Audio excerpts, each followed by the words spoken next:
صاحي ما راح انام ما راح العب طبعا. راح ابث لكم بطولة العالم موبايل ليجند، طبعا جوائزها مرة عالية. راح ابث لكم بتفرج اياكم.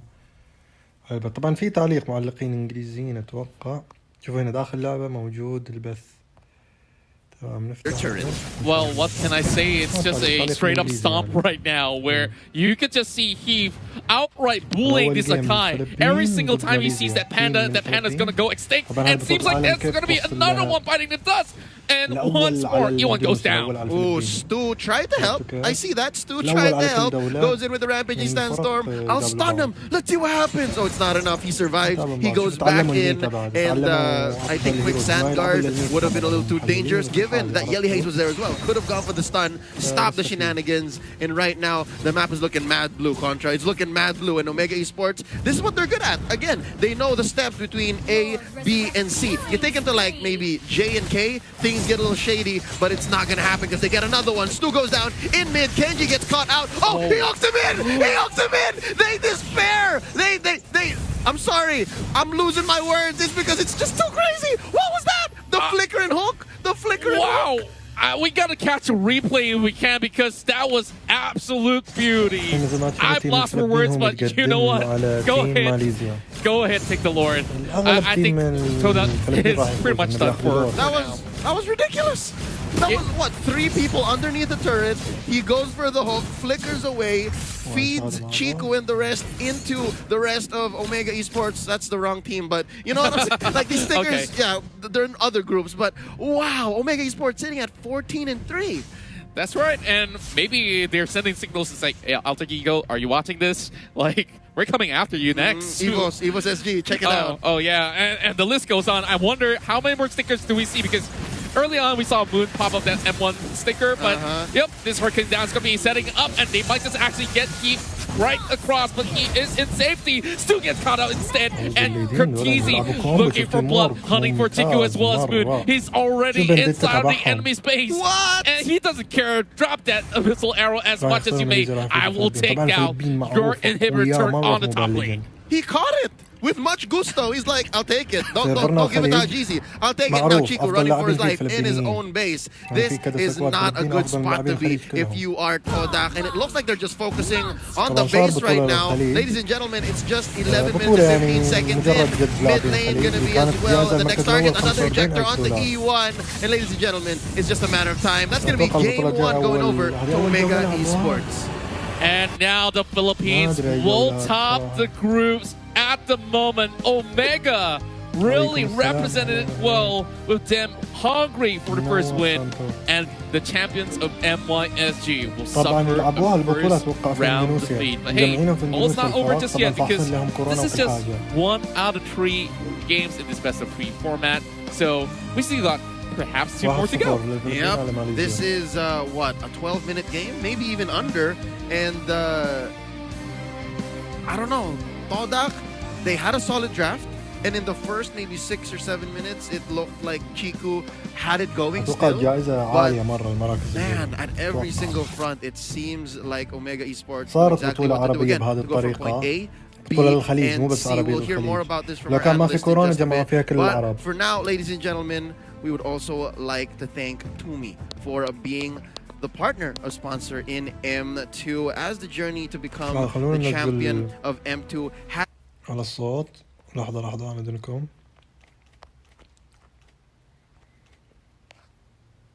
بقطع عنكم شوي البث بس أنا دونكم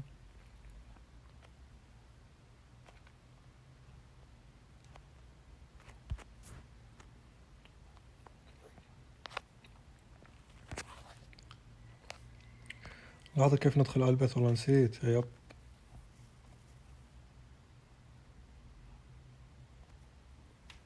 هنا الصوت EL to ensure the event venue has been coded SD Pro, an antimicrobial self-disinfecting coating that eliminates bacteria and viruses 24/7 for a total of 180 days. So yeah, you can definitely say that this whole place here is all safe. And with that, to find out more about what SUTL Environment offers, visit sdsf.com.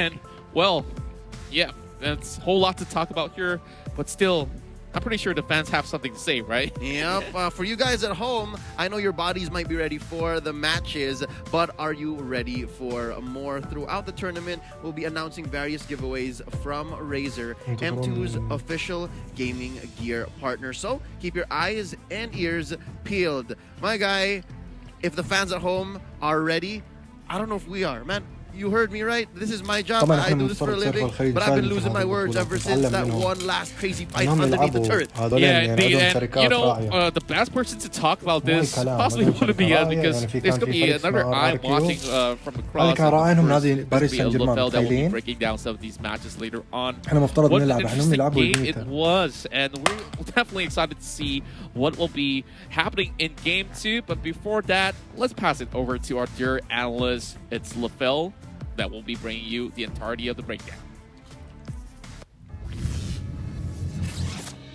Hello, thank you guys. And yes, my name is LaFell, and you guys are watching the analyst segment with me, where we'll be breaking down the game between Todak and Omega, where, in my personal opinion, there's actually a lot of layers that we have to break down. So I'm gonna break it down real quick. Number one is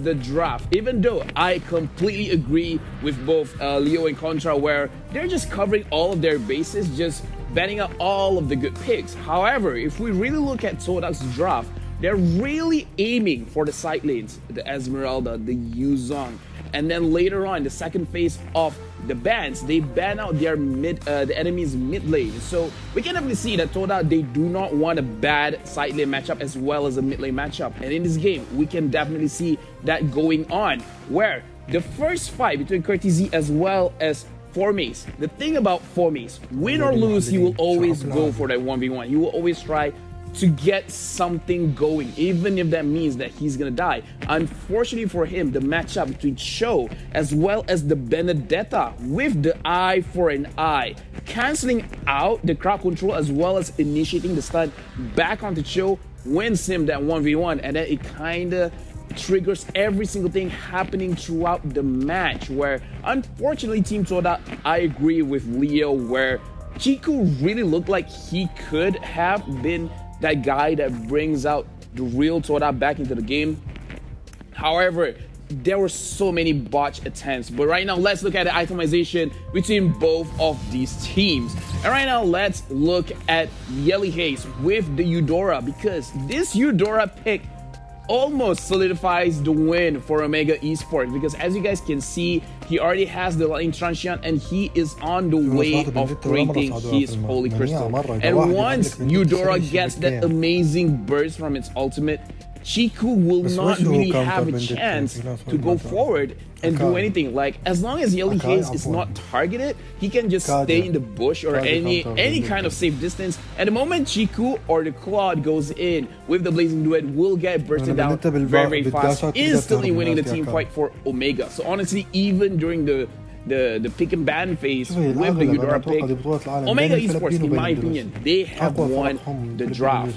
But either way, this is the first game. We have at least one more game to go, where either Omega will secure 2 points or Todak can push us to a third game. Chiku, unfortunately, even though he already finished his Demon Sword as well as the Golden Staff, which is the core items for Claude, the setup was not there, where we can see in the mid lane, Iwan made a crucial mistake and then brought everyone else with him, where he went into the bush with 3 members of Omega there, and even the Todak, they should have backed off. They realized their tank is gone. Their main source of crowd control is not there. They might as well just back.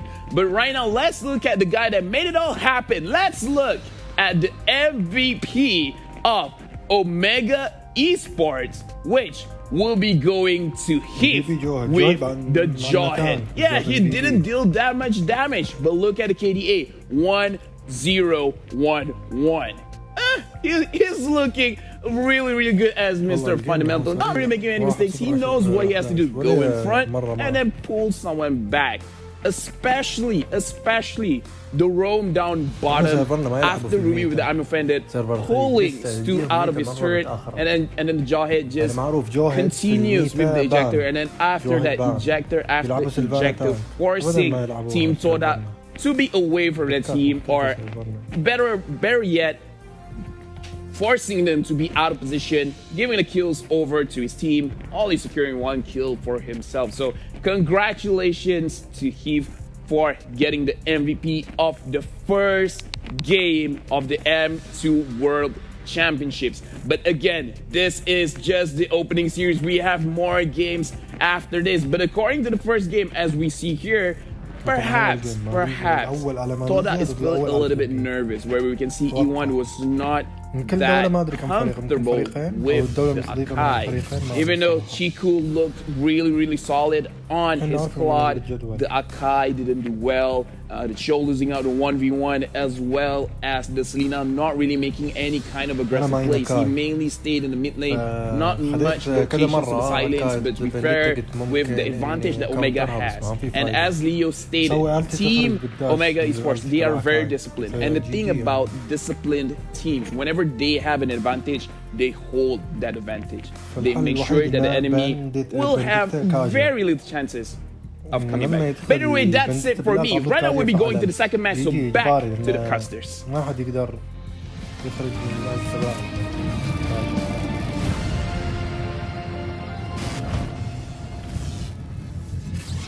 Thank you so much, Lafel. Once more, our analyst back in the caster's desk. My name is Leo, joined here by Contra, and we would like to all welcome you back to game number 2.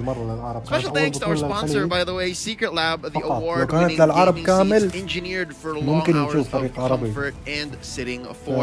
Available in the Secret Lab official store and in major e-commerce in Singapore, or you can just... طبعا قطعت صوت البث عشان لا يتضارب، بس بشرح لكم حاجة. إذا بتسأل ليش ما في فرق عربية مثلا في بطولة العالم موبايل ليجند الحين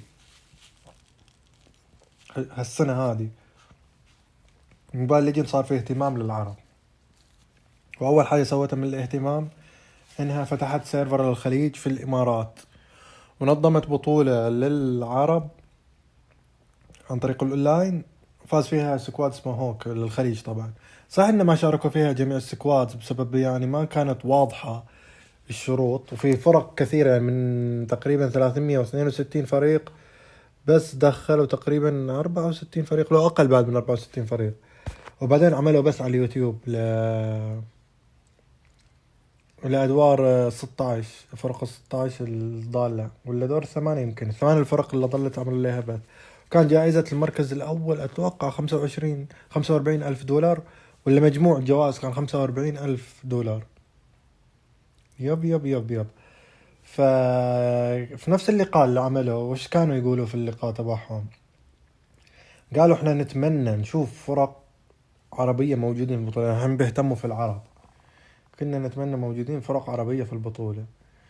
فاتذكر الليدر تبع سكواد هوك جاب بطولة، قال احنا جاهزين لأي بطولة عالمية، بس المشكلة ما تقدر انت. ليش؟ لأن انت سويت البطولة كان مفترض لجميع العرب، وسواها بس للخليج، حصرها للخليج. وش السبب ان حصرت للخليج؟ هي كانت الخطة ان تكون بطولة عربية مجمعة بالكامل في الامارات، بس ان اوضاع الكورونا ما تقدر تجمعها، فخلاها على الاونلاين.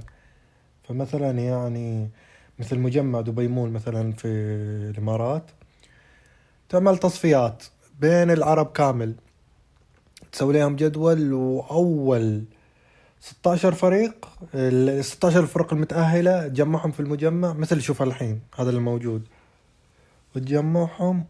يب يب يب يب السيرفر يختلف. عشان كده انا وش قلت لك هي كانت الخطة ايش، الحين مثل ما قال اخوي وايت سكاي، ما قدر يسوونها السيرفر مختلف، عكس لو كانوا عمل البطولة مجمعة في مجمع. يعني مثلا شوف الحين بطولة العالم ما يقدروا يعملوها اونلاين، عرفت كيف؟ لازم تاخذ كل الفرق وتجمعهم في دولة واحدة. واقوى سيرفر في اندونيسيا، هذه البطولة الحين تقام في اندونيسيا، جميع المنتخبات المتأهلة موجودين في اندونيسيا عشان يلعبوا على بينج على سيرفر واحد.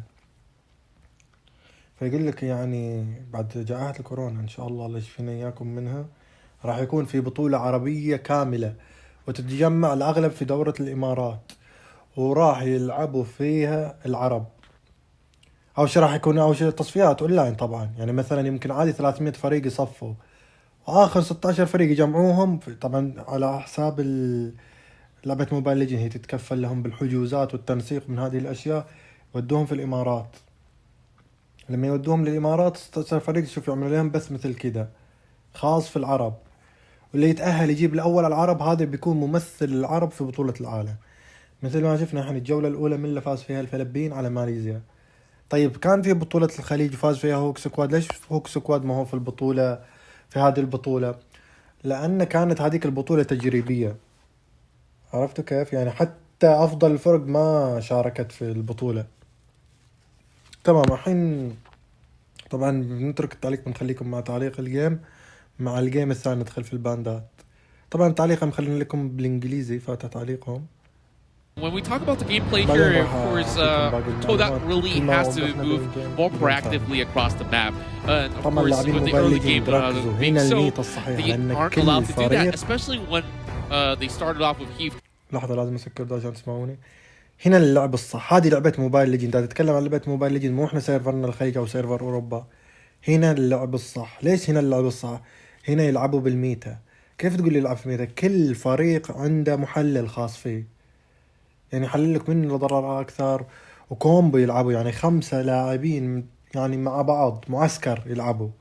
شوف انت الشركات الرائعة ما شاء الله، ويتفقوا على البان. شوفوا لو طلعتوا كل فريق مو بس ال5 عندهم ليدر، عندهم مثل المدرب جالس معاهم، عرفت كيف؟ يعني مثل المدرب جالس معاهم يقول لهم مثلا بندو كذا، وعنده كتاب على الإحصائيات يشرح لهم. فهنا يلعبوا بالميتا القوية. يعني مثلا شوفوا البانات تقولوا اوه منوب وش جالسين بندو فاتحين هالهيرو، مثلا عندهم لاعب مميز بلاعب جوهد مثلا، او مو جوهد، زيلونج مثلا، الاول على العالم زيلونج لعبة فيه اسطوري. اتذكر في بطولة من البطولات كان معاهم الاول على العالم زيلونج، تدري وش سوى الفريق الثاني؟ بند زيلونج لانه راح يغثهم مرة بزيلونج. تمام، حنشاهد الجيم وشوفوا كيف اللعب، وهذه الميتا الصحيحة. شوف هنا نتاليا اخذوها، احنا في سيرفرنا ما تقدر تاخذ نتاليا. نتاليا ميتا، ليش ما تقدر تاخذ نتاليا؟ نتاليا عندنا هاكات، هاك ماب، دائما ما تشوفها نتاليا ما تستفيد ضدها. هنا ما يقدر أحد. شوف هذا اللي لابس الماسك، هذا هو المدرب تبعهم، شفتوه؟ هذا اللي لابس الماسك وراهم، هذا اللي يعلمهم عن كل حاجة. طيب خلينا نشغل صوت اللعبة بعدين نعلق بعد الجيم، خلينا نستمتع نشاهد الجيم. Prioritizing a first pick on the Selena. I'm not too certain if the second time's the charm, but hey, if it works, yeah, I guess it works. They want Moon to be ready. I think that's what it is, right? Picking up a Selena early game ensures that you have good vision and you have maximum range to engage. And that's up to you. That's great for Todak, but you're right. I'm not so sure if that's what they need right now, especially that their first pick and now Omega. Man, as the mantra goes, don't fix what's now broken. Yeah, and I really want to see if it's going to be exactly the same, because I'm seeing Jahid, I'm seeing the Yishun Shin again. Now, going in, this is what I talked about, stealing off the Benedetta, and oh boy, what do we have here on Stu? That's Lapu Lapu. So essentially, it's being spelled out right here, Contra. This is essentially saying we want our ones in the 1-3-1 to be the strongest there can be. So what better than a Benedetta and a Lapu Lapu? Yeah, I gotta say that Lapu Lapu could possibly hold out his lane really, really well and still put in that sort of pressure. So I guess Todak feels a lot more confident with this sort of change that they do have on board. So 4 mains now with the pressure to perform as compared to what we saw early on, where Cortese was an absolute beast. Ooh, speaking of Cortese, they go ahead and round out their first phase of picks with a side lane 1-1.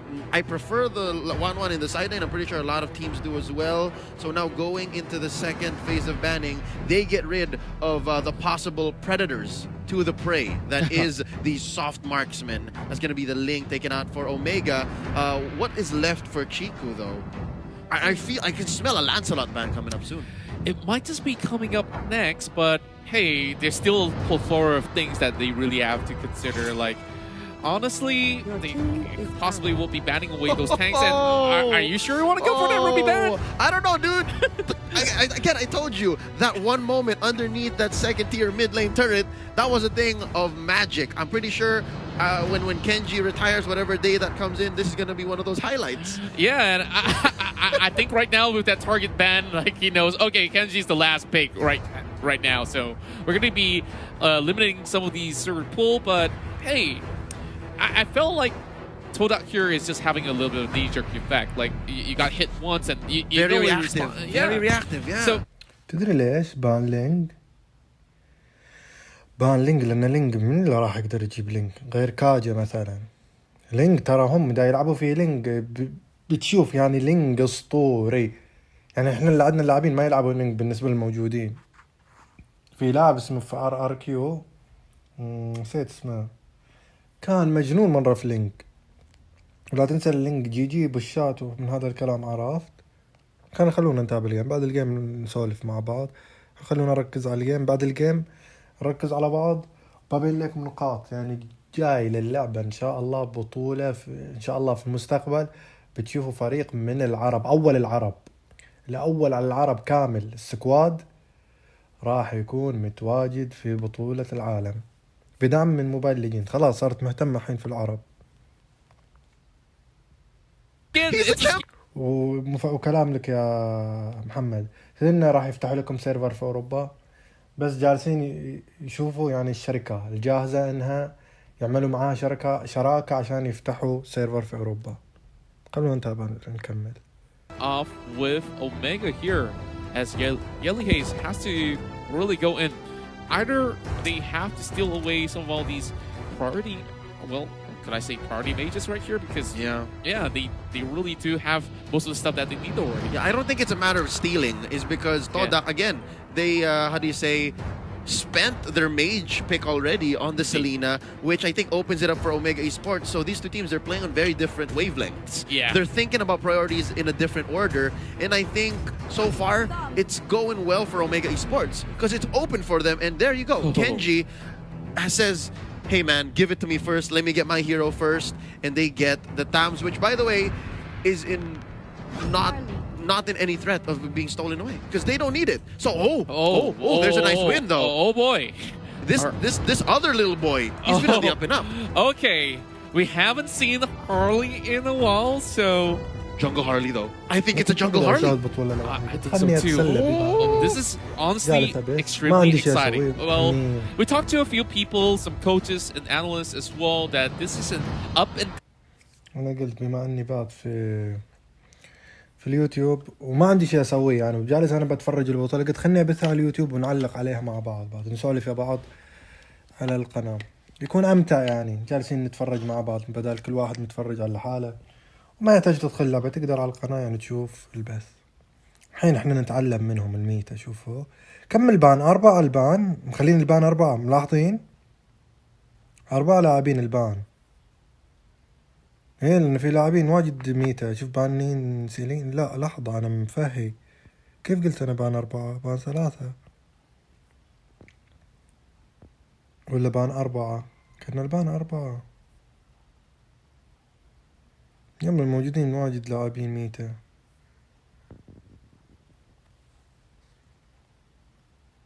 If they were to hit that mid-late game phase with a breeze, then they will have not much of a problem. Okay, Yelly Haze is coming right back at it again. So, what do you think of the draft here being respawned? Unorthodox, extremely unconventional. The last time I saw Omega. زين في حاجة ما حد يعرفها، احنا جالسين يسخروا ليش ما اخذين هارلي؟ تدرون ان الميتا الجديدة هارلي في سولو لين ميتا جديدة يعتبر مرة قوي. هارلي سولو لين ليش؟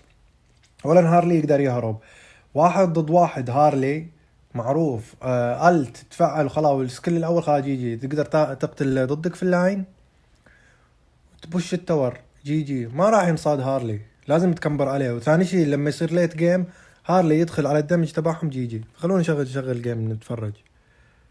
More kisses will be flying up in the air. Of course, shows these players some love here.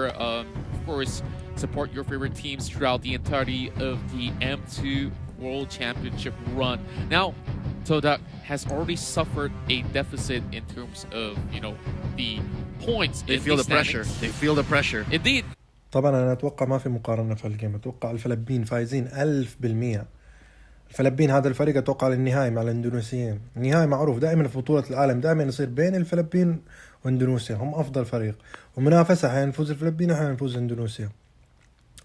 هذا السكواد الماليزي ما أتوقع راح ياكل عيش مع الفلبين. شوفوا لعب الفلبين كيف الكومبوز، شوفوا الجيم انتو واحكموا على لعب الفلبين.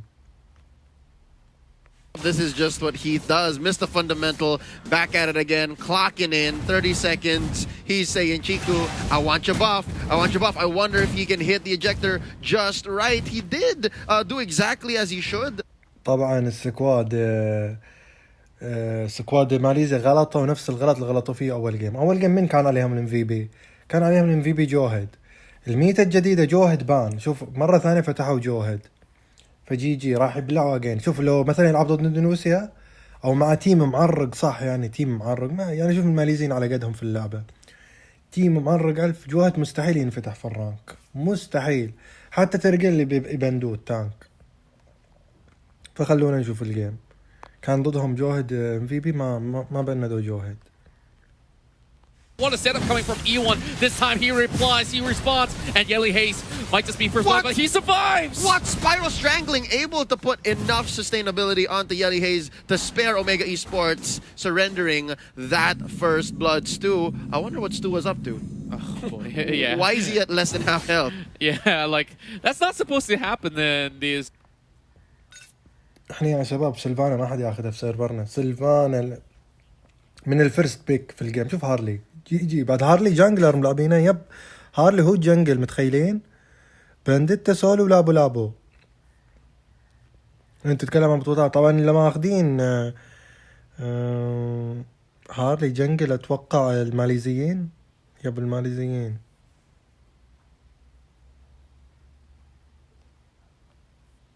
Blood, and Chico will fall right up next.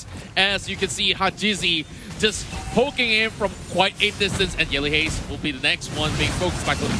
Oh, Curtizi off camera taking down 4 Maze, and that's going to be a trade left and right. It's violence all over the Land of Dawn in this early stages of game number 2. 2 for 2 so far, not even 2 minutes 30 seconds in, and I do believe Todak may have had it better. I mean, they wish they had it better because they had to lose Chiku.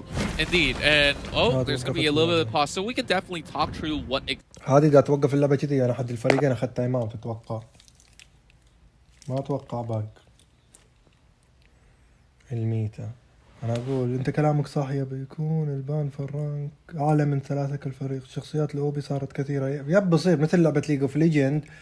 ما أدري كم وصل البان. طبعا خلال الفني أتوقع توقفت، أو أحد الفريقين. يب أحد الفريقين طلب إيقاف، ما أدري ليش. هاي إن جيم بوز. نحن ما نلعب إلا في الميتا متأخر. تدروا إن كان تقريبا 3 أشهر يورانوس في الميتا. هذا أتكلم قبل لا يبدي سكوادنا ياخذ يورانوس، كان ما حد يلعب يورانوس.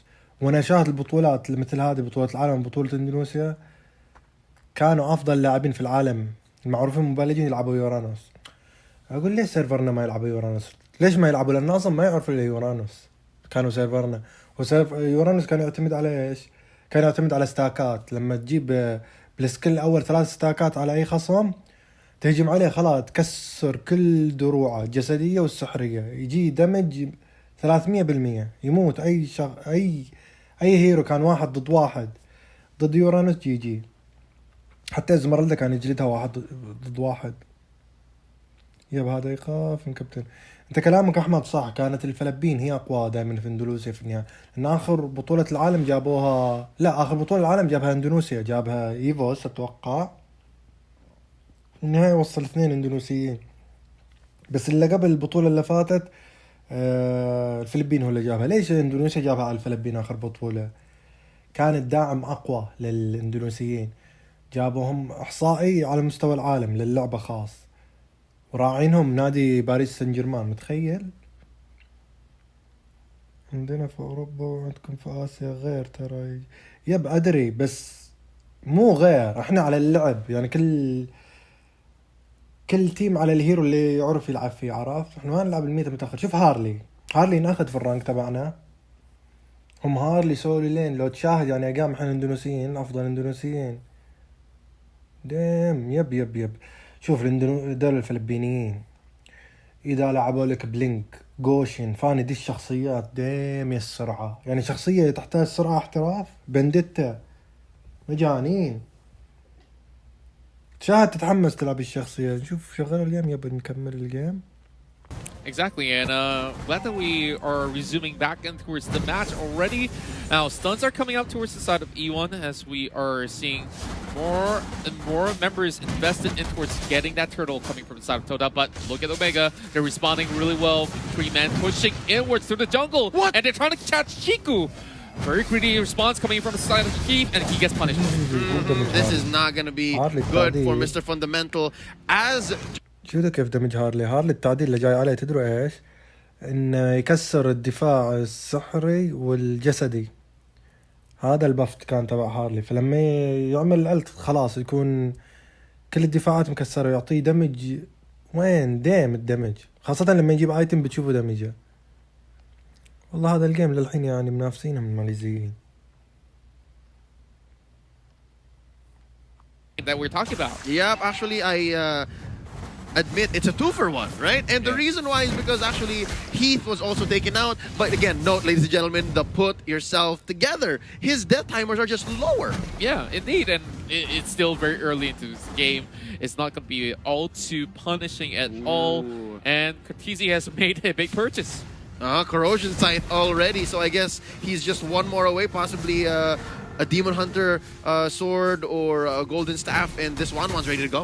Yeah, I'm pretty much looking forward to see what he's got to offer later on. But judging for the fact that you can see he's also going with the axe as well, so they're going to be faring just about fine. As Todak having Stu really holding himself well, but we're on the side of E1. We have a fight. Ooh, ejector into the back lines. E1. اهلا صديقي عبد الملك جمال. يب رجعنا لعبة موبايل ليجند بسبب صارت تهتم في العرب، ونفس الوقت يعني إدارة اللعبة خلتني في اليوتيوب إني أبث عن اللعبة، فمتحمس نوعا ما. إن شاء الله بعد نبث لكم إن شاء الله بطولة العالم فيها فريق عربي، ونبث لكم بعد بطولة العربية الكاملة. كان في بطولة الخليج جائزتها $45,000 بس ما بثيناها. خلونا نكمل الجيم بعدين نشرح لكم بين الجيمين أفضل نسولف. خلونا نتابع الجيم.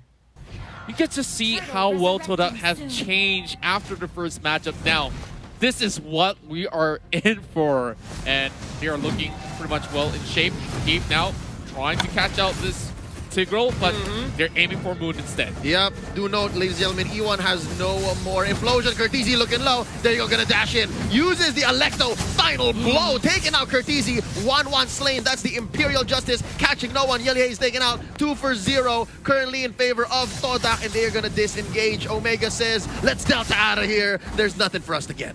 Yeah, and Toda has found himself 2 kills up right now, and pretty much a free total without any sort of contest coming from Omega. They get really pushed in towards the lower side of the turrets as well. So consider this a big macro play coming in from the side of Todak after that big fight. Oh yeah, no doubt. I agree with all my heart. Todak definitely won that fight. They won the engagement, and they have secured their lead. I'd say maybe 1.5k gold. And now that's Formace ejector out, gonna be dashing through, and he survived. Yeah, it's really gonna be hard to catch Formace, and this is definitely the super rookie that we're talking about coming from the Malaysian side, which we saw early on. He was actually getting a lot of heat coming in from game 1, you know, getting blew out by the Benedetta. Now that he's having the Benedetta, he's doing exactly the same, but, you know, haven't really said for sure that, oh, I actually won this lane against this 1-1, but he's pretty much a hit right now. Yep, and just like that picks up the brute force breastplate. So I'm pretty sure he can survive like more engagements. Now there's another deadly magic onto Kenji. Popping the Cotter Inferno with the Mountain Shocker to help him out. Oh, from the back in comes Heat. There's the unstoppable force. Oh, Chiku just able to save himself out and an ejector to try to get him slain, but he survives with just a sliver of... لاحظوا الدمج للدمج هارلي بدون أحد أي هاجم عليه. تدري ليش؟ بسبب السبل تبع ثاموز. السبل حاطينه لما يسبب اي دمج يرجع الضرر عليه. والله زي ما مات هارلي جي. يعني هذه الحركة، هذا السبل شوف احنا استفدنا الحين. مثلا تبغى تكونتر هارلي، لما يفعل عليك الهارلي الالتي تبعه او السكيل الاول تفعل عليه السبل هذا، عرفتوا؟ لما تفعل عليه السبل الدمج كله يرجع لهارلي. شوف احنا استفدنا عشان شفتوا لما نشاهد بطولة العالم نستفيد اشياء، نعرف كيف نكونتر الهيرو. احنا عرفنا كيف كاونتر هارلي. احنا لما العب ضد هارلي وضد هارلي انا سولو لين استخدم هذا السبل، خلي الدمج كامل يرجع عليه. Onto Moon. Yelly Hayes hits the Imperial Justice, takes down E1. Not much the tank can do. Solo, oh sorry, that's Stu able to get away. That's a trade so far. E1 for Yelly Hayes. I wonder where else they can go. Stu destroyed here by Curtizi. 2 for 1 currently, and for the first time Omega is able to breathe. هون سيرفرنا ما حد يلعب ثاموس تدروا انه ميتا. هم هنا مو الحين يعني هالقيام دي لان ازمرالدا غثيثة، بس كاونتر ازمرالدا هو ثاموس. أنا لما يكون فعال ألت ما تقدر تجمع عليه شيلد، يكسر الشيلد كسر. He's pretty much far away on the bot side, so don't even think about it. Yep, it's one thing to be mobile with a Harley, but not that mobile. Yeah. It's a little too far. I think they are just going to go for the trade here. Top lane for bottom, but there's an answer from Omega Esports. Curtizi gets the beats, and that's the ult. The crossbow of Tang has been activated, but Formaze knows exactly how to use the parries, and he's still alive. Curtizi pops the Aegis. Oh, and he takes down the Benedetta with Heath barely getting away. Electo, final blow, not enough to get him away. That's going to be a 1 for none in favor of Omega. That was a beautiful fight, and you can see you both actually walk out of that sort of fight battered, and of course Formaze was the one falling out right there. So I guess that was pretty much a couple of millimeters away from death for members of the side of Omega Esports, but right now they're just evening the scores in terms of those kills. Only one deficit, but hey, it doesn't mean too much because they got what they need. Another one, ladies and gentlemen. Unstoppable Force plus the Imperial Justice locks it in. Another one. Moon goes down. Curtizi is online. Stu gets quite a bit of damage, and that's 2 members of Toda not in fighting form. Formaze gets away, tries to protect his lane once more, trying to catch Heath off guard. And how the tables have turned contra. Omega Esports are now back in the driver's seat. Yeah, and Leo, I just can't help but to look at how well Omega Esports execute things. And speaking of which, one more free kill up in the mid lane while Formaze is being forced away. This is going to be a siege, but Curtizi is getting a little bit of pressure, but Formaze dashes all the way back, and he will be able to shut down that 1-1, but he will still get stopped by the rest of the members of Omega. Excuse me, that was another Imperial Justice laid down by Yelly Hayes. I could have sworn he just used it in mid, and now he used it on to Formaze to lock in the Benedetta. And ladies and gentlemen, they're trading. Yes, Curtizi was taken out, but not without a punish. Not without... ياب فرق الكومبو. شوف ترى اللي يفرق الحين بين الفريقين يعني عندهم ميتا هيروز ميتا موجودين عند التيم الماليزي، بس شوف التناغم بين الفلبين كيف التيم فايت. شفت انت اخر تيم فايت في البوش ترجل سلفانا كشفت الماب بالسكيل الاول. شوف سرعة ردة الفعل السريعة. هذا اللاعب موبايل ليجند لازم تكون عنده ردة فعل سريعة. رمى السكيل الاول في البوش، هذا البوش رمى فيه السكيل الاول. طبعا لما تصيب اي احد بالسكيل الاول تكشف الماب، كشف الماب دايركت على طول فعل الالت، يعني ما خلى اي فرصة، على طول دايركت دخل ترجل اللي معاهم اللي هو التانك. ما ادري المهم سووا تيم فايت سي يعني صار حتى ترجل حاول يكنسل التيم فايت، دخل بألت تبعها في البوش. بس جي سريعين. لا تنسى انهم جالسين يلعبوا ترى كلهم جنب بعض، يعني التفاهم. عشان نقول لكم انه في لعبة موبايل ليجند اي سكواد 5 مفترض يشغل المايك اصلا. من اساسيات اللعبة في لعبة موبايل ليجند تشغل. شوف انت سيلفانا وش مسوي في تيم فايت. سيلفانا مجنونة تيم فايت، واحنا سيرفرنا ما ياخدوا سيلفانا للناس قليل.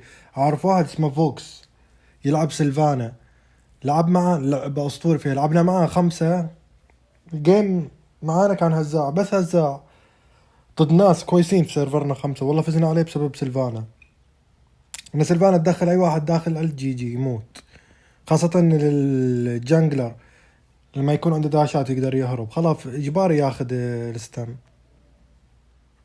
Lord attempt, which is a little bit dangerous because Moon does not really have enough health to deal with this. Illy Hayes now being pretty much the center of focus of Moon, but Kenji's coming right in. Will this be a steal? Oh! Moon's down! Ladies and gentlemen, in comes Genji popping the Cotton's Inferno and the Vengeance as well, but Chico still secures the Lord, but at what cost? All of them go down there. Moon, Stu, and Chico for the price of one Lord. Who's getting away? That's E1. Woo, he's safe. Oh, definitely going to be safe and sound for the moment, but is it really worth it? That's the big question here, because all these members dropped out like flies in that sort of fight, and they already understood, okay, Moon doesn't really have all too much health. He was just trying to stop Heat from coming in, and eventually will still, you know, drop out, but bought enough time for the side of Chiku to be able to secure this one. At least they do take off some pressure. In the case, Omega Esports actually get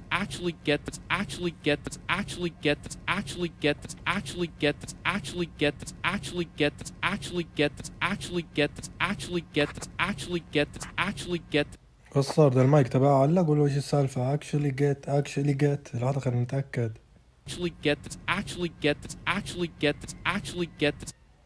Shagin, he takes out 4Maze all by himself. Man, definitely the rightful name to be calling him a machine, because he just won that fight against a Benedetta of all things. And now it has to be the buff given over towards the side of Omega Esports. No contest whatsoever. They understood about how much pressure it is inside of the jungle at the moment. Oh no, they're starting to go for the choke here. So I think we can say that we're approaching the late game, and the fact that all the items are almost locked in for our... محمد الماين الجديد تبعي خلاص بمسك على سلفانا تانك. التانك تبعي الجديد الرول سلفانا. جي لازم ألعب سلفانا تانك. بحترفها الحين. Yeah, indeed, and they don't really have to worry too much, because we talk about that mid to late game phase. It does favor Omega Esports. It's very evident in the charts. Like, those team fights actually working hand in hand, especially with Yelly Hayes really catching on towards the right targets. Now, out of Moon, because Selena kind of scales up if you hit it towards the late game, and you just have to make sure you hit that abyssal arrow on the right targets, and it's getting harder and harder to do so. Yep, it's the utility essentially right now. The utility between Moon catching off of these long stuns, as well as the Imperial Justice by Yelly Hayes.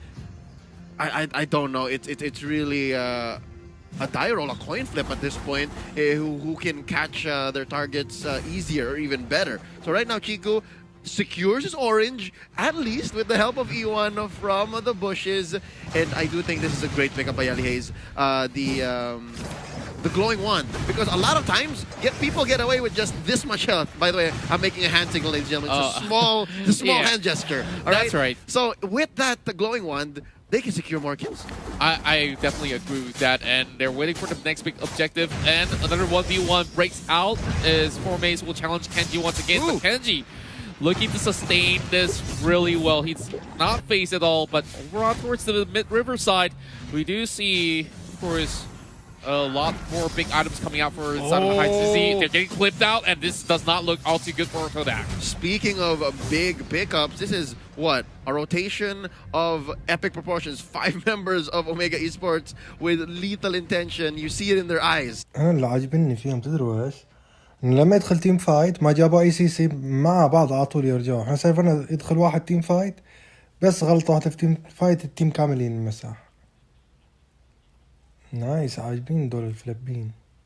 ابغى اشوف لهم جيم تعريق. احس انه ما في مقارنة بينهم وبين ماليزيا. شاقين ماليزيا شق.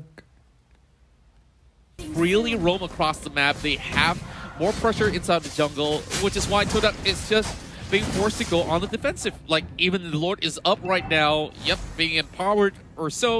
It's going to be very tough to challenge at the moment, especially with jaw hit waiting along the lines. Yep, that's going to be a loop. حتى لو خسروا ترى اللورد الفلبين مثلا اخذوا منهم اللورد، دفاعهم مرة قوي، عندهم راميين. متخيل يعني لو يجيهم ده اللورد دقائق يمسحوا اللورد 1-1 ويوسن شاين يمسحوا اللورد سريع.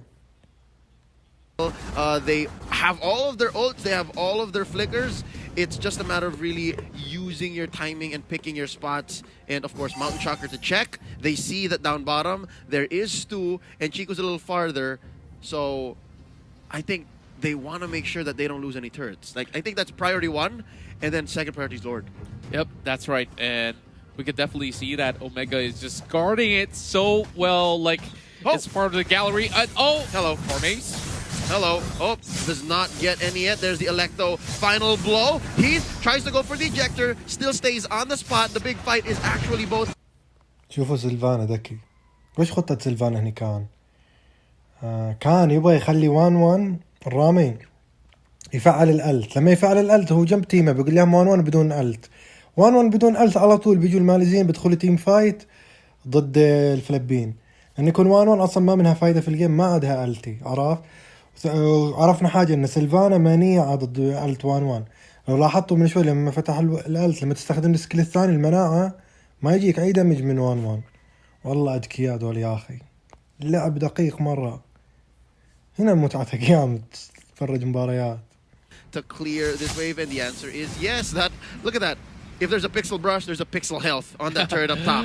Oh yeah, still in. I guess they could just easily dive in to actually crush it, but no point actually risking your life for that turret, which eventually will fall if they could actually get some minutes in. But oh boy, this might just be a good setup coming from the side of Omega. They're rushing right in to steal the buff, but just look at the discipline coming in from Toda. But the Lord. They bought some time. They were using the buff as a facade. And the purple, really, is it worth it? Because Kenji's still alive. That's the Lord taken in by Hajizi. And the fight has broken up. There's a sticker coming in for the MPL Season 6 champions. That's Formace picking up the Malefic Roar. And it looks like E1 is looking low. There's a takeout by Hajizi over to the right. On to Formace. Yelly Hayes gets his immortality popped. And it looks like they have waves marching from both mid and top. And it's waiting for Lord to come out. And there he comes down mid. It's going to be a penetration soon enough. Kenji gets hit by the deadly magics. Oh, he's still alive. Oh my goodness, just look at his health bars going back up. Moon is on a tick of health as well. They're chasing in for Hajizi. Chiku does a desperate attempt, and it won't be members. First on Toda backing off, retreating. Remember, there's a Lumina over on towards the mid side. This does not look good. And Omega pinning them down. There's nowhere for them to run as the Yishushin gets another one. And they have stopped it on their tracks. Only E1 as well as Moon left. And now the Lord is knocking on their doors. Omega might just secure that 2-0 here. Oh no, this is so close to happening. E1 gets knocked up, and there's a Lord as well. Oh, Contra, just a matter of time. They're wailing on the base. That's one man defending, and it's not enough. يا عمي شوف الفن. تدروا ايش الفن اللي عجبني؟ اليوم كان جاي اللورد دخلوهم اجباري تيم فايت. هم فارقين عنهم اصلا في الجولد، يعني لو يدخل اي تيم فايت الحين فايزين في الفلبين، فيقول لك ندخل معاهم تيم فايت نقتل له اثنين منهم بس، ما بيقدروا يدافعوا عن اللورد. عرفت؟ شوفوا مجمعينهم في اندونيسيا وحاطين لهم يعني هذا عندهم مدرب. هذا التيم مين؟ الفلبين عندهم مدربة. شوف عندها الورقة والاحصائيات وكل حاجة. جي عقبال نشوف فريق من العرب. تخيل عند فريق من الخليج اللبس حقهم لابسين ثوب غطاء عقال. والله جي قوية صح؟ لا ما اتوقع، لازم يلبسوا كذي شعار الفريق. يب شوف انت متخيل هذا اصلا الفريق الفلبيني كم بطولة مشاركين مع بعض؟ هذا الفريق الفلبيني الاول على الفلبين. تتقارن الاول على الفلبين والاول على ماليزيا، ما في مقارنة. ما ادري هو الاول على الفلبين او لا هذا الفريق، بس ممكن هو الاول على الفلبين. سيلفانا دخلت بالي. سيلفانا تانك. فانا الحين بحاول احترف سيلفانا. وش الخطة احتراف سيلفانا؟ ان اكون في السكلات دقيقة اجيب له تيمي سي. بس كيف في سيرفرنا اقلع الناس اني استخدم سيلفانا؟ لا واسوف سيلفانا مفتوح توركيل مفتوح ده التانك، ما تقدر تسوي حاجة. وهنا الميزة تدري ايش؟ ان فريق 5 كامل ما في ولا لاعب ضعيف. انت تتكلم بطولة العالم يعني تشوف فيها مستوى عالي. ترى هذا التيم الماليزي ده الموجود احنا نقول عنهم منوب صح، لان التيم الفلبيني مستوى عالي. هذا التيم الماليزي يمكن له موجود في سيرفرنا الخليج. هذا الاول على ماليزيا، لو موجود في سيرفرنا الخليج يمكن يشق سيرفرنا كامل حتى لو يمكن موجود سيرفر اوروبا يشق السيرفر كامل يمكن هذا السكواد. لا تنسى عندهم احصائي ويلعبوا مع بعض على طول، يعني عندهم رعاة رسميين، عكس احنا اصلا نلعب هو لا رعاة عندك ولا شيء، اصحاب تروحون في اللعبة وتدخل مع بعض، عرفت، وتشغلوا مايك وتلعبوا يعني مع بعض. صح انه في لعب احتراف فرق، بس مو مثل دول يعملوا معسكرات للبطولة، في فرق. جي والله جي. انتوا شفتوا لاحظتوا 1-1 تبعهم، 1 ضد 1 على طول مفعل جي، يعني عنده سرعة تحكم على دي الاشياء اللي يكسرها عشان يفتح الالت، مرة سريعة 1-1 تبعهم. هل هي من 3-0 يلعبوا؟ ما ادري الصراحة، هذا خلينا نشوف شو هي من 2-0 ولا 3-0. Hello, thank you very much. And yeah, we just finished watching the series between Toda and Omega. Well, right now I have to summarize how the series went. And the easiest, and I would say the most اتوقع هذه الادوار اللي تجيب 2-0 اتوقع، بعدين نص النهائي خلوها 3-0. هذا طبعا اول يوم، هذا اول يوم للبطولة واول مباراة دي اتوقع. شوف الاتراك انا سافرت على تركيا في اسطنبول، كان البنج عندي في اسطنبول يوم العب 8، متخيل؟ دخلت جيم رانك قلت خلني اجرب. وقتها يمكن يوم اروح اسطنبول قبل 2 الاتراك مجانين بسلينة، كانت سلينة بان على ذيك الايام. انا اتكلم لك في تركيا، مو سيرفر اوروبا هو نفسه اللي فيه الاتراك، ما ادري الصراحة، يمكن في سيرفرين ما ادري. لاعبين بسلينة بشكل مو طبيعي، سلينة لا تنفتح في الرانك. خلينا نشوف انتهت المباراة لو باقي مباراة ثانية، خلينا نشوف نسمع التعليق. he's losing, he will go up for it. But right now, let's look at the highlights to see what really went on in the game. And I have to ask for a pause over here, where right now during this team fight, Chiku was just. تقول سيرفركم اخوة ناس يلعبوا في بريطانيا مو معترفة في موبايل ليجند، يعني ما فيها تعريف. احنا شوف سيرفرنا الخليج صح انه ما في لاعبين واجد، بس عندنا بعض الفرق قسم بالله لعب احتراف، صح يعني عندنا لاعبين محترفين في الخليج مستواهم عالمي الصراحة. ما بالك هذول اللاعبين اللي على مستوى الخليج يعني كويسين، لو كان عندهم رعاة مثلا، هنا يفرق، عندك رعاة، عندك يعني حياتهم لعبة موبايل ليجند. شوف جوائز كم في، اتذكر بطولة من البطولات فرجتها كان اللي جاب افضل لاعب ممكن عطوا $10,000، ما ادري كم جائزته افضل لاعب في مباراة النهائية، يعني كل مباراة فيها افضل لاعب. نبغى جيم تعريق، احنا نبغى مثلا اندونيسيا ضد اندونيسيا او فلبين ضد فلبين، هذه جيم تعريق. ترى الكوريين لعبهم ممتاز. الكوريين ليش لعبهم ممتاز؟ الكوريين يطلعوا عن المألوف، ما يلعبوا على الميتا، يلعبوا تشكيلة مثلا كومبو، ما هي ميتا، يعني تشكيلة 5 كومبو مع بعض يركبوه، ممتعين. يعني تشوف التيم فايت 5 مفعلين كومبو، جي مساح الأول كنت أتابعهم الكوريين، أحب لعبهم مرة. خلنا نشوف ايش يقول هذا. This win in the pit, they didn't really translate it to anything else along the side of the map, where a few times Chiku tried to burst down Kenji in his own lane, but it really didn't work out. Tamos was really strong. He was really tanky, as well as throughout the game we can see that Kenji was really smart in. بتفق على كلامه. سمعت وش قال لك عن تاموز، كان يعني ماخذ كل الضرر عن تيم، لان السبله مستخدمينه، اي ضرر يجي يفعل الالت يروح في وجههم، ياخذ الت هارلي كل حاجه. في البطولة تلعب مع الدول اللي في البطولة، يب اكيد بروح بدون اي تفكير، لان هذه على المستوى الشخصي هذه فايده لي، عرفت الخلفه. انت لو تلاحظ جيستان ليميت سبب شهرته لعبات موبايل ليجند اخذ له 3 فراري، متخيل؟ يعني قناته ما ادري كم متابعين، يمكن وصل 10 مليون، ما شاء الله. يعني فرصة. لا تنسى انت تتكلم رعاة رسميين، يعني يمشي لك راتب رسمي. يعني لو تلاحظ في منصة حق البث اسمها نيمو تي في، هذه منصة نيمو تي في حقت لاعبين موبايل ليجند، يقول لك مثلا يوميا تبث لك 2 ساعة لك راتب شهري. انا اصلا يعني لو يعرض علي نيمو تي في بكون متشكر، ما بالك تلعب في بطولة مثل هذه. تفرق. شوف هذول مثلا حساباتهم دول الفلبين، شوف مثلا متابعين 16,000 حسابي ومتشقق، هم 16,000 ما عندهم ولا حاجة. يمكن دول الفلبينيين دولين شوف أقل واحد يمكن يتابعوه 200,000 300,000 400,000. لا تنسى أن اللعبة في الفلبين واندونيسيا أشهر من هنا بمراحل بسبب عندهم بطولات. شوف مع أن الجيم ما في كلات واجد لأن اللعب سيف فول سيف. تخيل تانك ترقل هو MVP جي والله.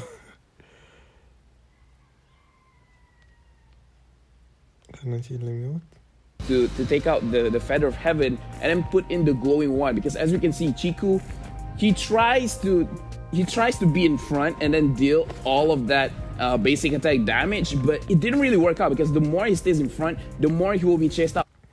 الحين وجهة نظري الفرق العربية لازم واحد منهم، مدام اللعبة قالت لكم المشرفين مسؤولين عن العرب قالوا لكم راح يكون في دعم، وقالت لهم في البطولة الأخيرة بطولة الخليج إعلان على اليوتيوب اللي ما شاهده بعد يقدر يدخل على سيرفر الخليج. وإيش قالوا مفترض الحين الفرق العربية الفرق من الآن تشتغل على نفسها لأنه راح يكون في بطولات جاية. مفترض خلاص كل واحد احنا مجمع الخمسة تبعه ويلعب معاهم وتنسيق عشان لو جت بطولة أي بطولة لفريقه جاهز. انت ما تدري ممكن تصير محظوظ وتربح الأول على العرب وتشارك في بطولة مثل العالم، ما تشوف نفسك إلا دعوة أنت وتيمك إلى إندونيسيا تلعب بطولة العالم أنت أول العرب. في أحلى من كذا والله صحيح. جي جي جي جي جي جي. بس احنا متى بنشتغل يعني مثلا احنا كالعرب ما نشتغل من الحين لما يجي إعلان للبطولة يلا بيبدوا يجمعوا بعض. لا جي مفروض من الحين تشتغل. احنا العرب بشكل عام وإيش أقول لك احنا مو متعاونين مع بعض مثل الباقي. شوفوا دول كيف متعاونين. احنا واحد مثلا عربي يطلع توب جلوبال ما نشجع اصلا، كل من طلع توب جلوبال بالعكس نشجع بعض.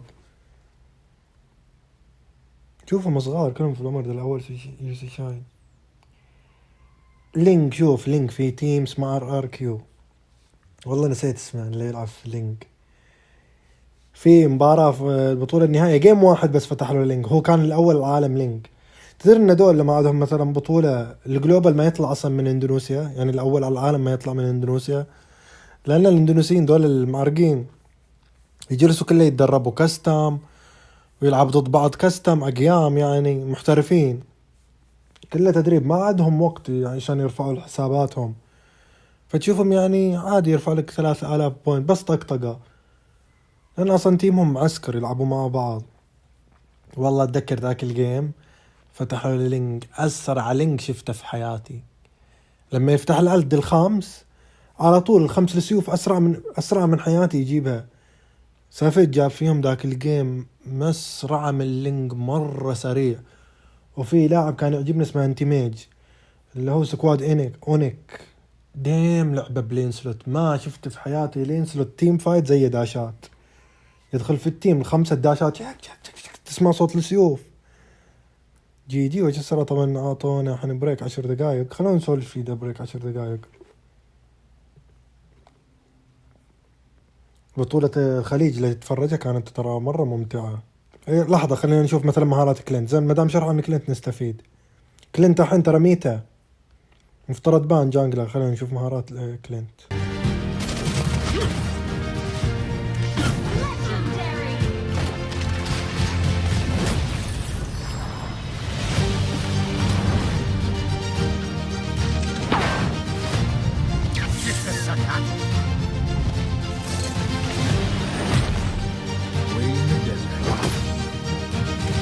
طبعا يا ريت انا غطيت بطولة الخليج كان كل شيء بالعربي حتى شرح الهيرو كان بالعربي بس ما جاء على بالي اغطيها لو اني مغطينها افضل.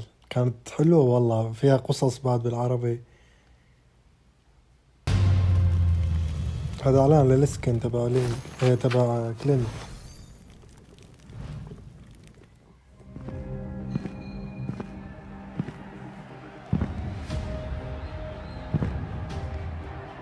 هذا الهيرو الجديد بان بس شوف احد الفريقين ولا واحد منهم احترف بكيتو. فانا جاي العب بطولة عالم اروح اجرب في بطولة العالم بكيتو. هم ما يلعبوا هنا بهيرو في بطولة العالم إلا مختمينه يلعب فيه ولا غلطة. باكيتو من نزل له يومين ما حد حتى مدى يعني يحفظه كامل، حتى لو حفظه كامل يغلط في تيم فايت. قوي مرة باكيتو. To celebrate the release of Paquito, we are gonna showcase his true power in an epic 1v1 mini tournament between the best Mobile Legends players all over the world. But before we get into that, let's first talk about his hero.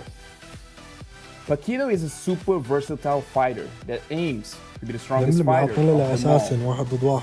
He can be played in the side lanes or even be played as a roaming tank.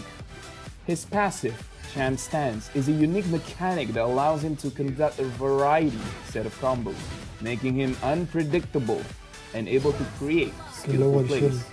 Paquito builds stacks when hitting enemy heroes with basic attack and skills.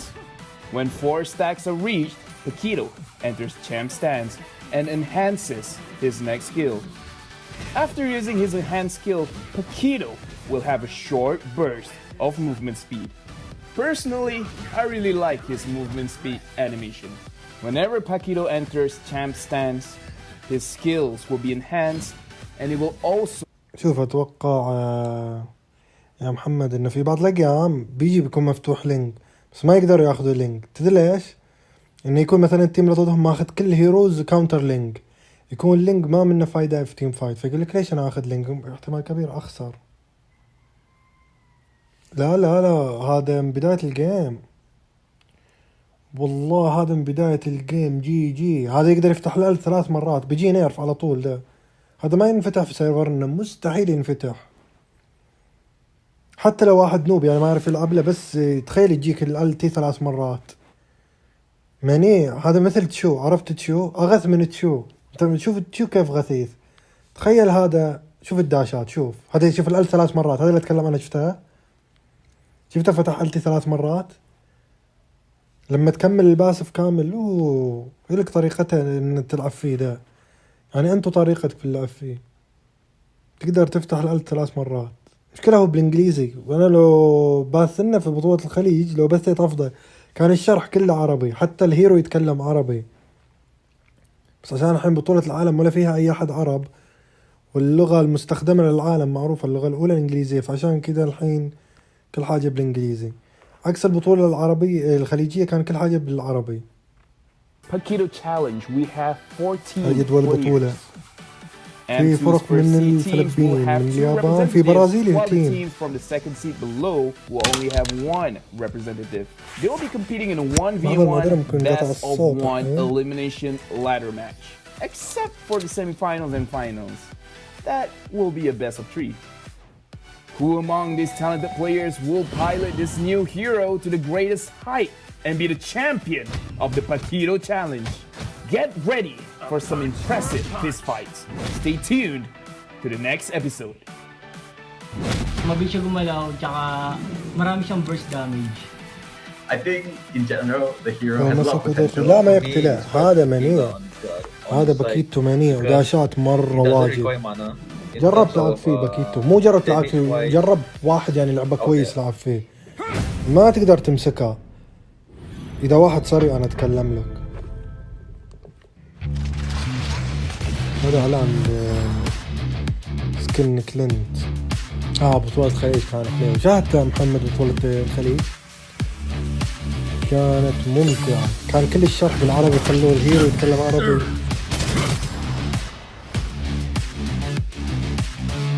أتمنى تجي بطولة جاية نشارك فيها إن شاء الله. ما أتمنى والله احنا كنا مشاركين بطولة الخليج اللي طافت، بس قبل 24 ساعة قالوا لك إن تدخل معلومات الاي دي لكل لاعب. كنا نايمين وقتها قبل 12 ساعة بعد، مو 24 ساعة. وأغلب الفرق ما دخلت. تخيل إنه كان فرق ايبيك داخلين في البطولة، ما دخلوا كل المعارقين. الجيم الجاي اوميجا ضد تذيك اتوقع. في فريق من البرازيل، شاف في فريق اوروبي كان من سلوفينيا اتوقع. شفت علم سلوفينيا. البرازيليين كويسين ترى في موبايل ليجند، كويسين مرة هذول الفرق الموجودين. RRQ الله اتمنى لو يلعبك RRQ، شوف اللي يلعب لينك معاهم. جوشن بطيء، خلي جوشن يجيك يلعب فيه واحد فنان وقول عنه بطيء. في لاعب اسمه فيكا، هذا أنا بالنسبة لي أفضل جوشن عندنا في أوروبا. في يعني كويسين واجد جوشن، بس هذا فيكر الكويتي مرة سريع جوشن تبع. Despite all the chaos, there is always hope. A spark of passion in you and me that would flare up and lead us to the end world. هذا أي هيرو ده؟ بندقته ممكن. And the saga begins.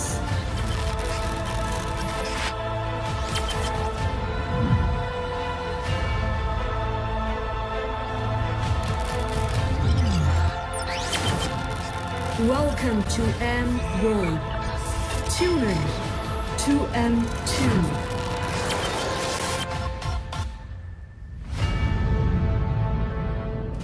بطولة العالم ده، بطولة العالم.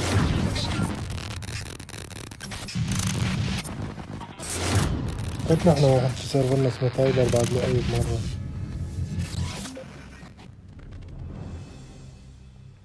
أول جيم فازوا الفلبين، الجيم الثاني هناك ضد بي جي دول الفلبينيين دول، أتوقع بي جي دول مجانين، ده هم الفلبينيين سكواد بي جي، أقسم بالله جيم نار.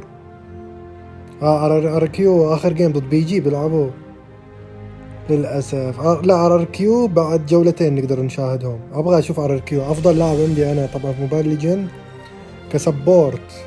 حنقلب هو سولو لين صار يلعب ليمون، هو بسببه حبيت كاغورا.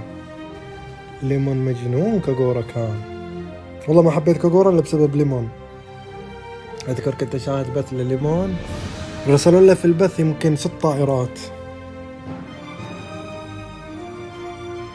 أنا شجع يعني المركز إيه بآخر بطولة RRQ اللي كانت في إندونيسيا، فازوا فيها في النهاية على إيفوس، وصلوا بطولة العالم، مو موجودين إيفوس. وهذا الدي الأول جروب ستيج 1 أتوقع، في جروبين أتوقع، مجموعتين مو مجموعة واحدة. 2 4 6 8 10 12 فريق. يب 12 فريق هاتين الحين. هذا الجدول الحين بيلعبوا بي جي إذا هم الفلبينيين فريقين ممكن من الفلبين، فريقين من اندونيسيا ممكن. يب 32 اللي شفنا احنا 32 فريق هذه المجموعة الأولى. أتوقع من كل دولة الأول والثاني يتأهلوا لبطولة العالم. أتوقع الأول والثاني يلعبوا بطولة العالم أتوقع.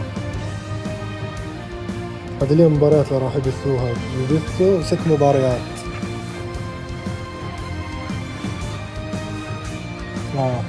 تخيل انت الحين موجود في اندونيسيا، منها سياحة ومنها تلعب بطولة العالم، والله حماس. فوقها يجيلك فلوس مبالغ ويجيك متابعين وتصير مشهور. هذا التيم هذا اللي حاطين صورة الأشقر أتوقع سلوفيني. هذا ممكن برازيلي ده الأبيض ما أدري، أو يمكن هذه سكواد. خلنا نقرأ اسم السكوادات. كيد اللي بيقابلوا بعض دول، اللي بيقابلوا بعض هذول اللاعبين تبعهم. هذا السكواد أوروبي الحين اللي بيلعب ضد سكواد، هذه ملامحهم آسيوية. اسمع سكواد جوش، أنا قلت من قبل، أنا وش قلت من قبل، حتى قلت لأصحابي، قلت ليهم السيرفر الأمريكي أسهل سيرفر، ولاعبين أمريكا دول جوش ودولين أنا أشوفهم الأول على أمريكا، والMMR تبعهم 5000 4500 وما أدري. قلت منوب، قالوا لي ليش منوب ما أدري، قلت لأن سيرفر أمريكا ما في لاعبين كويسين، يمكن 3 فرق. أقسم بالله سكواد جوشو اليوم شاركوا في بطولة العالم انجلدوا جلد مو صح، كلهم برونز. شفت الجنرال اللي يقول عنه أفضل رامي، طبعا ما راح يب معاهم أفضل لاعب، كان عندهم لاعب اسمه هون، أفضل لاعب هو بسكواد جوشو، ما قدر يروح معاهم لإندونيسيا، وراحوا عسكروا في إندونيسيا قبلها بشهرين يتمرنوا هناك مع بعض، كلهم برونز. سكواد جوشو ما قدروا يعملوا أي حاجة. هذول صور اللاعبين هم اللي بيلعبوا ضد بعض الحين بعد الجيم. هذا تيم آسيا أتوقع فلبينيين دول بيجي إذا ما خاب ظني. هذا أتوقع سكواد سلفيني لهم سكواد INQ ضد BG. صدقني ده سكواد BG أتوقع هذول يعني سلوفينيا دي الأول على أوروبا كامل. الأول على أوروبا تأهل لبطولة العالم. والبرازيل جابوا الأول على قارة اسمها قارة أمريكا اللاتينية أتوقع. يعني سكواد جوشو ممكن ما تأهلوا عرفت. انجلدوا من البرازيل. البرازيليين جلدوا ديك القارة كاملة. جلدوا التشيليين جلدوا الأمريكان عرفت. يب هون لو راح بيكون كويس بس صدقني ما يقدروا على الاندونيسيين والفلبينيين لعبتهم هذه. شوف هذه الصور اللي طالعة الحين دول صور اللاعبين تيمين اللي بيلعبوا ضد بعض. دقيقتين يبدي الماتش تبعهم. هون أنا يعجبني اللعبة مرة بس تدري إيش لما شاهد بث هون أقول يا ريت أنا في سيرفر أمريكا كان أخلي التانكات تبعي كلها الMMR تبعي 4600. يا أخي تخيل هو مثل جلوري يقابل ايبيك أو يعني ياخذ 4 بفات في الجيم ما حد حوله يدخل سولو جي يلعب أي هيرو سولو يعني لحاله في الرانك ضد جونسون ضد صن. احنا في سيرفرنا ما يمديك تلعب سولو أصلا لأن أصلا اللي يجوا معاك كانسر ضدك أحيانا يصير معرقين. احنا سيرفرنا سيرفر الخليج ما في لاعبين واجد. تون سيرفر أوروبا في لاعبين واجد. احنا سيرفرنا أحيانا تبحث ما تحصل جيم عادي يعني تبحث ساعة ما تحصل جيم. متخيل انت ساعة ما تحصل جيم ليش؟ لأن مثلا الحين التحديث الجديد يقول لك لازم يجيبوا لك ناس نفس رانكك. إذا عندك مثل جلوري لو واصلين من السيرفر مثل جلوري 40-50 شخص. ال 40-50 شخص قول لصاحب منهم 6 أو 7 الباقي نايمين. يلا كيف بتحصل جيم؟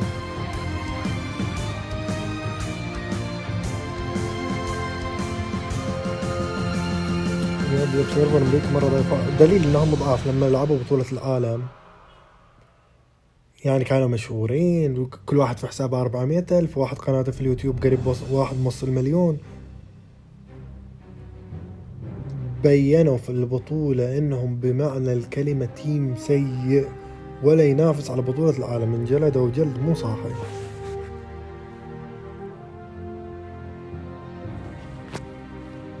أنا متحمس إذا هذا شوف السكواد بيجي. إذا هذا السكواد بيجي بشوف لاعب إذا معاهم لاعب المفضل في الفلبين بشوف ده هو معاهم لو لا نسيت اسمه. اسمه اللاعب المفضل والله نسيت اسمه بس بشوف ده هو معاهم بذكر على طول.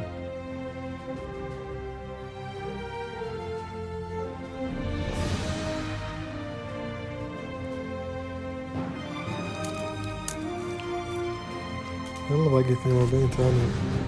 أنا تدري لو داخل جيم ينبلي المرات الجاية تدري وش أسوي؟ بين البث والبث الثاني ألعب لي جيم براول. يعني مثلا دا أشوف موقفين 10 دقايق بدل ما أن نسولف نلعب جيم براول. ألعب جيم براول على السريع بعدين نرجع للبث. الحين فترة انتقالية بس 21 ثانية. يلا أنا شوف المناظر الجميلة في الروسية. هذا سكواد الفلبين هذا اللي حط الصور نسيت اسم اللاعب المفضل.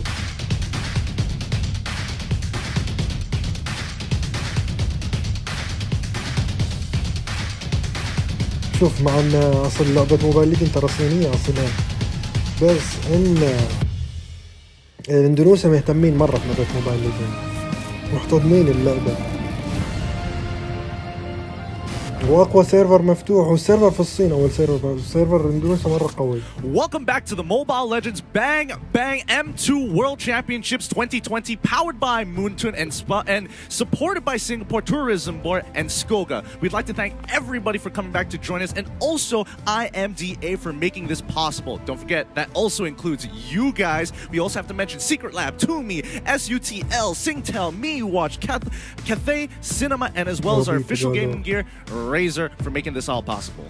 And going from zero to hero is made possible in Singapore. Follow Singapore Tourism Board official Instagram account and account at visit underscore Singapore, and don't forget to hashtag passion made possible to share your fondest memories of Singapore. And don't forget, we would not want to forget to thank PvP Esports, our partners in esports, to turn your competitive gaming dreams into a reality where gaming lives. PvP Esports is Southeast Asia's one-stop platform for amateur and professional gamers alike. Now, finally, with that out of the way, oh my goodness, it was a whole entire mouthful. My name is getting cute as well. With here to me today, it is going to be Butters on the desk. And how are you feeling? Because this is M2 and we're already at the second matchup of today. I mean, for the Philippines, it started out great. It's a 2-0 for them, but right now, Group A, well, for Malaysia, you guys still have hope. It's still the group stage. It's phase one, you know, just taking our time. And just, let it sink in that we are at the grandest stage of them all in terms of MLBB. All right. Okay. All right. I see where this is. All right, Butters. You got to put me on the spot like that. But we got to talk about today's games here, because this is going to be Burmese Ghouls going up against Unique Devo. These guys, I mean, we've seen them both in M1 before. They've made their appearances. They've made statements as well. Unique Devo stealing games in M1 off of some really big names as well, and Burmese Ghouls pushing up and pulling and surprising a lot of people actually in their first debut. And this is the Group A, by the way, ladies and gentlemen. Just to make it clear that Group B, the first match was Group B, and now it's going to be Group A. Now, going back to what you were saying, I really think that Burmese Ghouls, they are kind of like the dark horses of this tournament. They're huge dark horses. Yeah, and they have the talent, they have the potential. It's just that they lack this certain pace of closing a match at certain points in time. Where, as for Unique Devo, the only thing that I'm thinking of about them here right now is a new hero that they're gonna, utilize and use, something that they discovered by themselves, and probably, the element of surprise. Like, that's true. Information is scarce when it comes to like the Russian team. So actually, for the non-MPL teams, let's just say that information is scarce. You wouldn't really know about them if you don't really follow the teams.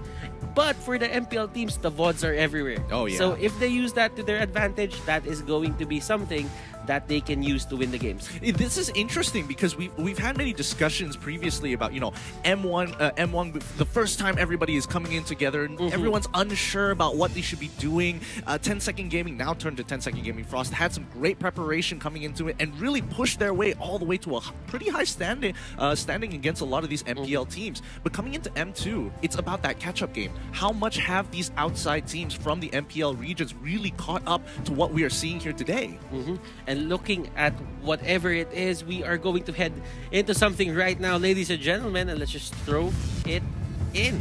Yes, let's have a look at the current standings here in Group B. I mean, you guys just watched it. Todak going 2-0. Omega Esports going 2-0 against Todak, pushing them down to that third, while Omega taking that top spot with a 100% win rate for now, but that could easily change by the end of today. And as you can see right now, this is the only group that has standings as of the moment, because everyone is at a standstill at a 0-0, but that will change for Group A once this match ends. Yeah, and I'm excited to see how much it's going to fluctuate here, because obviously it's looking for, the Filipinos cheering back at home, absolutely, no doubt about it. Malaysia just kind of like, licking our wounds a little bit, but don't worry, this could easily turn around. Now, some of the teams here, Impunity KH, also going to be one of the teams that we're going to be looking out for in Group B, but I mean, you talked about Burmese Ghouls being that dark horse, and we were doing a little bit of media work before this with the little Paquito challenges. We got to see a little bit of the mechanics from some of these players, and I'm telling you, you were the ones who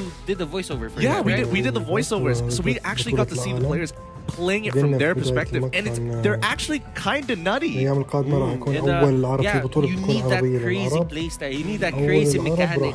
I mean, team-wise, it's great, but you know what? You really have to have that talent, that individual mechanic to actually outplay people here, because right now you are facing against the best players in the world. So you need to be at the top caliber level if you really just want to face them in lane or probably in a clash. Yeah, I would totally agree here. But we got to remember, this is still the group stage. Nobody is really going to get heavily punished, but you obviously want to be able to reach that top spot and secure yourselves into the next phase. Upper bracket means 2 lives in the playoffs, while lower bracket, if you don't make it to the top spot of your group, that only means you have 1 life, and 1 loss could, make you just drop out of the tournament all in all. Yeah, definitely. A lot of the teams don't want to be put in that position. So it's better to get those points very early on rather than, try to scrap them up later in. Now, looking at, we did talk about Burmese schools already. Now, let's ايوه اللاعب الفلبيني اللي كنت اقول لك عنه يا محمد اسمه I'm يوجي. looking at their lineup and I tried to check some of their scrims that happened. Ooh. And I'd say that they really like the aggressive lineups. Like in terms of tank, they like to go for Grok. Oh. They like to go for the Hilda. And they almost have the same meta as the Southeast Asian teams that we have here. That is great to hear. Because that just means that they are just keeping up with the competitive level. They're keeping up, they understand the meta, and not to mention that the patch actually dropped not too long ago. So it's also about that adaptivity as well. So at least compared to the other MPL teams, they're all just trying to figure out what's the best way to play the game as of right now. And the first person who figures it out is going to basically cheat the system in the group stages. Exactly. Your lineups, ladies and gentlemen, it will show in your screens right now. So now let's have a look. This is going to be the Burmese Ghouls, BDD, maybe Kid, Ace, and D is going to be your main lineup for this best of 3.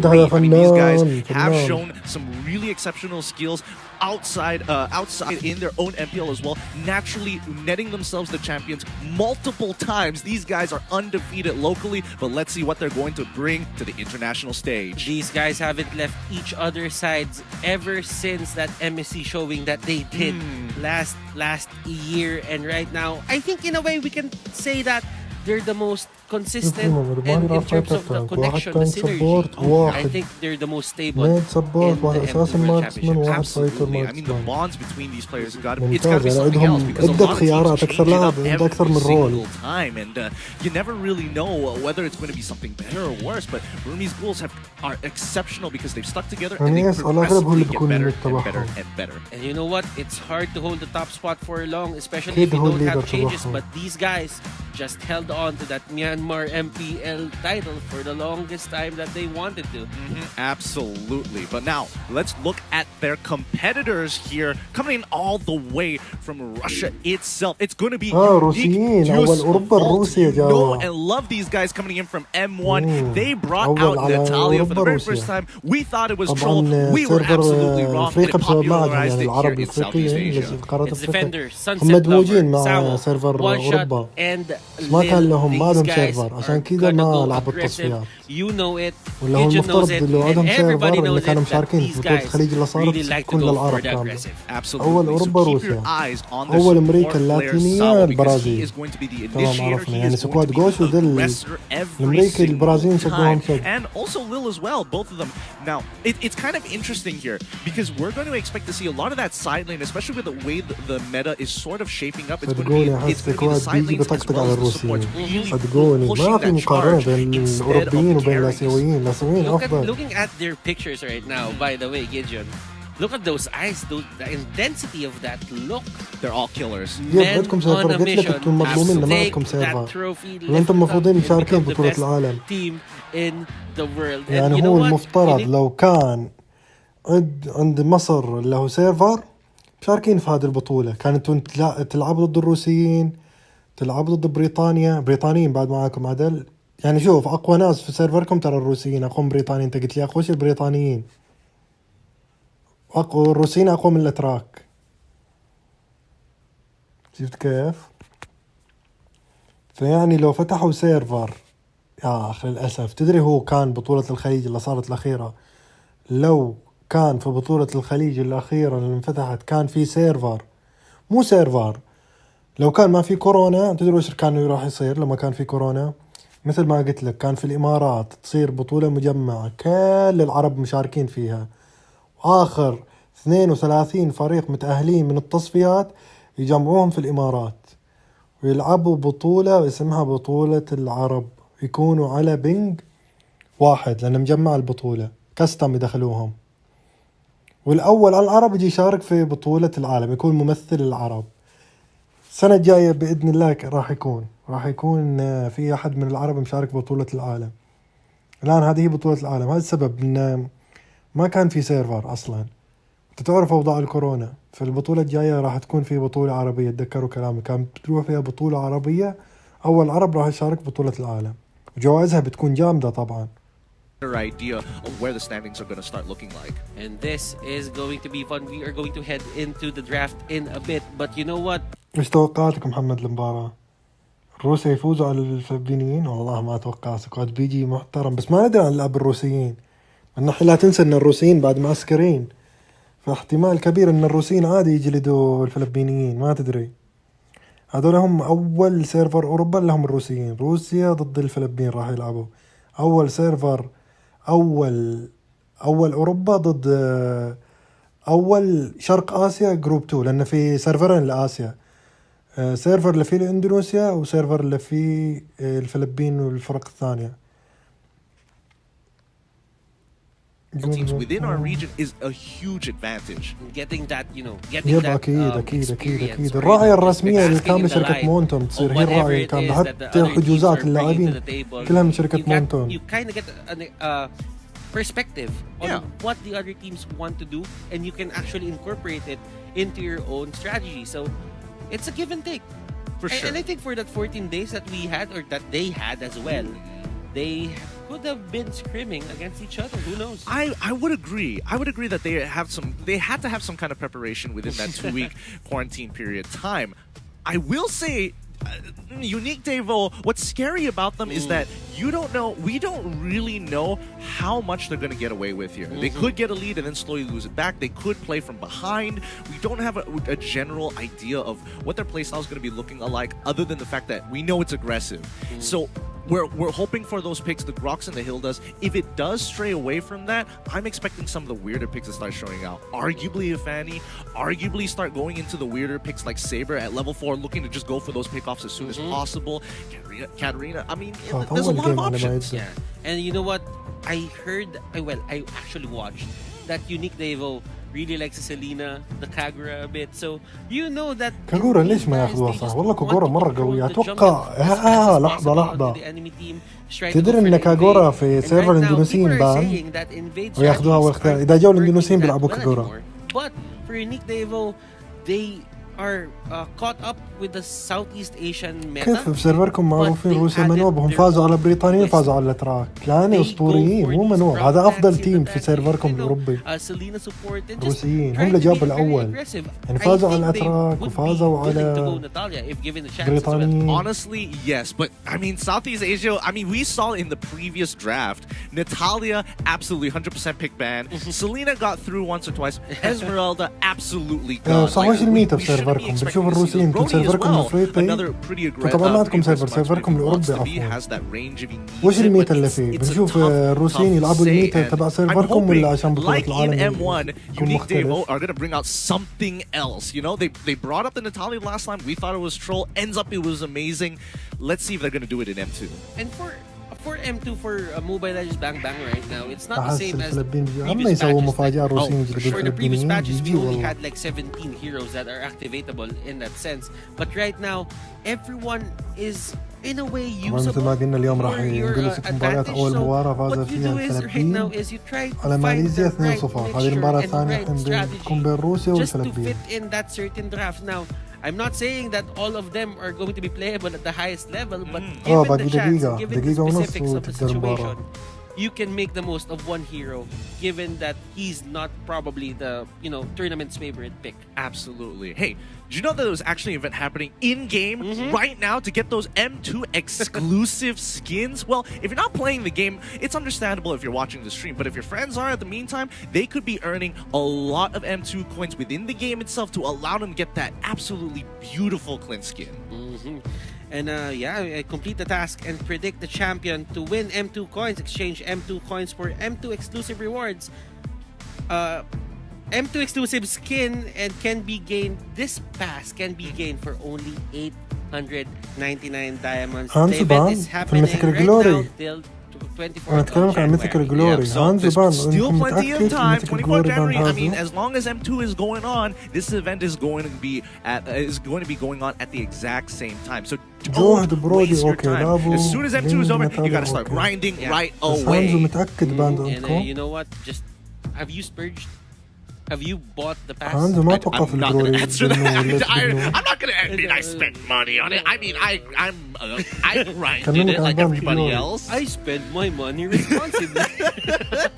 Don't call me out like that, Butters. Come on, man. I mean, if you ask me, I'll just tell you that I bought it. Yes. Oh man. I mean, 899 diamonds for all these freebies. You have the M2 special avatar border, the M2 exclusive skin, the M2 battle emote, and the M2 sacred statue for only 899.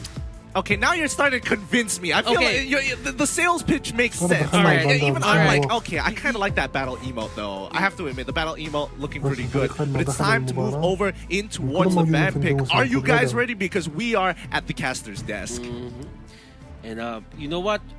Getting ready for this pick and ban right now as we head on to the player cams. This is Unique Devo versus Burmese Schools. Game number 1. This is group stages. Group A. And man, right now, they started with a Brody ban for the side of Unique Devo. For the side of Burmese Schools, it's going to be the Matilda. Yeah, I mean, this is pretty standard. We've seen pretty much every single team playing in professional play just saying, no, these two, absolutely not. Matilda, a great way to start harassing people. Brody, just an exceptionally good marksman. And you know what? The mid-game spike of Brody just got a bit better. I mean, the early game got hurt a bit, but it's not by much. True. I think it shifts the playstyle a little bit where it's like, okay, yeah, maybe I can't go for those big invades anymore, but who cares? I just get a couple of items. I'm looking pretty good. Level 4 comes about and bam! I'm going to start hitting hard like a truck. But Unique Deus Vault is going to be banning out the Yishin Shin this time against the Burmese Ghouls. And it looks like they're going to rely themselves with And looking at it right now, ladies and gentlemen, Burmese Ghouls did صير أسهل دابان 5 يعني اللي مستحيل ينفتح دابان 5. They don't want to give Sawo that دابان 5 يعني probably the Matilda as well, because Matilda is one of those heroes that allow their team or allow her team to just be aggressive just because of the extra shields that she gives. Yeah, I'm noticing a little bit of a pattern here coming in from Unique Devolt, and they are banning out the marksmen in particular. I'm wondering if they're trying to force Burmese Ghouls into something like a Hayabusa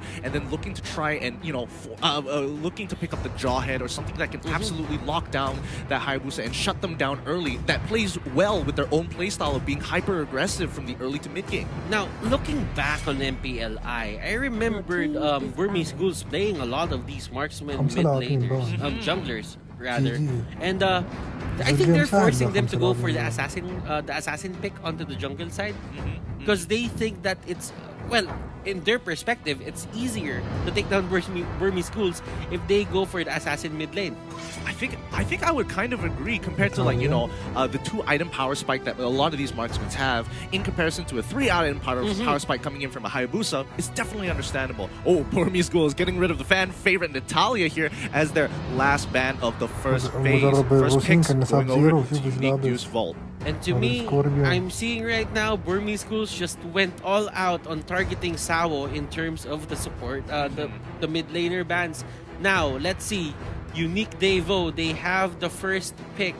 Who will they go for? A lot of heroes are open. They can go for the Benedetta if they want to. Oh, Benedetta is wide open. They could look to get something a little bit more flexible if they wanted to, but let's see where it's going to be. And it looks like their minds are towards that flexibility in that Jawhead. Can go into the offlane, can go into as a support position. All around, solid. Lunox solid line. Burmese Schools here starting out with the Lunox. They know that Unique Devo here would go for steady Grok or Jawhead or Hilda pick So what they went for is a good mid laner with solid damage that can, you know, isolate or zone out people or probably take the tanks down. I would agree. But also what's really great about this opening coming in from Burmese Girls draft is the fact that both of these core heroes are able to evade and escape the unstoppable force coming in from the Jawhead. Lunux with their brilliance. He does bang. Oh, you hit me a little bit of damage, whatever, and I'm out already. Yeah, that is true. Now, looking at it, Unique Devo going straight for that Roger, not even thinking about the next picks that will happen here for the side of Burmese Schools. But right now, we did say that they want to go aggressive, so they go for a Yuzhong, a Roger, and a Jawhead. This is all-out war in clashes. I agree. It looks like they want to dive really hard, and you know, showing the Yuzhong in the first phase does tell me that they want to play a little bit more of a team fight composition. Looking at this, they could get like a lane bully. I mean, it's either they have somebody who can a sponge who can absorb that kind of pressure, or they can just pick up a Khalid. Bully that Yuzhong into submission until the later stages of the game where Yuzhong starts getting more relevant. Yeah, but the thing for me, Unique Devo, they committed a lot on these physical damage heroes that they might be one-dimensional in a way. So they really have to look out for their next two picks, because if they fall into that trap or going for a full physical lineup, that's going to be bad for them, because the itemization here for the side of Burmese Schools is going to be a hell lot easier. Yeah, I would totally agree. And also, it could fall into one of those situations whereby, okay, yeah, you want to go in really, really hard? That's totally fine. I can pick up something like a Kavita. I can pick up something like a Valir, something to push them away and create space for that team. But let's see what it's going to be as Burmese Ghouls now realizing, hey, they're all physical damage. Let's start cutting out magic damage. Kagura, a really safe mage overall. And looking at Burmese Ghouls, they're not done with banning out heroes for Sao here. they're just going all out. Like, okay, we did see Sao play. Who's going to be the target? Coach Panda says, Sabo. Go for it. Go for it. Shoot him down. Shoot him down. And now Unique Deuce Vault, they've got to start thinking about minimizing the pool coming in from Burmese Ghouls. But overall, Burmese Ghouls, their draft is really flexible thus far. So it's going to be a little bit harder. They get rid of the Akai, a very stable tank pick that we see popping out more often than not in pro play. Now, I'm thinking about this certain setup that Burmese Schools did. They have Ruby DD on the Benedetta, D on that Claude. You have Kid on that Lunox. Now, I'm kind of wondering, is this Lunox going to be an XP lane Lunox? Because looking at it, if you put him on the mid lane, that's going to, you know, set him back a bit and not get the Chaos Darkening as fast as possible. But it seems to me that they have a lot of room for improvements here, and I'm really looking at Burmese Schools that they have this mid-game spike that they need to account for, so that for Unique Devo here, it's all about the early game. When they hit level 4, they get to motivate. تاخذ باكيتو ما حد للحين يعرف باكيتو او يعرف كيف يلعبوا باكيتو. يجي كتير محترف باكيتو مثل ما قلت لك سيلفانا بندوها عشان لا تكون التانك تبعها. Potentially even into the offlane, but I think it's rather flexible for now for Burmese Ghouls. If they want to turn away into getting some stronger offlaners, they could easily do that. ترجال ترى كومبو واحد مع بنديتا مع كلاود جي جي. والله جي جي ده ترجال فنان. From Burmese Ghouls, great options there, really smart bans. ترى كومبو مرة قوي. Is going to be banning out the Sylvana as well as the Akai. Also, very intelligent picks from both sides. اتوقع هذا توب جلوبال روجر. مش قايل لك عن ترجال. صدقني بيجي سكواد بيجلدوا الروسيين جل. تجميعة واحدة من ترجال. ألت كلاود على طول وألت تبا والسمو بنديتا وألت لونك جي جي مسكو سريع. كومبو قوي قوي قوي. With a Tigreal there, هم الكومبو اللي عند الروسيين اللي هو بس انه يوزون صاروا مستنجماعي with the flash with the flicker rather. Now thinking about it, Sao and Defender here, they still have ممكن ده بيجي ياخذوا لينك. They still have to get that ما في كاونتر الحين proper للينك. mixture of side lane. بس ما اتوقع لا ما اتوقع ياخذوا لينك. ليش ما ياخذوا لينك؟ لان جنجل يا بيكون كلاود او بنديتا. I would think that Farsa is أو still a ممكن pretty كلاود decent option وبنديتا here. سولي Ooh, it looks لين like they're going for the 1-1. 1-1 لا لا instead. يبين Alright, so it looks like 1-1 is probably going into the side lane, and they're كاجا making sure that their الله. level 4s are هذا اللي يفهم absolutely الأخذ deadly. كاجا. Like, tell me this doesn't remind you of the previous صدقني يمكن عادي MSCs يفوز here, where we الروسيين. basically كاجا saw بيك Cho, قسما بالله شوف Kaja and كاونتر Jaya being interchangeable كاونتر بنديتا. every single أنا time. كاونتر Kaja not exactly بنديتا all the بكاجا. time, but you know, those عندي were the الموضوع two أنا main من نجي staples. ضد بنديتا نفتحها ضدها كاجا كاونتر لو يجيك محترف بنديتا أنت محترف كاجا والله جي جي ممكن الروسيين يسووا مفاجأة. شوف انصدمهم من اختيار كاجا أول اختيار لكاجا في البطولة. It's going to be an easy time for them to clear out. لينك بعد ياخذوا كاونتر كاجا How do كاجا you كاونتر لينك. utilize this pickup مين line or الاختيار pick-off الأخير؟ line سوري لين up راح from يختاروا winning Devo? يلعبوا Looking at it, you have the لابو ejector, مثلا. you have the divine لينك judgment. أخذوا لينك يلا So انبسط you have a lot of ways to انبسط initiate the يا fight. محمد أخذوا حبيبك Now, لينك. looking at it, I think for them it's going أجل to be التشكيلة كالآتي تقول لك كلاود بنديتا سولي لين لونك سبورت ميد لينج تارجل. التشكيلة الثانية تقول لك جوهد تانك سبورت كاجا جنجل روجر سولي لين 1-1 والله جيم حار. شوف احنا الاختيار الله أنا حبيت لاخذ كاجا أشجع على تدير هالجيم. تعال دول مو فلبينيين وين دي الدولة ما هم فلبينيين أنا أقول مو ياهم يوجين مو فلبينيين دول وين الدولة دي ما أعرف هذا العالم ما أعرف الدولة صراحة. سنغافورة إيه سنغافورة ضد روسيا. Now this is going to be very interesting. سنغافورة ضد I'm روسيا. excited to see what Russia brought to the أتوقع table, الروسيين but you know what? بسبب Burmese كاجا. schools, statistically speaking, they are the favorites. شوف كاجا دا in فنان this صدقني series. بكاونتر So right لك now, لينك Russia, لك Devo, you need to show us what you brought to the table and how aggressive and how calculated سنغافورة you are سنغافورة when روسيا عفوا ما هم it الفلبين comes دول. to the fighting. معذرة منكم. Now let's get into this روسيا ضد second سنغافورة. game of today. Welcome to the land of Dawn and the M2 World Championships as we الأول على begin سنغافورة the ضد الأول battle. على See أوروبا. here, both of the teams aren't really giving that much priority into, you know, just invading people. And, sure. and even Lil, even with the jaw مو head, لينك he's not قصدي going to كاجا go متحمس على into that كاجا. purple buff area. And he's أنا not اللي going to, هم you know, try to كاجا eject ميكا her ما as أحب much as صدقني. possible. Yeah, I think maybe he's trying to find as much information as possible here on where exactly which buff they're going to start off. Oh, Lil getting the ejector onto Kid. He is in a lot of trouble. He has no spells to get himself out of there because he took يا نوب يا Purify. جوهد No سرق flicker الكل at من all. روجر. First لا blood أعطى الكل going روجر over to ذاك الجيم. Unique Deuce Volt. لا أعطى And the الكل timers روجر. right now for the side of Burmese يا الله schools سرقوا الكلات على روجر النوب is الروسيين. a little bit more تخيل delayed. كلين جابهم To be روجر. honest, now that Kid جي جي and كان دمج روجر Maybe الحين. went down. Well, that's one kill on Maybe, but you would have لا preferred شكلهم it الروسيين if it بيفوزوا. gone عندهم to كاجا like, خلاص you know, جي جي. Ace or Kid. كاجا I شوف mean, at بنديتا this ما point, بيقدر يدخل بألت obviously من you دخل want to بألت put them on بنديتا their كاجا on على the طول force يمسكها. areas, of course, but you know, جي considering the جي situation, لينك يدخل في ألت يخلص الألت still على طول كاجا traded يمسكها. up. شفت It's كيف 2 for صعب 1 trade, الجيم and at the end of the صعب day, they're يدخلوا على very الروسيين. happy considering that they are the early game composition. And look شوف at this, جوهد they بداية know that الجيم this guy عرفت doesn't كيف have شوف flicker جوهد and Lunox ليفل here is the 2 primary كلين. target, but Ace لينك jumping حبيبك in, لينك Tempest of Blades, and look at شوف الكومبو that! شوف سرعة Going in لينك. hard, he's trying to jump on top of his Sawa as well as one shot, having to Link get on Roger. out of there. One جنب shot, شيلة he's جي جي. still a little bit of health جي left. Can Ace, he تعال doesn't have تعال. enough energy. ليه Even ده with the الشل purple جاء؟ buff, he أيوة could جاء go for the الشل ما dive, but يقدر no, يجيبه. it's too much damage. Ace pulls away, and they continue to try for this invade onto the Beetle side. That could have been the great equalizer here into the early game if they got that kill. شوف دمج كاجا بخليك تنصدم والله من Ace دمج didn't have كاجا. enough energy. And maybe that's حطوا one عيونك of the على things دمج that you كاجا، have ها؟ to look at شوف when you're دمج كاجا. playing Ling. Ling's أحسن energy اختيار regeneration تيم got كاجا a bit, كان. you know, nerf. بس الحين And تيم you فايت هي can الأهم. see it there.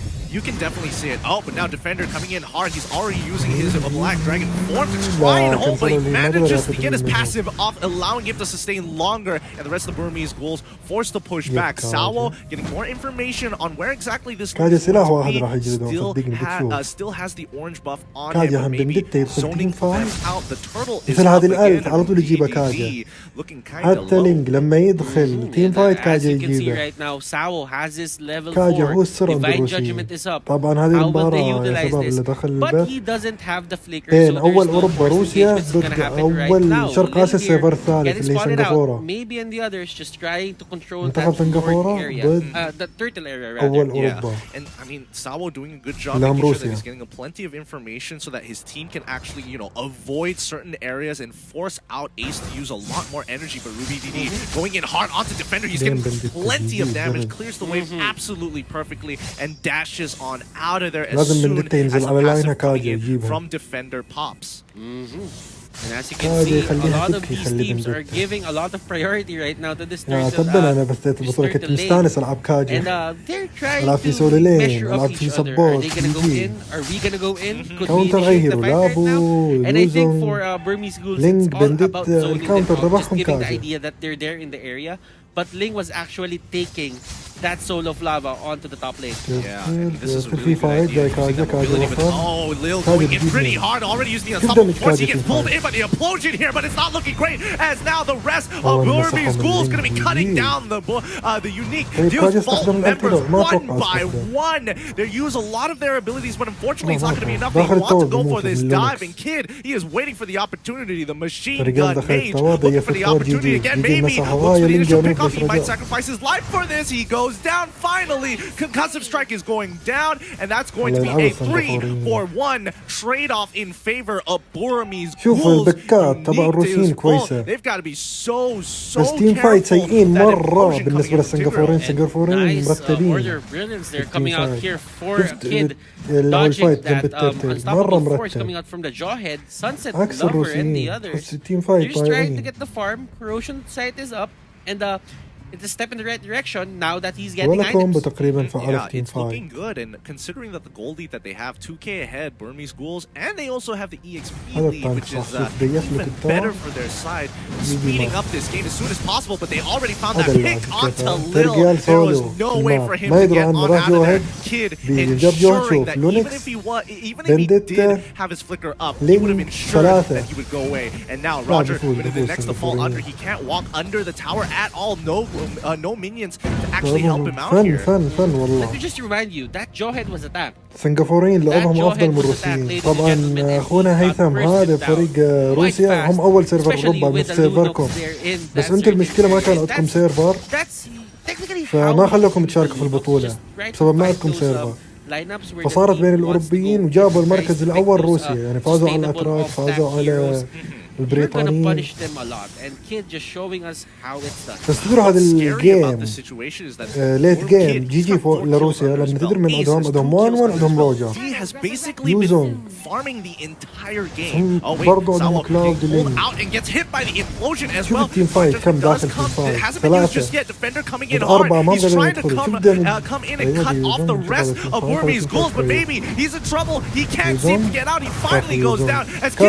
كاجا يوقف على طول لينكس على القلب. شوف كاجا جي جي كاجا شوف كاجا والسوف لين ما مات لين.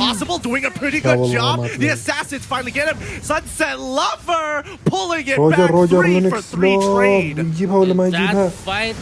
المفروض يروح الباف تبع الانجلو كده ما عندهم حكمان. Oh, that was hot. احلى لقطه في الجيم عجبتني كاجا تيم فايت. شفتوا بس سوت كاجا في تيم فايت اول ما فعل لينج الالتي مسك قلب جمده ما خلاه يكمل السيوف تبعه عرف.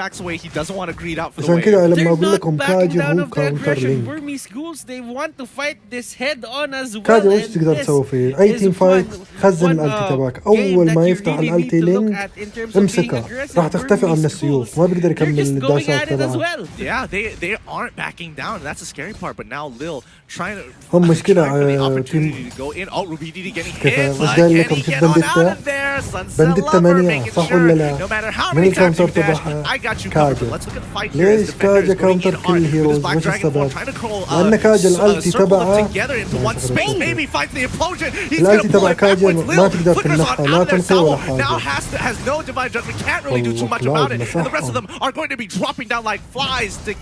The machine gun match with a darkening as Ace looking to clean up that fight, but unfortunately one shot still there, especially with the soul of lava to slow down any kind of assault. Woo! Burmese ghouls. شوف الروسيين إذا جاك ليت جيم راح يفوزوا الروسيين. في الإيرلي راح يشوفوهم شد. This is a cage match, ladies and gentlemen. And الإيرلي this عندك is لونكس going عندك to be بنديتا دمج something عالي that you have إيرلي. to هم في look الإيرلي ما عندهم أي دمج. this is the benchmark كاجا of what you يعتبر should دمجهم expect في الإيرلي from وأنا some ما of عنده the teams دمج here إيرلي. for the M2 World Championship. يوزنج عنده They're دمج إيرلي بس understanding right يوزنج now is to يلمسها. just be aggressive. They don't want to surrender هذا الجيم any حماسي. turtles. This is أنا when أكثر some of the حاجة teams here in متحمس عليه M2 عشان they would give up the عشان turtles for كاجا. some certain areas of the game which كاجا they don't يكونتر think لك that that's بنديتا. you know the turtle is أذكياء يا important. أخي. The turtle buff is important. But right now both of these teams really want the turtle buff. Oh, Lil! He tries to go for the unstoppable force. He knew he was going to die. He thought he could get that last bit of damage in to maybe pull something off, but شوفوا it's من not going to قوة work. لعب He baiting out a السنغافوريين. fight onto one shot, but unfortunately, Ace comes rushing on over, getting a free kill up on the top side of the map, and they break فجوهد that يحاول top يكشف tier الماب. one كل ما as يبان في well. الماب يجوا له ثلاثة Sunset يشقوا Lover جوهد. right now. هذا اللعب الصح في Trying to الموت. find the farm for a bit, but for D here. الحين and حصلوا Ace, يتكلموا it's هذول going to be that السنغافوريين second يقولوا لازم turret, نخلص الجيم second ايرلي turret ما نبغى onto the ندخل top ليت lane. جيم. ليت That's جيم مرة بيكونوا going to أقوياء. their روجر أنت side. Now متخيل؟ Ace and the others just using that mobility يوزونج to try to 1-1 clear the waves. جوهد. And you know what? D here and Ace, they're having a bit of a split in the jungle. Yeah, I mean, سيسيليان كويس بس تخيل سيسيليان ضد لينج والله ينشق جي جي او ضد جوهد ينشق. شوف كم واحد في الفايت داخلين هذا الفايت 4 كل التيم متجمعين جنب الرد. روجر قوته في الرد باف ياخذ منه الرد. خذوا الرد؟ Now Lord لا is up. ميسنج اخذ الرد يبقى اخذ اتوقع. For defender is down.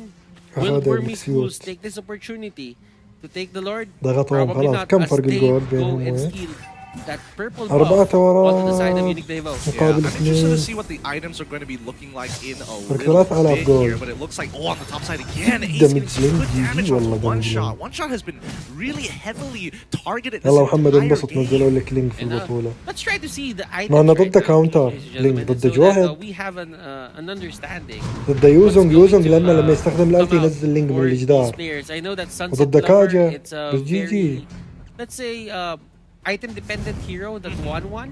Now he has the corrosion side. He has صار كم 4000 the الجول.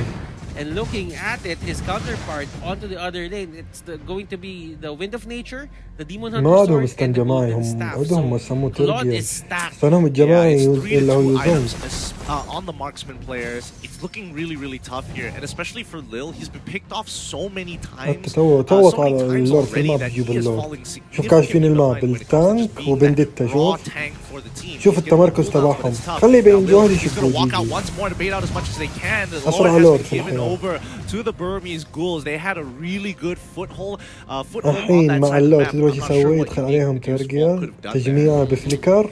Now, بنديتا يفتح الألف. Unique Devo, they're having problems أو holding the لونكس line. يفتح الألف. كلاود الألف They're جي جي. not stopping Burmese Ghouls أقوى from كومبو راح ينزل invading مع their اللورد. jungle خلينا نشوف and all الكومبو that- مع اللورد all those سووها ولا لا؟ monsters, all those creeps on the jungle are going to the side of Burmese Ghouls. Now, this is a fight that they want, I think. Unique Devo here. This is a big engagement here. Defenders still trying to push them around as much as they can. Vendetta جمعهم trying to go in towards the backline, but unfortunately, Sawo wasn't able to find the right targets, and they're going in hard. Lil comes with the unstoppable force onto D here, but it has to pull back. It's 2 for 1 trade, 1 for 3 trade. This is looking great for Unique.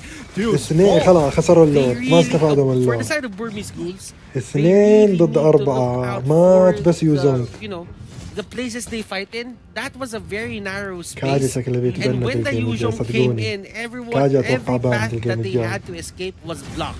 absolutely. And It was every man هذه البطولة for راح himself يتبنى at that كاجا point. أتوقع I فيها. totally agree, but like you can see أول that a تيم lot of ياخذ the كاجا. members, especially for D, he wants to go in hard with the blazing duet, and he gets absolutely shut ما أنا down توقعت وش تشيل by Sawo at that point of time. He tries to لينك battle بس ما يقدر Mary يدخل forwards or جنب backwards. كاجا. The divine judgment completely locks him in place. They have to be mindful of their جوهد جاب درع surroundings. If فيزيكال.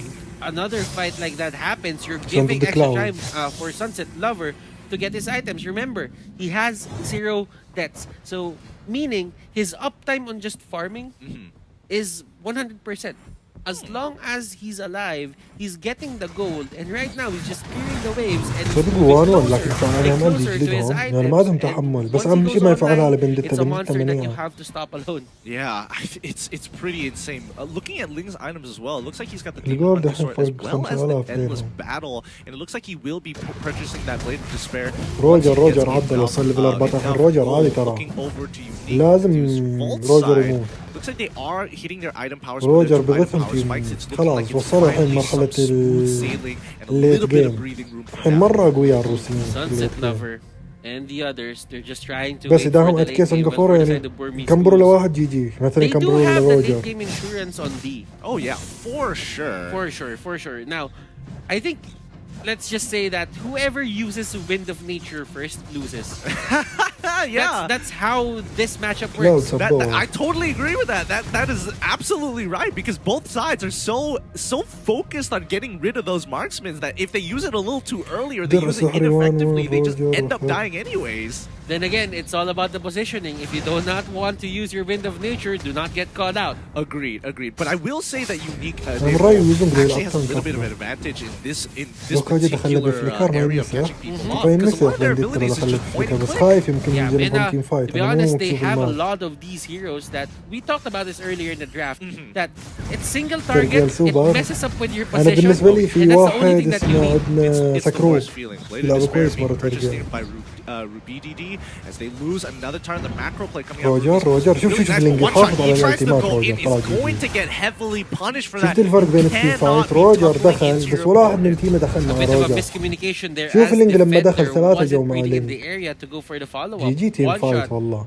Wanted to go تيم in, فايت wanted to fight, أفضل but بمراحل his team thinks سنغافوريين من otherwise. الروسيين. Yeah, he's got to be a little bit more patient in that sense, but hopefully that wasn't hopefully that was a little bit of a كاجا misclick. عندما يجي That's عالي fine. ترى شوف Unique هو as well ماخذ 4 doesn't lose كيلات too 4 much 2 off of 7 this. It's سكور. not like they had a lot of pressure to work with to begin وانو the يلعب game. سيف But Burmese 1-0 Ghouls, looking at their macro, 5. it's looking good. 7k ahead of their opponents. واحد فيد من It's 8. it's a tough situation. اللورد to be in. الثاني. Yeah, man. Looking at it اللورد right شوف now, إذا أخذوا لورد Ace and Kid يقدروا are here يدافعوا in عنه Lord سريع بسبب area, عندهم and مانون this وروجر is يعتبر going اثنين to رومان. be the most جيل اللورد important سريع. part of the map right now. Lil here, بس لاحظ spotting يموت them منهم out. في Will الفايت they لورد لما ينتهي contest? الجيم. Everyone is scattered دقيقة here for the side of 13. Unique Devo, while Burmese Ghouls, they are in the Lord area and they're just trying to take it down, and they will give it to the side of Burmese Ghouls without contest.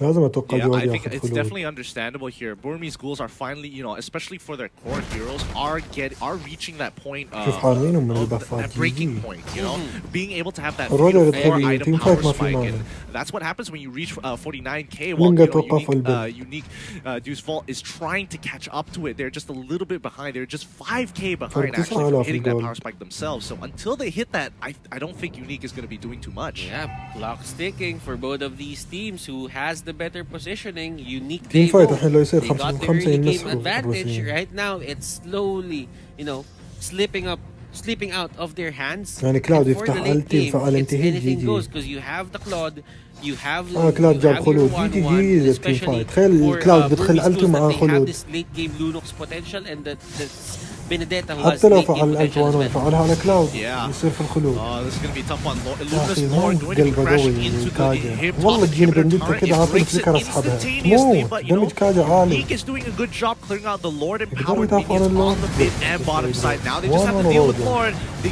They lost an inhibitor turret, which is not the greatest, but they are still in it to win it. They haven't bowed out just yet. عليهم And they have good waves there, mind you. That is going to be the ring of order coming out here. هم from يستنوا Gaja, كاجا Ruby يستخدم DD. الألف. He's gonna go in. Oh, he forced that. حاول يدخل رجال Forcing it hard, جمعهم. defender trying to disrupt as much as possible, but in the back line, maybe ترجع. going in كاجا with يا the أخي explosion. اسحبها. Nothing they can do يجي ما about it. ترجع ما Burmese قدرت Ghouls, تنفع. they go in, maybe tries to save the day, but unfortunately, كاجا Ruby لعيب كثير DD might كاجا. have حافظ accidentally على baited a الألف fight. يستنى تدري مين لينج. Oh, it's not يسحبها over yet. كاجا. Kid turns around with the targeting as well. Goes into that brilliant كاجا form, but يتفاجئ nah, على he's going to be الوان واللي absolutely فعل shut شفت down الجلونكس by كيف؟ Unique Deuce Vault. And كاجا they لازم do يجيب not درس صار، disappoint لازم Unique أخذها. Devo. They hold the line to their base, and right now, Sunset Lover is getting all the items in the world, and Sunset Lover is loving it. No pun intended. But Rumini, he's going to be trying to clear that wave as soon as possible, but this is the time that Unique can do something about it. Rumini, he's in trouble. Oh, that was clean. Come on. Eye for an eye. When you time it right, it can do you wonders. Man, literally, it's a 0.7 second ability. Less than a second. That timing couldn't have been any more perfect. It had to be within the range of 0.5. That's ridiculous. But then again, man, that is a telegraph skill. You can see it from a mile away. It's gonna come in front of you, and you just have to time it right. But still, Yeah, it's that so I like it. I like it.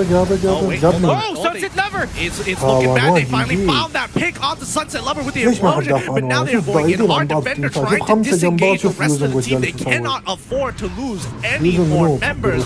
Maybe well done. Even without a flicker, he is still pulling punches. Looking at it, that was a clutch catch, or maybe. For the longest time, he couldn't get really an explosion on that 1-1, but with that flicker in, Yeah, he got it in time. He's doing it again and finds Lil in the process, and now it's gonna allow Ace to jump in towards the backline. Salvo gets executed, and he is down. This opens up the entire wave for Burmese Ghouls to finish off the fire defender, trying to clear it up as soon as possible to keep the crystal alive. But Ace, he's trying to kill it out as soon as he can. One shot doesn't take him out in time. Burmese Ghouls take game one. And clutch moments from the players that could have قوية gone both للروسيين، بس ways. لو كانوا الروسيين مثلا محترفين في البكات يشقوا السنغافوريين. السنغافوريين كانوا متمكنين من الهيروز أكثر من One الروسيين. mistake. الروسيين معطين هيروز ميتا بس ما يلعبوا فيها كويس. أغلاط واجد في التيم And فايت. it was just trying to find that small 2-0 error. أتوقع That سنغافورة. small error from that enemy team. على البكات فكرت لعب الروسيين كويس بس طلع بكات بدون لعب. And use their 2-0 advantage. سنغافورة. And they saw Sunset Lover there, أتوقع. staying in front of everyone. Implosion comes in, and يا عمي they داخلين heavily على get punished. روجر. It's just one of those situations where it's like you ثلاثة disrespect على your روجر opponent داخلين enough, تيم they فايت. التيم will جالسين يطالعوا في fight روجر. back. And I think maybe did a great job there. He had no flicker, no real option to force the play. But you know, when they jump into you, you got to make sure you punish them for that spacing. Remember, guys, you really need to, respect your opponents right now. If you underestimate them at any time of the game, you are gonna get bit back. And I like that point, Gideon. Looking at it, the game was a bit, let's say that it was 50-50. Well, I think it was 70-30 at the early game. If only Unique Devo got hold of that lead. كاجا سرق منك. I would agree يعني with that. السبورت والتانك اخذوا كلين من روجر. هذه غلط. هذه لو تشوف تيم من اندونيسيا مستحيل يغلطوا ولا غلط. Every single time a turtle will pop up, it's just fist for fist, just brawling day in and day out. And you don't usually see that anymore because the teams right now know their priorities. If they want the turtle, they would go for the turtle. If they don't need the turtle, they won't go for it. They would go for the turrets. But there were no priority in the turrets right now because everyone wanted to just go at it. And no one was backing down at that moment on. I totally agree. And what I absolutely love about Unique Devo is the fact that the disrespect that they showed to Burmese Ghouls. Okay, we lost the first fight. A lot of MPL teams, okay, we're a little bit behind. Let's catch up a little bit, hit our next item, power spike. يا حبيبي بندت تتخلي تطور مثل كذا والله بفليكر اجيبها جي امسحها قبل لا تفعل الألف. Let's take the fight. They are ترى فليكر ألف كاجا جيجي تنمسح بندتها ما تقدر تعمل أي حاجة. لا تنسى جنبي روجر. أنا أتفق مع روجر في المايك. ادخل بفليكر بجيب مدته جهز لي السكيل الاول والجديد مثلا ادخل بفليكر بس اجيبه بس السكيل الاول يستخدم يمكن قبل يستخدمه بعد it wouldn't really be لو جانا ترقل مثلا احنا انا استخدمت الت تبعي جوهد ياخذه يرمي. I would totally agree if they brought it to a 1-1. It would have been absolutely fine. But hey, this is only the first matchup, so we still have plenty more games to go. With that being said, with the first match closing out, we would also like to thank Toomey for being the partner and sponsor of M2 as the journey to become the M2 champion has been perfected. With the latest Toomey luggage and backpack, you can bring your gear anywhere with you safely without worry. Now, be sure to check out Tumi.com/esports. Let me say that again. Tumi.com/esports to perfect your own journey and enjoy the M2 competition. والفلبين لقوا كلهم برونز. ما عليكم من الشهرة مثلا أو توب جلوبال تعالوا لي. هنا اللعب تيم فايت كومبو مرتب. تيم وور. that eliminates bacteria and viruses 24/7 for 180 days. To find out more about what SUT and EnviroTech offers, visit sdsd.com. Now, fans at home, I know you guys are thinking, come on, that next game, I'm itching for more. I need more Burmese goals and unique Devo, but don't you worry, because throughout the tournament, we'll be announcing various giveaways from Razer, M2's official gaming gear partner. So keep your eyes and ears peeled out for this, and you might be walking away with some sweet prizes.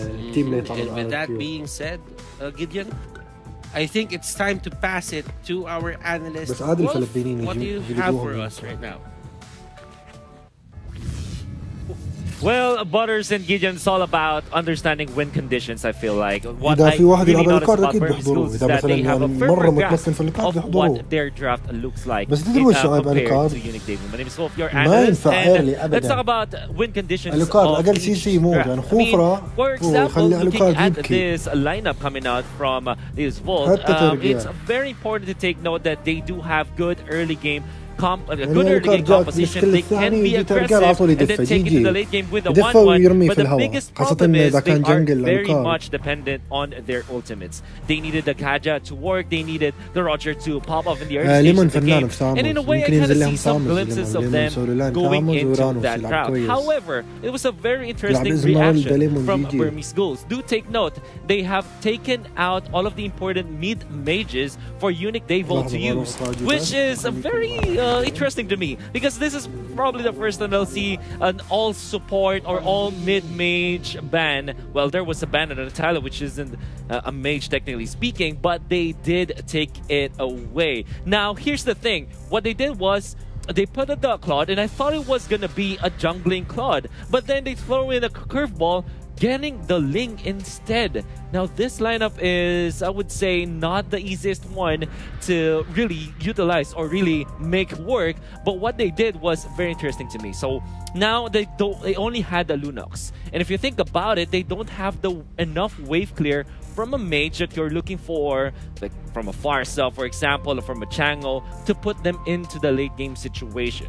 That is definitely difficult for their part. I would say Ling and Claude, they are so farm dependent that they need someone to take over in the early stages for them to make it to the late game, especially when they're going up against an early game lineup. So now, if we look at the item build-up of these teams, it this now makes sense because they used the Benedetta to get the early breastplate as well as the dominance ice. This is their tank. This is not their tanky hero, but it is their way to soak damage in the early stages so that they have early game team fight. Not only that, they also won their lanes so massively. I think this is the most important factor on how Burmese schools were able to make it to the late game, because technically speaking, they don't have the best early game lineup against Unique Devo, but what they did was they won their lanes. So Ruby DD as well as D on this Benedetta and Claude respectively, they won their lane matchups. Because they were farming so much in the early stages, what only Ace had to do was كنا نقول ان دانتي هو الاول على العالم الوكارد، هو بنفسه يقول اكثر هيرو يغثه، يعني لما يكون يلعب الوكارد كان خوفرة اتوقع قال خوفرة انه ما يحب يكون ضده هو الوكارد، لانه شوف انت دانتي يستخدم الوكارد مو سايد، يستخدمه جنجل. لما يجيبه بالسكيل الاول سيسي، السكيل الثاني خوفرة الكورة لما يعملها عليه وبيروح مثلا بيستخدم السكيل الثاني حق بينط على هيرو ثاني ما يقدر of Unique Devo, and by then it was already so hard, so difficult. ما يقدر يستخدم سكيلاته، لازم ينتظر لين خوفرة يستخدم السكيل الثاني. طيب خوفرة استخدم السكيل الثاني، جاء له كارد نط مثلا لانه دمجه من قريب، يستخدم الالت خوفرة جنب الجدار جي بعدين السكيل الاول. شفت كيف؟ يعني خوفرة يغث الوكارد. بس يعني دانتي تتكلم يده ما شاء الله سريع، كنترول سريع وذكي، ما يدخل تيم فايت عبث. دانتي هذا السيزون كنت معه في السكواد، ما يحتاج، معروف دانتي ما يحتاج.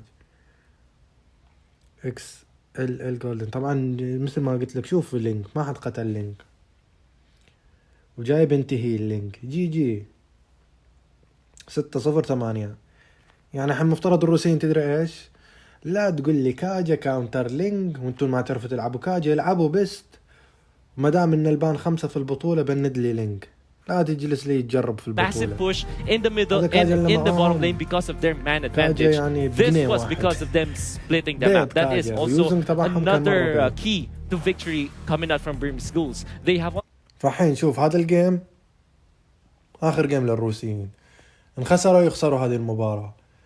فالحل الوحيد اللي يعملوه الروسيين، طبعا هذه مجموعه تجميع نقاط، اتوقع اول 2 يتاهلوا او اول 3 ما ادري الصراحه. 12 اتوقع اول 2. اول 2 هي 4 مجموعات. 4 مجموعات اليوم 6 مباريات، 12 فريق 6 مباريات راح يلعبوا. هذه المجموعه الاولى. فاتوقع الحين لازم الروسيين وشوا كل واحد يلعب بيست هيرو ويبندوا الهيرو الميتا، ما لهم غير الحل. اما تجيب تسوي لي بتكاونتر وباجيب كاجا، انا ما اعرف العب كاجا كويس، ولا تعرف تكاونتر لي في الجيم، تاخذ لي جوهد تطلع جوهد برونز. جي يب اكيد. اقل استن هو يعتمد ترى على اللايف ستيل. انت دام منعته اصلا من يعمل سكلاته خلاص جي. باقي دقيقة و43 ثانية على ما يبدي الجيم الثاني. توقعاتكم محمد، او توقعاتكم اكتبوا لي في التعليقات توقعاتكم. هل روسيا 1-1 لو محسومة 2-0 لسنغافورة؟ انا عن رأيي اقول 2-0 لسنغافورة، لان ما في مقارنة تيم فايت، مرتبين مرة سنغافورة عكس الروسيين. تيم فايت 0 ولا تيم فايت دخلوا 5، عكس سنغافورة كل تيم فايت تشوفهم 5. سنغافورة تشوفهم روسيا تشوفهم داخلين تيم فايت، يوزنج لا جالس ينظف ولا جالس في البوش، ما ادري وش يسوي، يشرب شاي ولا قهوة، ما ادري وش السالفة. اللي يعمل طعمية ما ينعرف يعني يوزنج جالس يسوي الصراحة.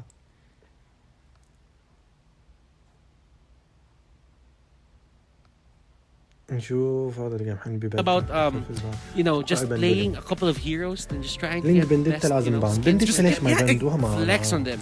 Flex on them, bro. لو تلاحظ اليوم الأول لما شاهدنا كان أكثر هيرو كان بندت. You don't just collect skins just for the sake of having them. But if you're a collector, you might just go for it. It's something that you should guys keep an eye out for, especially if you guys are more of the collector type rather than flex on your opponents here. But we also want to have a big shout out over towards Secret Lab. So again, special thanks to our sponsor Secret Lab, the award-winning game seat engineered for long hours of comfort and sitting form. Available in the Secret Lab official store in major e-commerces in Singapore and check out their prices. Maybe they got some special deals. And I don't know, and also we're sitting on them right now. If you're wondering why, I mean, it's the best comfort, man. It's the most comfortable chair I've ever sat on so far. And we would not want to forget to thank PvP Esports, our partner in esports, to turn your competitive gaming dreams into reality. Where gaming lives. PvP Esports is Southeast Asia's one-stop platform for amateur and professional gamers alike. Man, I mean, it's absolutely great. Now, we are jumping into the second match here. Oh boy, another game to go. Let's see who's going to be sitting right on top. Is it going to be Burmese Ghouls or Unique Devo? Burmese Ghouls right now still going for that Selena ban. They don't want it to go to the hands of Unique Devo as much as possible. Brody is still the ban here for Unique Devo. They know that the marksman setup is just the marksman jungler setup is just way too good here. For the side of BG, they're still avoiding it. Yeah, they still are avoiding it. I mean, now that they've shifted sides, because Unique was on blue side, moving over to the red side, which means Burmese Ghouls are going to have priority pick. And that first priority pick could make it or break it for a lot of these teams. So I want to see now that they've switched things up. Is it going to be different for a Unique, or does Burmese Ghouls just get even stronger? Now, clearly you're seeing another Matilda ban. Like, Unique Devo looking at what they showed earlier in that very aggressive game coming out from them, you would not want to give them the Matilda. Yeah. It just gives them this extra protection. طبعا ممنوع في هذه البطولة اختيار باكيتو، لأن باكيتو تو هيرو جديد نازل. الناس يقولوا ليش؟ طبعا ما يبنوا باكيتو، ممنوع اختيار باكيتو، تو الهيرو نازل ولا حد فهمه. يعني مثلا يجيك تيم عندهم لاعب واحد محترف باكيتو، باقي الفرق مثلا ما عندهم أحد يلعب باكيتو، تشوف هذا الفريق يفوز بسبب واحد عندهم محترف باكيتو، فعشان كذا فقال لك ما كان في وقت كافي ان اللاعبين كلهم يحترفوا باكيتو، فعشان كذا ممنوع الاختيار في هذه البطولة. Does it want to give it to the side of Burmese schools? It's probably because I think Burmese schools is forcing Sao to something very safe. عشان يقول لك ان اللعبة ما تعتمد على الميتا في هذه البطولة، تعتمد على الاحتراف. فبان 5 عشان لا تقول لي بان 3 وفي هم اخذوا ميتا افضل منه، فقال لك خلاص بان 5. انتوا لعبوا. If you hit an arrow, that's the only time that you would go in. But for the Natalia ban right here, I'm seeing that, you know, it's probably so that Sao doesn't get punished as much.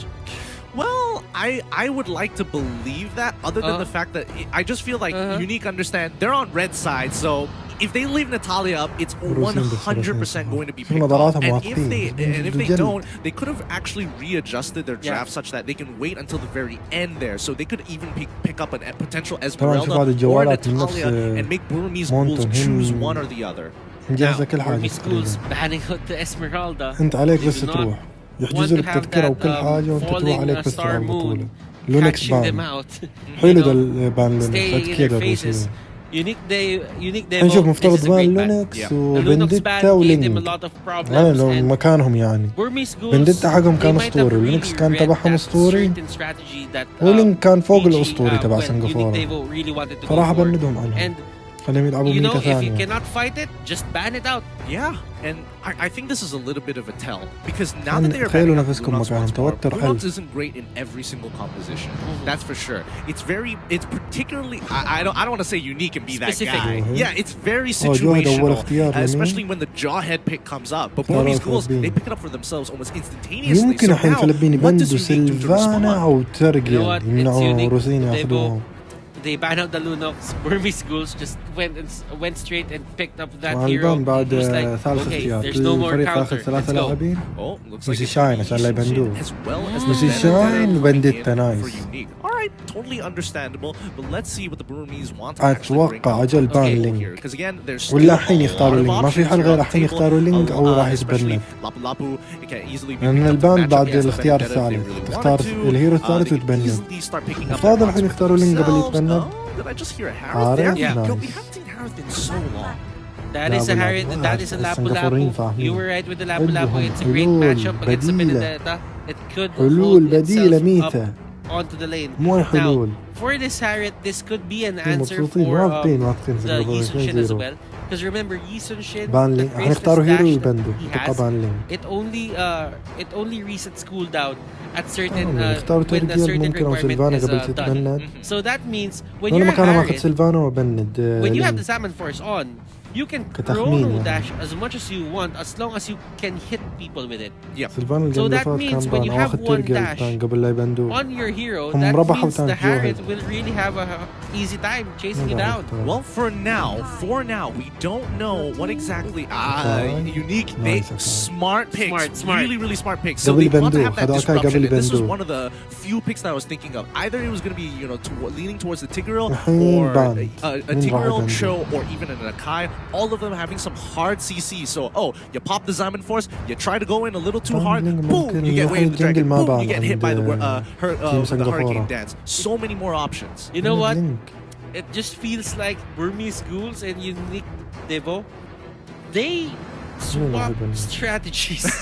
Almost, yeah, I would agree. I mean, looking at it right now, it seems to me that Unique Devo, they want لينج مثل ما توقعت، قلت لكم بندوا لينج. لينج فتح فيهم شارع الجيم اللي فات بدون تفكير. لو اجي ضدهم مرة الجيم ثاني على طول لينج بان. ما راح يبندوا الحين، اخذوا تانكم لازم يبندوا من عندهم goes there, هيرو then سايد that means ثاني your يوزن turret is كاغورا going down. نايس كاغورا قلت لكم كاغورا ما تنفتح على الوصول خاصة بعد funny enough, خمسة like even the bans are looking a little bit similar in a sense here. كان كاونتر حارس صح بس وش المشكلة لما يستخدم تنقية أو يكون حارس مرة سريع هاي بالنسبة لي ايزي ضرب بحارس امسكها ايزي بكاي عارف وقتها هجي الحارس يعتمد على الشد لما استخدم السكيل الثاني they're not giving any more priority for Sao. السكيل الثاني السكيل الأول أثبته بدون الألتي وجنبي واحد من تيمي أدم إجباري يستخدم التنقية يستخدم التنقية يدخل عليه بفليكر ألت على طول مين بيكون الجنجل كلاود ممكن لا ما توقع يلعبوا كلاود جنجل ايزي ينمسك كلاود جنجل ممكن يلعب جنجل ما أدري الصراحة روجا روجا والله يكونتر اكاي ياخذ روجا بلاهم هيرو ما ينصاد جنجل ممكن كاري جنجل ما يندر اوه بندوا روجا الباند الخامس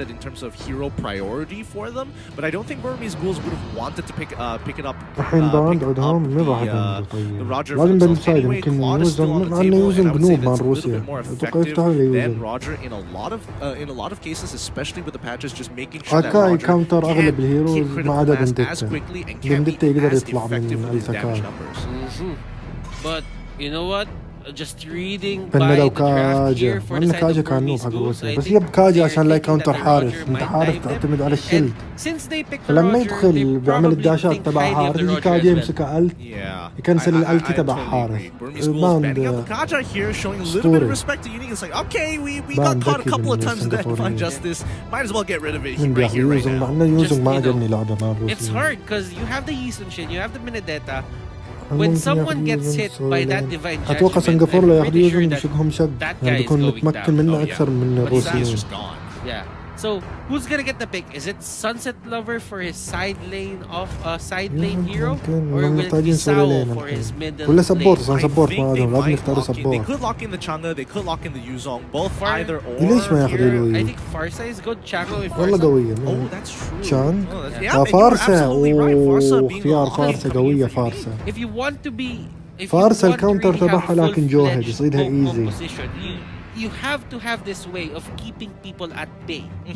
Now, you have لما موجود كاجا تبعي يدخل لي بنديتا مثل ما عملها ذا السنغافوري جي امسحها والله امسحها تخلي بفليكر ودخل عندي البيس دخل عنده في البيس كاجا خايف يا حبيبي عندك روجر تسحب اي واحد بفليكر انت بفليكر تخلي فليكر السكيل الثاني روجر السكيل الاول خلاص جي المسح الصراحة كاجا راح يموت ينسلو جنجل فيل راح يشوفهم شق فيل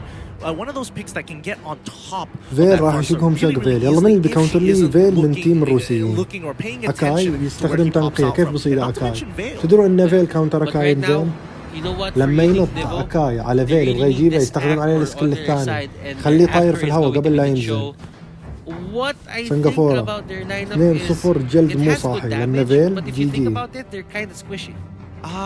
وفيل طبعا يكاونتر التي فارسة لما فارسة تفتح الالت تفتح عليه السكيل الثاني من السايد الخامس اصلا يوزن شوف يوزن يشق فيل شق يوزن حقهم نوب I kind of agree because when you pick Veil then you have the knockup.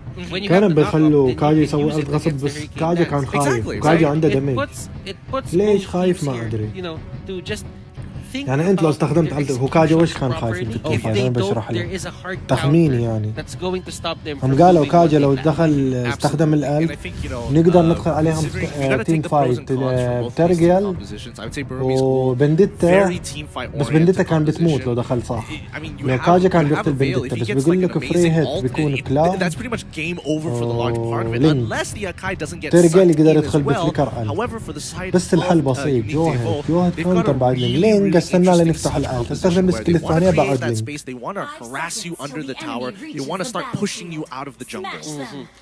لينك والله كان يشيلوها ايزي يشيلوا بنديتا أنا أحب اللاعبين فلانس حسيت اللانس تبعهم مجنون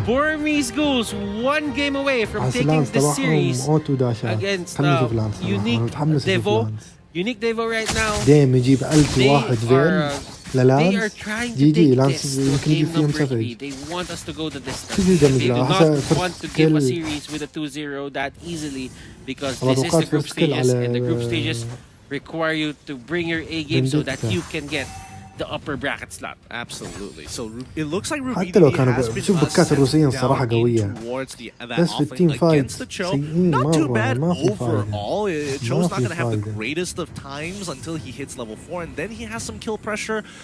They also send D up inside off lane, that's fine, and maybe as well as Ace down. Oh wait, no, they are going to send maybe as roaming around while they have Veil as well as Ace keeping track of that mid lane.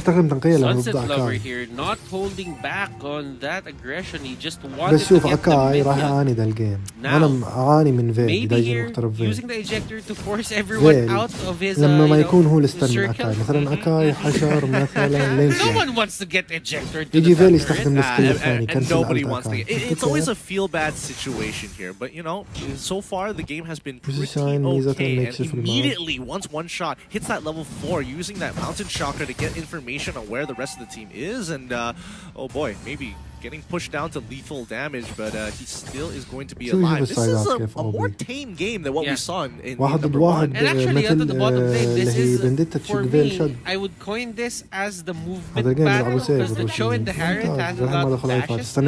So that means the dashes that you make right now could be the ones that will punish you in the future. Oh man, that sounded like a proverb. Absolutely, it really did. More so than I was expecting. Because honestly, it comes down to that execution and mechanical prowess here. As defender, oh boy, he is low. And Lil, he's in trouble as D, getting some pretty good damage on him. We still have the ult still available. That Blaze Rush is not going to be enough. And Salvo going to be sieging them over. Can he find that pick? No, he cannot. But Kid is able to stop that feathered airstrike just in time. Maybe the only person to go down there. Sunset Lover, Way of the Dragon on top of Ruby DD, but not enough damage just yet, even with a high dry. شو تتوقع واحد ضد واحد يقدر على فارسة؟ يقدر إذا كان مرة فنان. He is not contested in any way. Just looking at Unique Devo earlier, they really wanted that to secure that turtle for themselves. يبدو تدري ليش؟ لأن يوسي شاين الألتي تبعه. One of the factors that you really have to look at مفترض أن تعرف الجواب ليش؟ لأن الألتي تبعه يكشف الماب. تخيل يخلوا لك مثلا 30% كل 10 ثواني أو كل 20 ثانية أو 30 ثانية ألتي يوسي شاين ما تقدر تدخل تيم فايت. يعني تاخذ البفات تكشف الماب. شوف فيل. أقول لكم فيل لا يدخل جي جي. And dies at the same time. Maybe goes down as well. That's going to be 1 shot. He does not want to get into this battle against أنا أشوف منطقي أصلا نيرف هذا كان. Especially without items, but Kid now in trouble. His defender looking to clean this up. Oh no! He misses that last auto, and that is going to be a kill opportunity absolutely missed. يوسي شاين أحسن جاه النيرف. كنا نعاني من يوسي شاين. خلينا أنت كل 30 ثانية ألت يوسي شاين. كل 30 ثانية كاشف لك الماء ما نقدر تدخل تيم فايت. مثلا كمبرين احنا ننام في البوش جنب الباف تبعهم فعل ال معاهم اكاي نزل علينا في البوش اكاي جي It would have been huge, absolutely huge. But I think honestly Kid did a pretty good job being able to react to that, having to use, I mean he did have to blow his flicker at that point in time, which is a little unfortunate, a bit of waste of resources, but it is absolutely necessary as long as you are not giving those kills and free over. But once again the team fight has started once more. Ace coming in with ult as well, able to pick up one. Salvo can't seem to get rid of Kid, who survives with a single sliver of HP. And Defender here going in, trying to go for Ace. Ace here is the primary target for Defender, and that is going to be Lancelot going down. But for the trade with the Farsa, Defender still wants more. It's up against Lapu-Lapu, and he will bow out. Yeah, he will bow out. The execute has been used. Sunset Lover again, he is getting harassed, and oh my goodness, Ruby DD trying to make it work, but he totally forgot that he had the Purify, is able to get out of that way of the dragon. Almost pixel perfect there. Sunset Lover getting outplayed there. The Zaman Force is just one of those skills where When it drops, you need to take down the Harriet. You need to force out the Harriet out of that certain area. بس ينتظر يعني إذا ضدي فيل أحاول إني أفتح الألف. Absolutely, and I think he was trying to buy على as much فيل time as possible. غير فيل أفتح الألف جي جي كنسلني فيل. Damage to even out the live totals as well. So really great attempt. هنا الناس الفاهمة يعني تاخذ لك هيروز على حسب أنت اللي مختارها. لا تقول لي ميتا تاخذ على التيم لضده. شفنا اللقطة من شوية البوش. أكاي مسكين فتح الألف قوية في حقك يا الباندا. هيرو المفضل. أيوة فيل شوف فيل كنسل أكاي جي جي. جي جي أكاي. خلونا نتكلم شفتوا كيف؟ هاي الباندا. That was the perfect hurricane dance coming حبيبي out أكاي ما from أرضى Lil. عليك. He caught 2 people, but the أكاي problem لازم was خلاص Phil الألتي was يجيبها in the فيل. area. غير فيل ما يقدر. هو في حالة واحدة إن أكاي وقت يسوي الألت لازم بندتا يروح يضغط على فيل ما يخلي فيل ياخذ راحته. It would have been a completely different situation. هنا لعب باحتراف. هذه لعب احتراف 10 على 10. You had your moment تاخذ لي هيرو كاونتر. right there at that point, only to get stopped by one knockoff. Yeah. الله يرحمه And it's really hard to catch that. أكاي وين فيل فيل That's فيل. not with the hurricane dance. And he's about to do it again, maybe finally going down. Lil trading 1 for 1. Considering that they are losing a turret in a situation like that, not the worst, but Lil is his efforts are going to go in vain with Sunset Lover also falling over inside the Burmese ghouls. It's not looking good coming in from this offlane side. Cho is getting absolutely punished. Yeah, you have to minimize the casualties, you have to minimize the losses. But right now, that was maximum loss for them. They lost the Akai, they lost the turret. Yeah, and they also lost purple buff in the process, and they.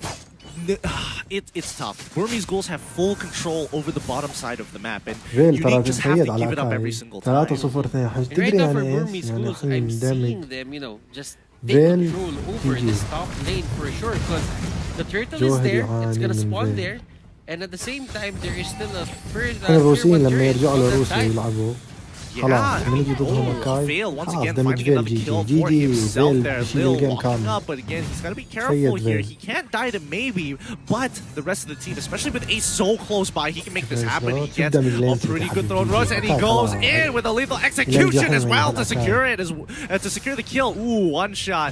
Doesn't go down. Mountain Shocker is going to be popped as D has been fighting Sunset Lover on the side this whole time. يمكن ياخذوا مثلا الاندونيسيين يلعبوا بالميتا. ممكن لمن يلعب usually don't see assassins go for the tap, but at that point on, the damage output from Ace was just way too much. He knew that he had it in him, went for the phantom execution, puncture, and the thorn rose, and it was all that he needed. Yeah, and he's going to try and do it again. Once again, Defender coming in. Final blow doesn't exactly connect too often. However, this is looking big. D with a big attack coming in with the ult as well. Gets quite a lot, but not enough to secure those kills. Harith as well jumps in pretty deep. BDD coming to clear it up with the help and a big flicker from the D himself. Sunset Lover on the run. Did he catch 3 people with one synchro fissure? I think that was it. He did. He caught 3 people and then he was able to chunk out the 4th. All with a single health bar. He had a sliver of health. أكاي يلا خليه يسوي ألتي لما يكنسلها لفيل. فيل ألو فيل جي جي جي They're using everything at maximum range. Did you see that Veil ultimate? في الألتة سويت تكنسل أكاي لما يتكنسل الألت تبعه يجي واحد هيرو مثل فيل يكنسل لي The ultimate was dropped and he got popped very bad there, and that. Let's look at the instant replay. Yeah, so this is right after the fight. I mean, it just caught him right at the edge. Yes. Benedetta, man, I'm pretty sure she already her eye for an eye was on cooldown, so there's no real counterplay to that. You know what? If you're a Benedetta, you should avoid these sensory overload moments when there's a lot of things happening in your area. Most likely you want to have a 1v1 so that the لك ليش شوف فرق الجول تبع حارس أكاي ما عنده ولا يقدر جي يمكن السكيل الأول اللي يجيبه في أكاي مو Exactly, you know, again, يبي كنسل إذا محترف فين شوف لو كان ضد فيل الصراحة إنه بجيب فيل أول واحد يعني في التيم فايت بكون أجيب فيل ما بهجم على فيل إذا كنت أنا معي أكاي ضد فيل راح أهجم على فيل ما لأن بس فيل هو اللي يكنسل الألف جوهد ما يقدر يكنسل الألف تبعي يعني مثلا يجيني بالسكيل الثاني يبغى يرميني أدفه الكاونتر تبع فيل لا تنسى شوف فيل مو ماخذ تنسيق ماخذ أي تيم فايت أجيب لهم فيل أجيب فيل وخلي بندتا مو معانا بندتا أو ليش بندتا معاي فارسة خلي فارسة بس ألف واحدة فالير لا فالير أجيب جلب فالير تدري ليش لأن فالير لما يستخدم حتى الألتي تبعه لما أنا أكون مستخدم الألت لما يستخدم الألتي تبعه ما يقدر يبعد عن الألت تبعه لعب بدنا فالير أجيبه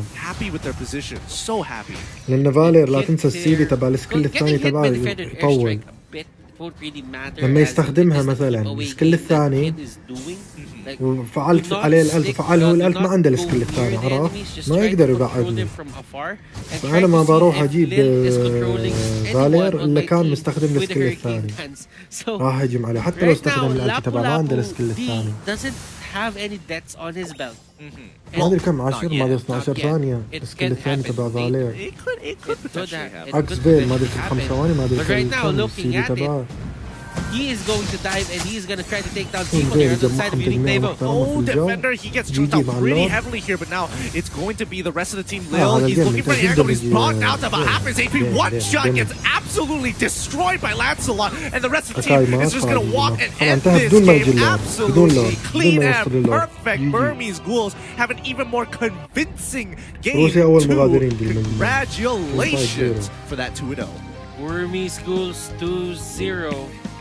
تخيل حالي مثلا موجود في بطولة مثل هذه وجالس ألعب أكاي ويجي ضدي هالفيل يطلعني برونزي يجي والله إحراج تخيل نسبة أكاي 1400 جيم نسبة 87 أول العالم شوف كم سيزون الأول على السعودية وعلى مصر والله إحراج تخيل الأول العالم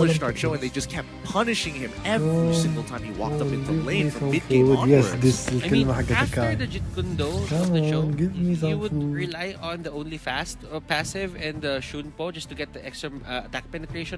شوف لحظة شباب لو قرأت عنكم البيت بوريكم مثلا أكاي إيش قاعد أتكلم عن أكاي لأني أنا أصلاً ماين أكاي شوف لحظة شوفوا 1700 جيم نسبة 1443 جيم نسبة 87.2 وجايب فيه سبريم ويت الأول على مصر والسعودية بأكاي سبريم عالي مرة فيه وجبت فيه جلوبال يعني الأول العالم كذا مرة فتخيل انه تلعب جيم تطلع في برونزي في أكاي شوف انه we need one we need one now انا في الستريم قاعد خلينا نرجع للبث just throw you back there then if you have Shunpo then you might go out نشوف كم ياخذ الجيم you might get out but you know what if it was any other hero onto the XP lane the Lapu Lapu and the Benedetta تدري ليش مستحيل matchup مو مستحيل في بعض الأقيام أخذ أكاي كلاسيك بس في الرانك أفضل يعني شوف أقيامي في الرانك أقيامي كلاسيك أوريك الحساب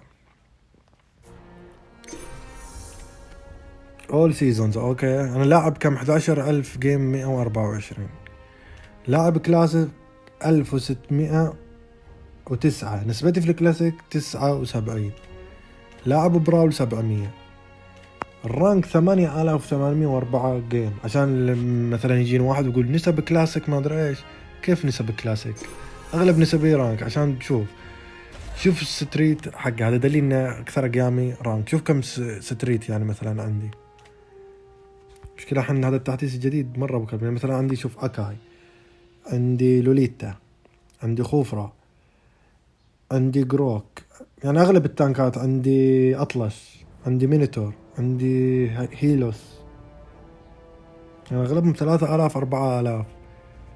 السبورت عندي كاجا، عندي ديجي، عرفت كيف؟ بنشوف لحظة البث الحين لما ناخذ لنا جيم براول اذا بيطول الجيم الجاي. Thank you so much, Bars and Gideon Q. And to take note how on point that was, it was the draft that really spelled the doom for the side of بيطول على ما يجي الجيم الثاني. خلونا ناخذ لنا جيم براول على السريع. انا خايف اخسر في البراول. طبعا سكوادنا الحين سكواد جديد، راح نغير الاسم بعد. كنا اكس الجلاند، كان معانا دان تودا بس تفرقنا يعني. هذا كان معنا دانجر بعد. ناخذ لنا جيم سريع براو ونشوف الجيم الثالث. الجيم الثالث قلنا ار ار كيو، لا الجيم الرابع ار ار كيو. طبعا شوف اقيام معظمها عندي مشاهدين واجد في الجيم، لان عندي 16612 متابعين. حاط هنا قناة اليوتيوب. طبعا سكوان موثق له، جبنا قبل 3 سنوات يمكن الرابع على العالم، فخذينا علامة التوثيق تبع السكواد. شوف السكواد يكون موثق، ونسبة السكواد ترى مرة عالية في تيم. شوف هالموسم 36 جيم، والله النسبة مرة ابو كلب. 66 في تيم 5 جي، تيم 3 77، بس النسبة الكلية اتوقع في 81. وريت لينك؟ لا ايام نوب لينك ما يحتاج اوريك نسبة لينك. ممكن 80، بس لعب يمكن 12 جيم. ممكن بعد الايام اغلبها لاعبينها كلاسيك، قليل لعبت في رانك. ايام نوب لينك انا سبورت تانك او سولو لاين عادي، بس يعني كدمج ميد لا نوب الصراحة. يعني احسن من ناس واجد، بس يعني بشكل عام يعتبر نوب. تقدر تقول نوب. بالنسبة للمحترفين تقدر تقول نوب. ما امدح نفسي يعني الصراحة، ترى بالحق فضيلة. بالنسبة للمحترفين الدمج انا كذا هيرو اقدر العب فيه كويس في دمج او كميد، يعني كجورا ميد، بس كجورا يعني ميد جنجل بطيئة في التلفيل. اقدر العب لين سلوت، اقدر العب هايا، بس يعني مو احترافي مرة تجيب لي تيم 5 وتبغاني اعرق عليهم، اغلط كثير. ناخذ كديتا لو سايبر، اكتبوا لي في التعليقات كديتا لو سايبر جيم براول. كديتا لو سايبر، يلا سريع كديتا لو سايبر، اثنينهم العب فيهم كويس بسرعة. أنا عندي 30 ثانية. هي كديتا تنفعني أكثر عشان سي في براول. ما حد كتب للحين 18 ثانية. شكلها كديتا مدام ما حد كتب.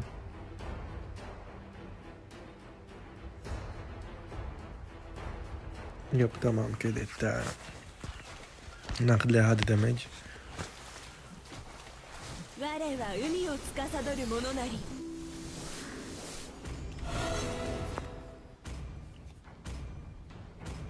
نلعب جيم نرجع للبث البطولة. طبعا يا شباب اللي داخلين البث الحين نلعب جيم براول وبنكمل البث، بما انهم حين يسولفوا عن الفرق الثانية. عملنا جيم براول، مع ان جيم براول كريه، لما تخسر تنزل النسبة الكلية. نخاف على النسبة الكلية انها تنزل. يعني حتى تلاحظ لو نلعب براول نحب نلعب سكواد 5 تخاف تنزل النسبة. تبغى بس في هاللعبة تفوز عشان النسب. مشكلة النسب، إذا تلعب خاصة تيم تخاف على نسبك مرة. الحين تخيل جالس أعلق على البطولة ومسوي حالي محترف، بعدين أجيب برونز في براول جي والله. جالس تنصح وتسوي روحك محترف، بعدين انجلد. خلني أول حاجة أجيب بوت معنا. نركز. الجيم هذا سريع، اتوقع 12 ل 16 دقيقة ممكن ياخذ، ربع ساعة براول.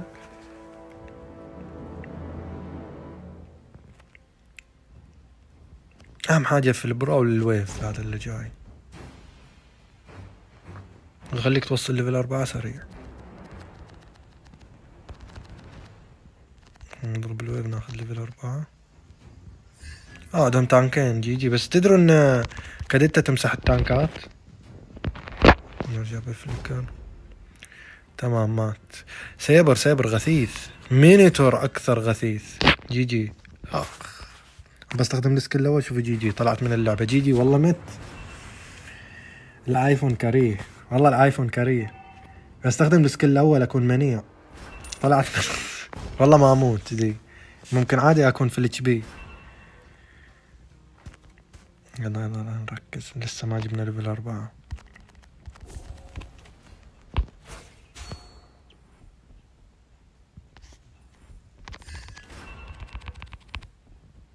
يموت مفترض برليرك. ما مات. نيم التانكات لازم يجيب اختراق تانك. سمعت صوت أكاي كامل بالإنجليزي في الجملة كان يبكي. أتوقع يقول هو come on give me some food.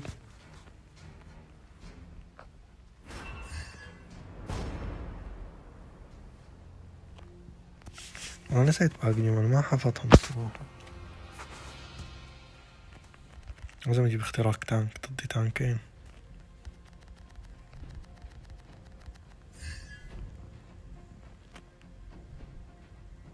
مينيتور بحاول تدري أكنسل الالتي تبعه لما يدخل يكون فل بار. بحط السكيل الثاني على مينيتور، بس مشكلة سريع يدخل لي بفليكر. جاب الريج. ما مداني ألحق أصلا.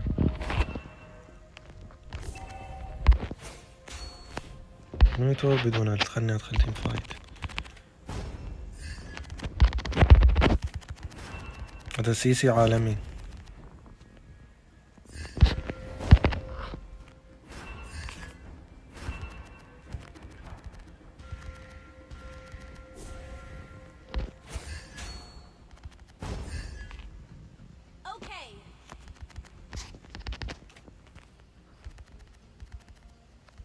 Keep an eye on the map.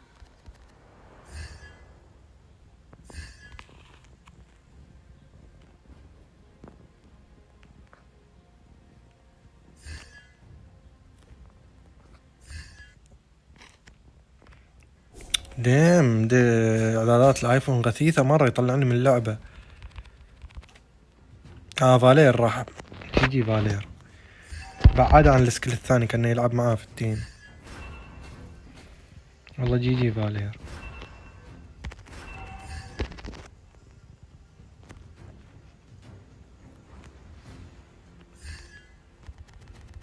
ما جبت اي عدة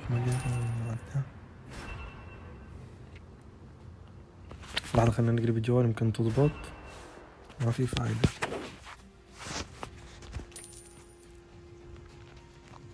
نخسر ذا الجيم برو.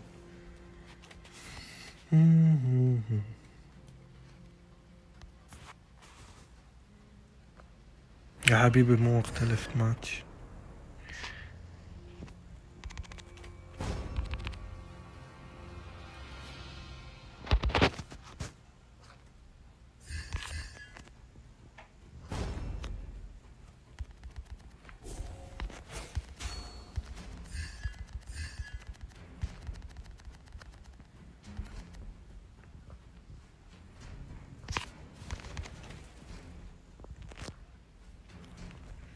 كانوا اثنينهم يعرفوا يلعبوا الشخصيات تبعهم.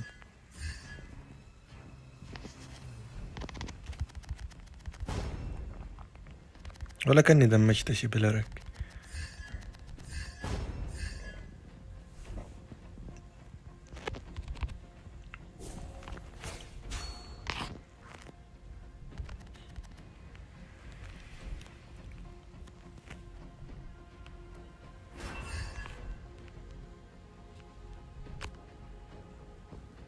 يموت قبل لا يفعل. يب الله يلعب ده فارسة جلدني.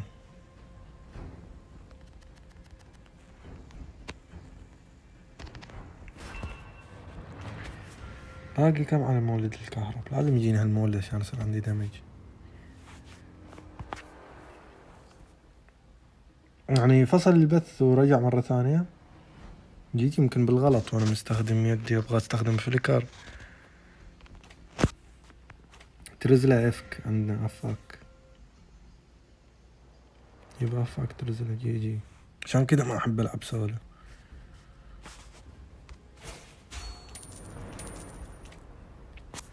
760. خلينا ننتظر 760 عشان نجيب سلاح المولد.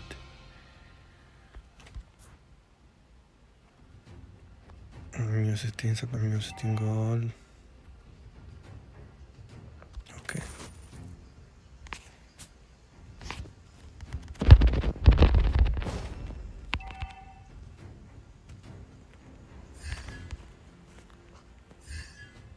كان عندي من دمج عالي.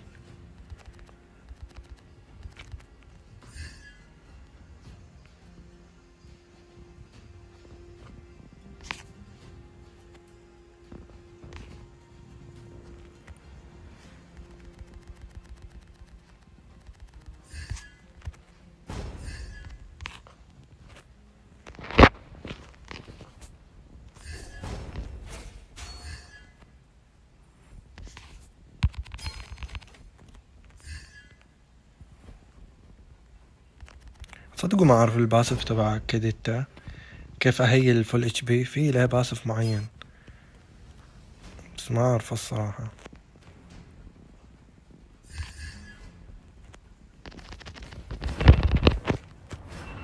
والله جي السكيل الثاني ما جاء. يب بندعس جي لازم اختراق. صاير ما اعرف العب. صاير دايما اطلع من البيت. لما اخذ سيبر احسن ضد هالتيم. على الاقل اجيب لورا التانكات. يعني مثلا ليلى جي اجيبها ايزي. سيبر ايزي. فارسة خاصة كان مزمز على فارسة.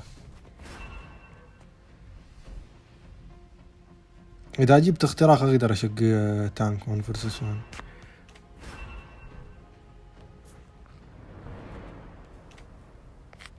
شوف المشاهدة عشان 16,000 متابع.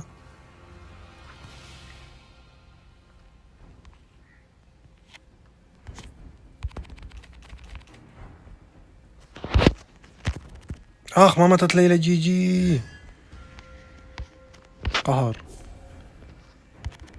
خلاص متنا. والله رجعت اتش بي. لازم اجيب لها انتي هيل. كيف ما ماتت؟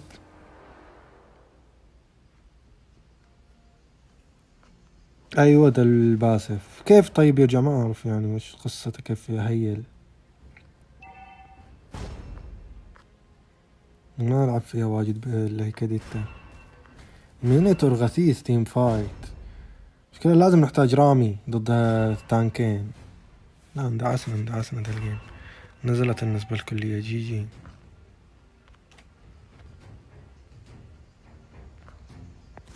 تانك مستعجل مبين هالجيم.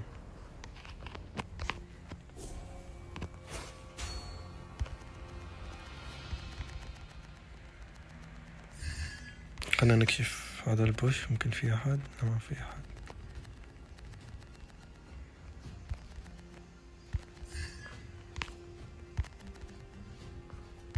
اوكي يعني لازم اكون لو.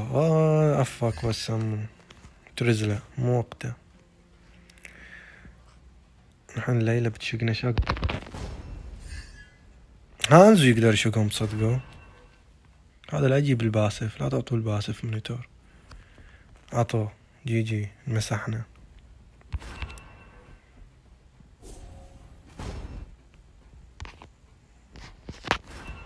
شفتوا دمج ليلى. يلا يا هانزو شقها. شق لنا ليلى.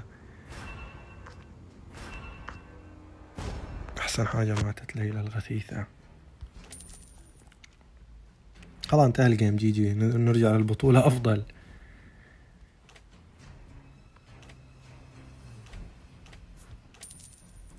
وش يطقطقوا علينا ذولا مثل ما يبغى ينهي الجيم.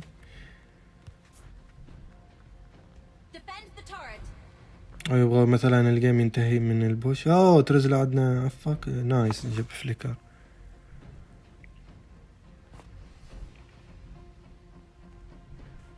يا حبيبي على الهيئة تخيلوا نشقهم عاد. جالسين هايطوا علينا في الاخير نشقهم عادي ترى. مشكلة تانكين مو عادي. هي على تانكين السبب. مفروض يبلع سيبر. والله ما يبلع. ولدهم عالي.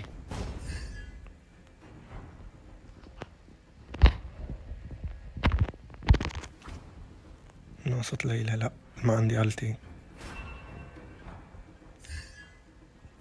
التي يمكن يجيب سفج علينا ليلى. مش مدخلين ضد 5 مثلا. والله احس نفسي 1 ضد 1000. يا عمي سرندر، خلنا نرجع للبطولة افضل. وش لي العب براول؟ تيمي من هو ب1000 إلا ضد يا ما أعرفهم بعد.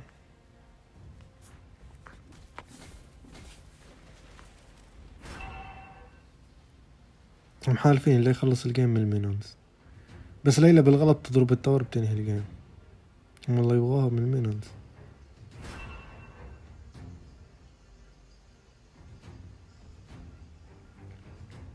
جي أيها التيم المنوب. طلعت من لبندتا شخصية المنوب.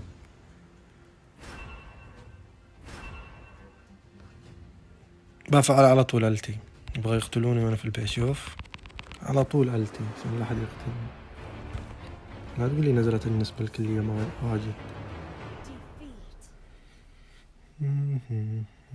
ما احب اخسر في لعبة موبايل. احب حتى براول العب 5. ما احب العب سولو.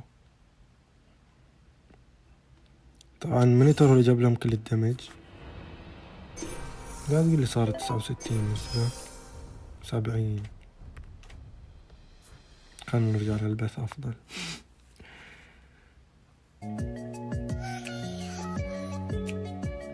باقي 4 دقايق نقدر ندخل جيم براول. ندخل بعد جيم براول. يلا عادي في ده. ندخل جيم براول ونرجع على الجيم الثالث لبطولة العالم. الجيم الأول كان بين الفلبين الفلبين مع مين الجيم الأول؟ نسيت. الفلبين مع ماليزيا انتهى 2-0 للفلبين. الجيم الثاني كان روسيا مع سنغافورة 2-0 لسنغافورة. طبعا هذه البطولة الأول لكل قارة. أول 2 لكل قارة يجمعون في اندونيسيا يلعب بطولة العالم. نشوف الجيم الثالث. بس خلينا ندخل الجيم براول. في واحد شال لي إضافة مني أو جتني إضافة. أتوقع جتني إضافة.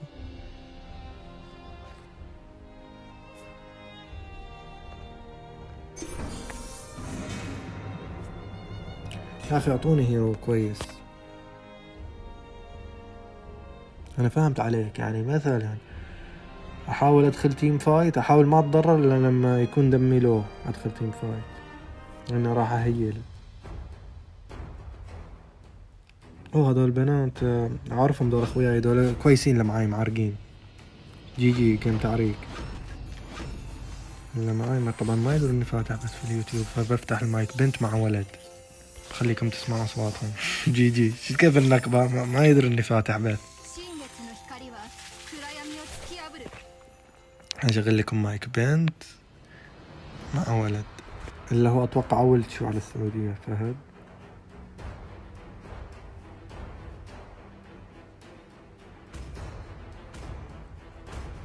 مية كويسة يعني.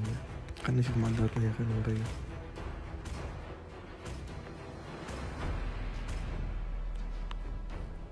والله في ناس يلعبوا مية جنجل. هذه الأسلحة ما فديتها. دائما هندر سورد ينفع مع مية. هشغل لكم المايك اسمعوا.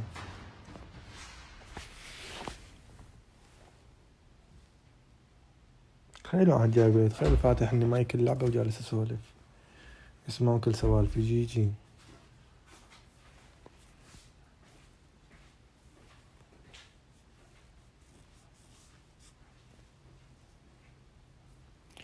لا ضدنا معارقين بعد. هل يلعب حارس كويس. اللي تلعب اوديت بعد كويسين. والله قيم ما يعتبر براو. اسمعوا.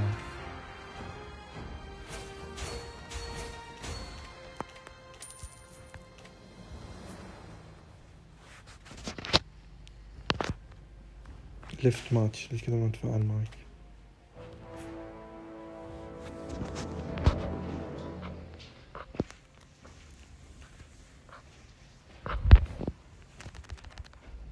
صدقوا مية ما أعرف ألعب لها كويس والله من جد.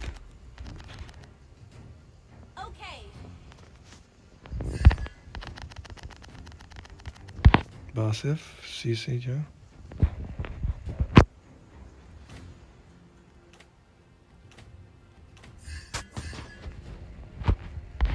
ليش ما تفعل المايك؟ يلا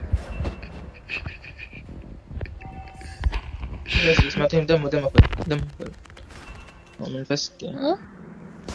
بس سمعتيهم دمهم فل من جلد الجيم.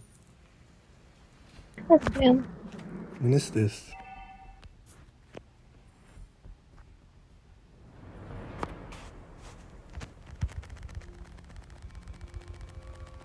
يا أحمد.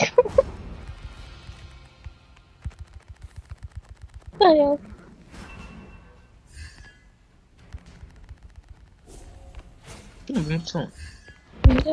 لا يا حبيبي هذا جننتني الاعدادات دي. بفليكر والله باشقهم كنت. هذا اعدادات الايفون مرة بيض.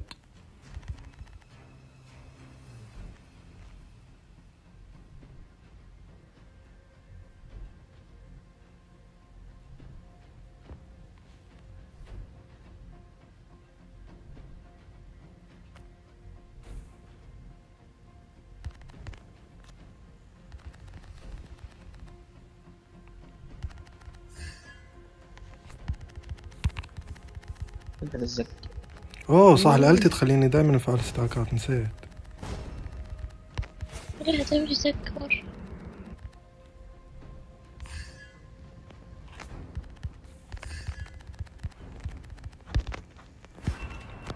شو دمج اوديت جي. ايوه كذا اضرب.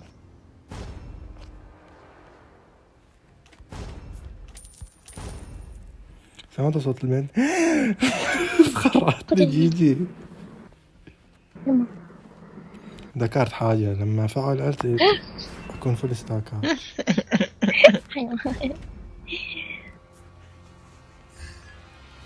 ورت يعني فعل ألتي السكيل الثاني سكيل الثالث. أوكي كومبو. والله في فانز بلاك خلنا نلفل. راح استس جي ما عندي دمج حاليا. هذا يكسر الهيل الغثيث.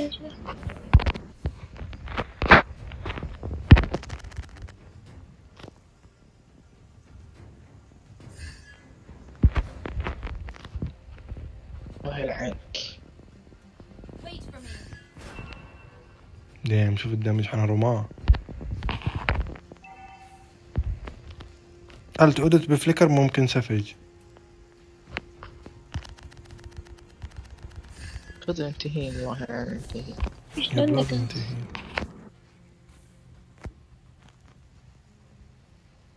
مش ممتع اصلا.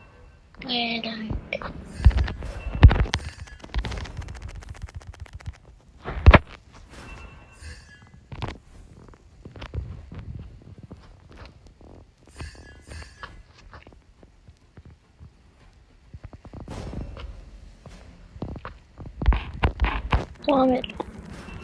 ابغى اموت يا اخي. ابغى اجيب دايما هانتر سود.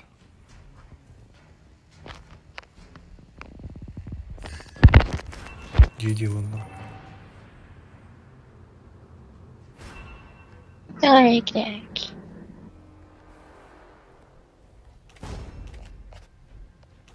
دمجهم سحري. نحاول.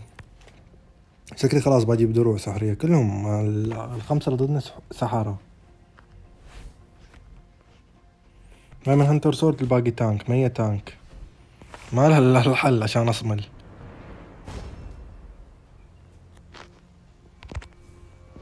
شوف يا حبيبي حتى ما اقدر ادخل تيم فايت من السيسي. حتى بالالت ما اقدر ادخل يا حبيبي. جي كم اصلا ليفل اوديت؟ 10-1-9. جي 6000. انا كم جول لي؟ لازم يشتري التانك روم يا حبيبي. جولدي 3000 اقل جولد. نبي نيكولاس.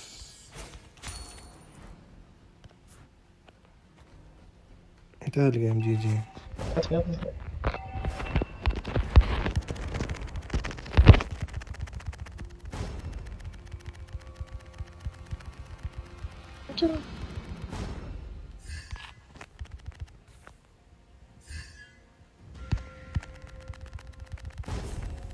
نايس. نكسر ثورات كل شيء. الثورة الأخيرة صايرة بطيئة مرة ما يتبع ليش ما أدري.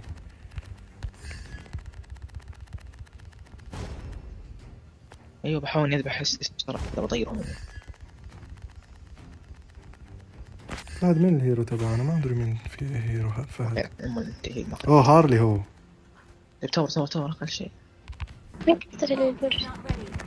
ما جبتهم سي سي دايما بقتل. تدروا مين؟ أبغى أقتل استسفتك منه. فهد هارلي أوكي. أيوة أحلى نايس. تخيلوا براول تاري جي أنجل كفو جي والله. خلوها تموت مني والله. انتهى الجيم جي فوزنا. انهي يا بينهم تأتيهم قتيل. ما أتوقع يقدروا. ما يقدروا. أتوقع بالنهي علينا في الجيم. اضربي. خلنا ننهيهم الجيم. ننهي الجيم بطيور الحب. جي والله نرجع للبطولة. جي والله.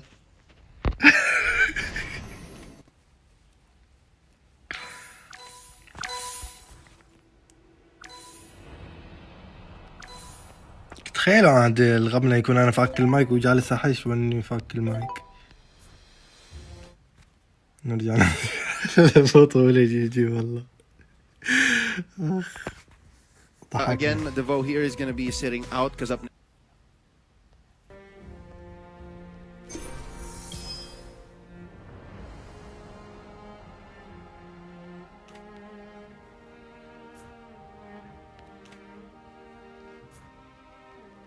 نرجع للبطولة. أنا نطلع عن Of course, a lot of these fans have already witnessed him play quite an interesting amount of fighters or even, pseudo tanks coming out there. So he's been having pretty much of a tough sort of a bout out there. But hey, he's doing decently well. But the comparison of X-Ray, of course, people have been wondering, can he be able to be the backbone of Bطولة when it matters the most? And this is that match that he really has to show it. Alongside with Moon as well as Jiku, they need to get ahead of the game to be able to just press on the attack. يعني مثل فريق سنغافورة الواحد أكثر من رول. Next team as well, as we'll introduce you to the side of Impunity KH as well. Hailing from the land of Cambodia, you have Seo Baby, Oppi, Boom, Rookie, and Naker. And here's the thing, man. Boom is actually a returning competitor from M1. And this young gentleman right here who plays a tank, of course, the veteran among this young team. By the way, arguably might be the youngest team in all of M2 here today. They are possibly the most enigmatic of all 12 teams. Yes, indeed. يعني شوف إذا الفريقين آسيويين المباراة ممتعة. بس لا تقول لي ماليزيا. أنا ماليزيا مو كويسين. Pretty much of a ما شفنا أول جيم chemistry that is going on, and with that, there's still a lot for Impunity KH to prove because the last M1 they did not make it out of groups. So with this, they are facing against the likes of the M1 third place finishers. Yeah, again, because of how they performed in the first series of the day against Omega, it kind of bears the fact that Toda finished strong in their most recent MPL and in the last World Championships. So again, this is a matter of Toda not just making it through their group, but also regaining that foundation and that bravado, the reputation that they have. Indeed, and with that, I just feel like Impunity KH, as they were pretty much an organization that was established long ago. I believe that they were, of course, starting off in Singapore first, and they branched out to many different countries, and they have definitely solidified their base in Cambodia, and this is the team that has been pretty much hyped up, but we haven't seen too much out of it. Like you mentioned, like back in around Q3 or so, that's where we last really saw them in action. But since then, there was a little silence going on in between. لا تروح بعيد، فيل مرة أسطوري، بس فيل لو راح ياخدوه يضغطوا عليه تمام. الحين نشوف هالجيم، آخر اختيارين كان فيل، واختيار موفق، كنسل أكاي من الجيم. يعني أتوقع الروس اليوم ما بيجي نوم. يعني أكاي تبع طلع برونزي مع شتيمة، يعني هو اختيار أكاي عمل لك حالة ذكي، قال أنا خديت أكاي قبل لا يبندوه، راح أشقهم في أكاي، أخذ له فيل جي جي. أي ألتي فعلها أكاي جي جي على طول، فيل يكاونترها. شفتوا كيف؟ لازم تاخذ هيرو تكاونتر لضدك، تلعب على حسب خصمك، مو تلعب لي لعب عشوائي تقول لي بلعب الميتا وخلاص. لا، العب على حسب اختيارات خصمك. نفترض ان ندخل في البانات. Cambodia to just, you know, twist that knife and just take it down. Oh yeah, and I really hope to see some really close fist fights going on. Well, although there's no Paquito being played out in the entirety of the M2 run. راح يكون في تحدي بينه وبين صاحب صديقي اسمه أحمد في مود ماجيك تشيس من 3 أيام. اللي يفوز 3 أيام هو الفايز، بس لما يهزمني 3 أيام راح أعطيه سكين ايبيك. They were more of that sort of adaptive team. Game 1, they just have a little bit of game plan where, okay, we'll play our old ball game where we'll do everything textbook, but if somebody goes into challenge, that becomes a problem. But Game 2, they were just adapting, learning really quickly to respond, and honestly, that was really a close fight against the enemy side, which also see them dropping that game. It was a little better than Game 2. The Game 1, obviously. Game 2 was their step towards the right direction, but again, they're taking steps. Omega just ran away with it. All right, so I'm looking at how Todak here will watch out for pitfalls like that, and how they will play a more proactive game. Yes, reactive is great, like you're a counter fighter, right? But there's only so much countering you can do, especially against a team that knows exactly how to get from point A to point B to point C. I don't know exactly if that's the kind of team Impunity KH is. So the thing here is, Todak, I suggest for them to actually stay in the running here, to actually give Omega a run for their money, especially since they lost Game 1 and Game 2, Series 1. What they do here is they just ride the 1-3-1 hard. Oh yeah, they really have to do especially that. And if we're looking at some sort of the hot picks coming in from the past couple of games that we just saw, I'm looking at the jaw hit. It's getting pretty much meta, if you ask me. Like even in the matches where Unique David was playing. سمعت وش قال لك جوهد مهم في كل الأيام. تمام، تصبح على خير يا الأمير، والله نورتني في البث واستمتعت في الحديث معك. أحلام العوافي يا الأمير، يعطيك العافية، والله نورت البث. يحتاج الأمير. أهلين يا علاوي. مين علاوي؟ هو علاوي هنا. تسامي إيكاري.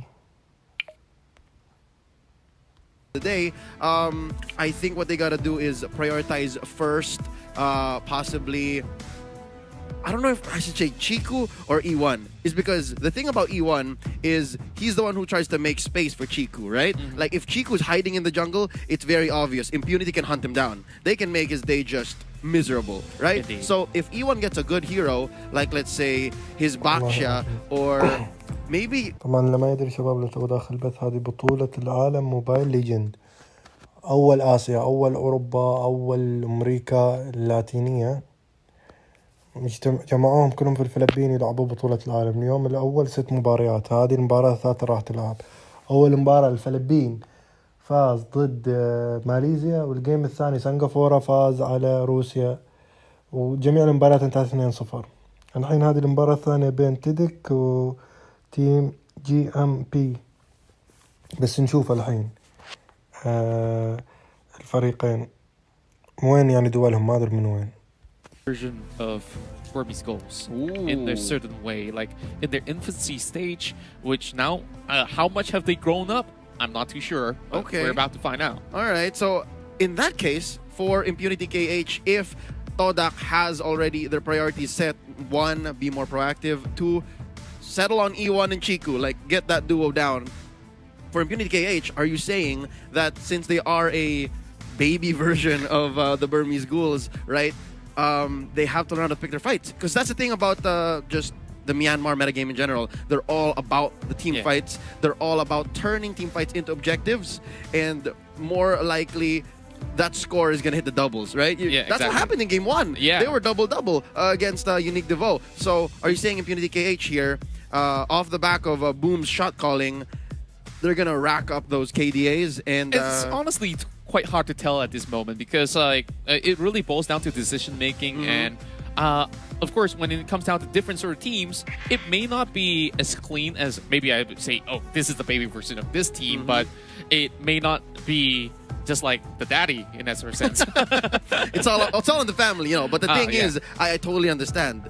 Contra, I totally understand what you're saying, and yeah, it might not even hit the double-double even if they go aggressive, is because Todak might not pick it off. Todak might just keep running away and again farm up on Chiku, right? But right now, before the game begins, ladies and gentlemen, let us remind you of the M2 event happening in game right now. Complete tasks and predict the champion to win M2 coins. Exchange these coins for M2 exclusive rewards, which include the M2 special avatar border, the M2 exclusive skin, and M2 battle mode, and the M2 sacred statue. The exclusive skin, by the way, is this dashing young gentleman right here. It's Clint's Shadow Omen skin, and if you wanted to, you can just grab the whole thing for 899 diamonds, which I personally did.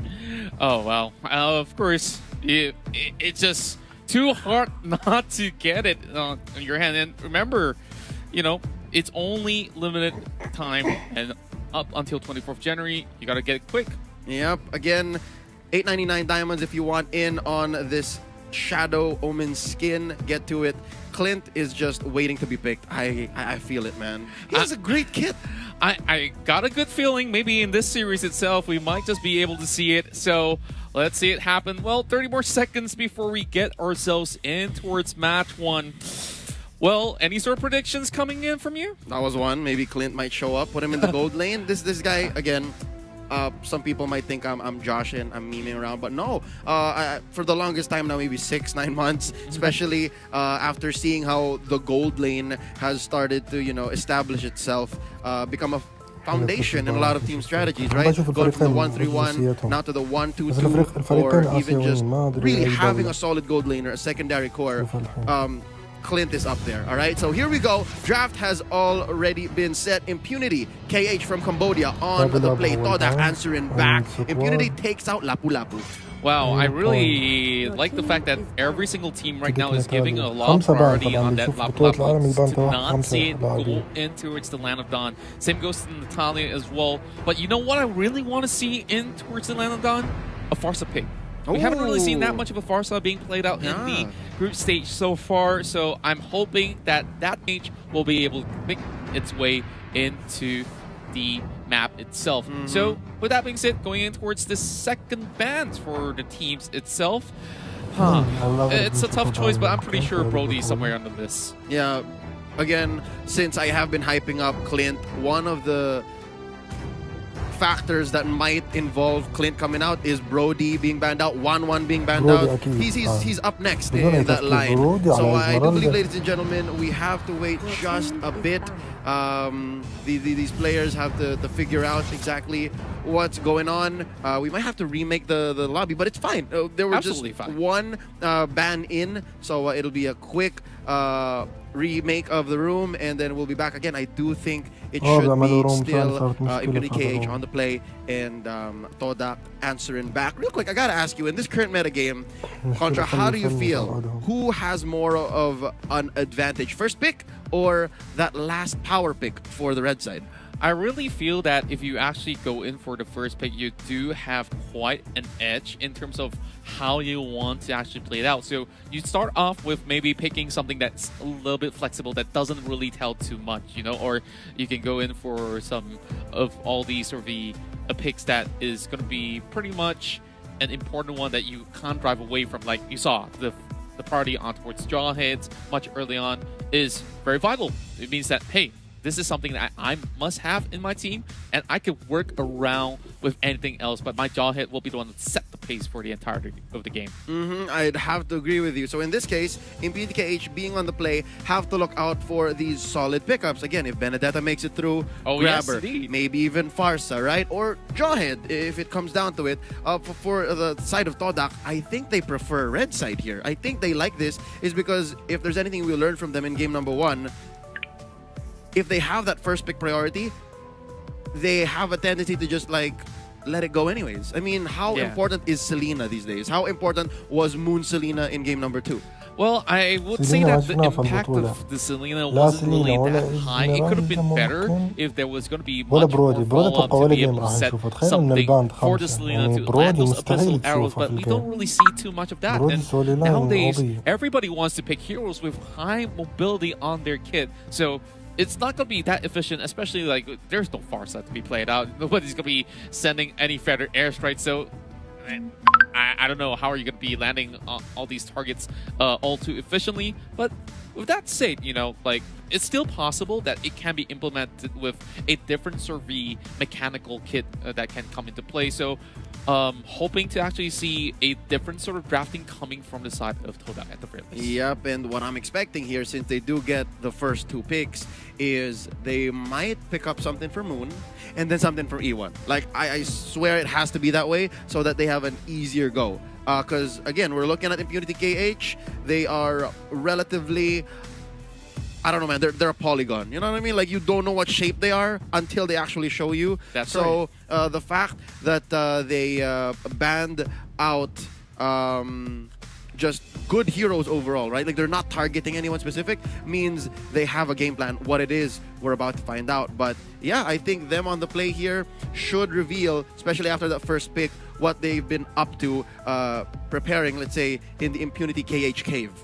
That's right. And it's really tough to prepare for it, to be honest. Like, perhaps Impunity could have also adapted to all the other picks that the teams have been playing previously. They have all the resources. They can watch like MYSG games, PH games, Indo games. Exactly, because in the MYSG bouts itself, it doesn't seem like Toda have that sort of a clean run. So on so many of all these sort of analysis of matches that they may have lost, maybe there might just be a pattern that Impunity KH could possibly abuse, where, of course, Toda unfortunately has to deal with this oddball, and this oddball itself is going to be curving at a couple of all these edges until they finally get a glimpse of, okay, what's the velocity like of this ball traveling at whatever speed. Okay, not going to go too much into physics, but you know, one pick that I really would be excited for is the Esmeralda.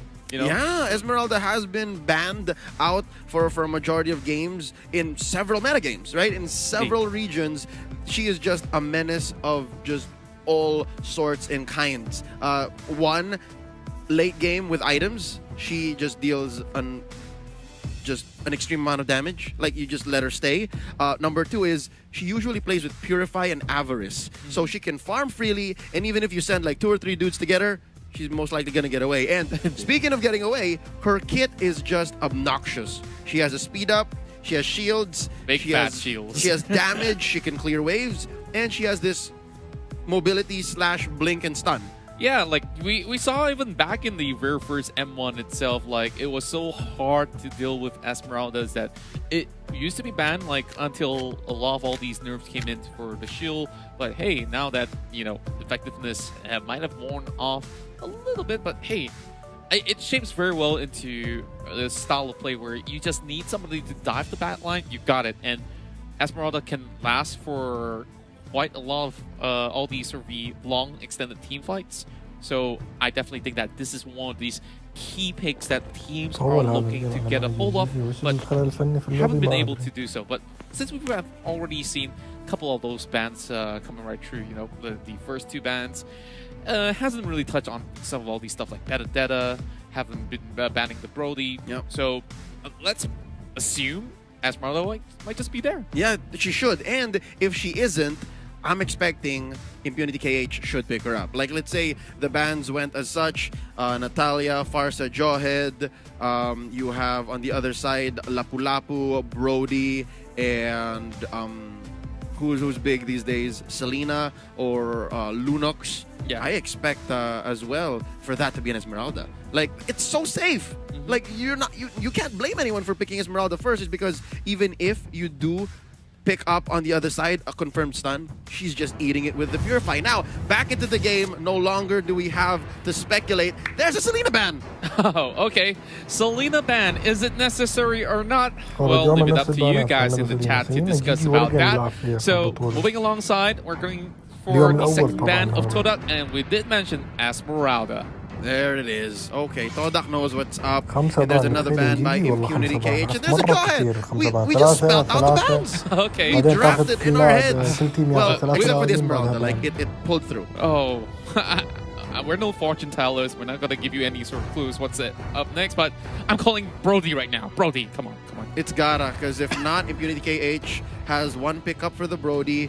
If not, Todak's going to come back around it. They can go Baksha Brody. Or, yeah, I don't know. Tigreal Brody seems too crazy. Yeah, so it's most likely Baksha Brody if Brody does open up here.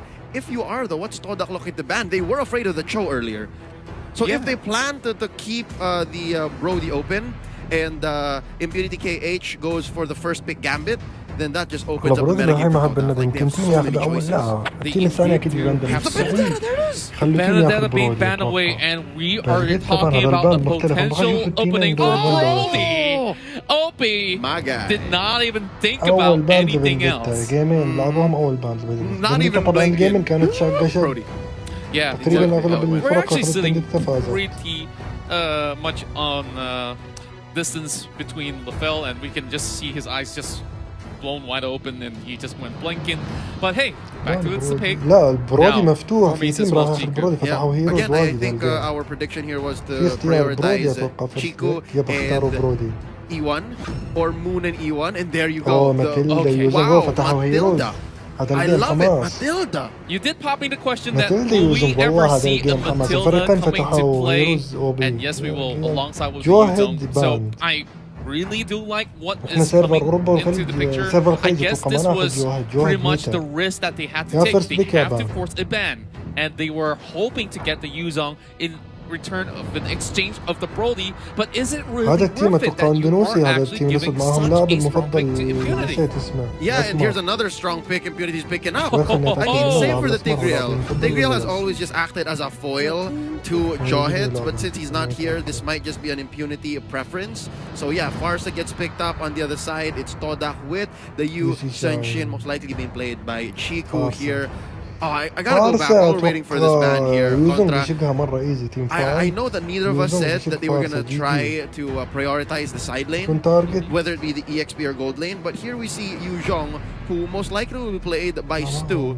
Stu rarely plays whenever Todak is around, so I'm thinking they had to make some concessions. They had to compromise and say, all right, Stu, we're giving you this hero. Like, you need this hero. Yeah, and they definitely have to make plays with it, but there's also a potential where Maze might just actually have that switcheroo, so we'll just leave that for the moment. But moving in towards the second phase, we're seeing Kaja banned out, so pretty interesting take because Unique Devo has been going on that pick.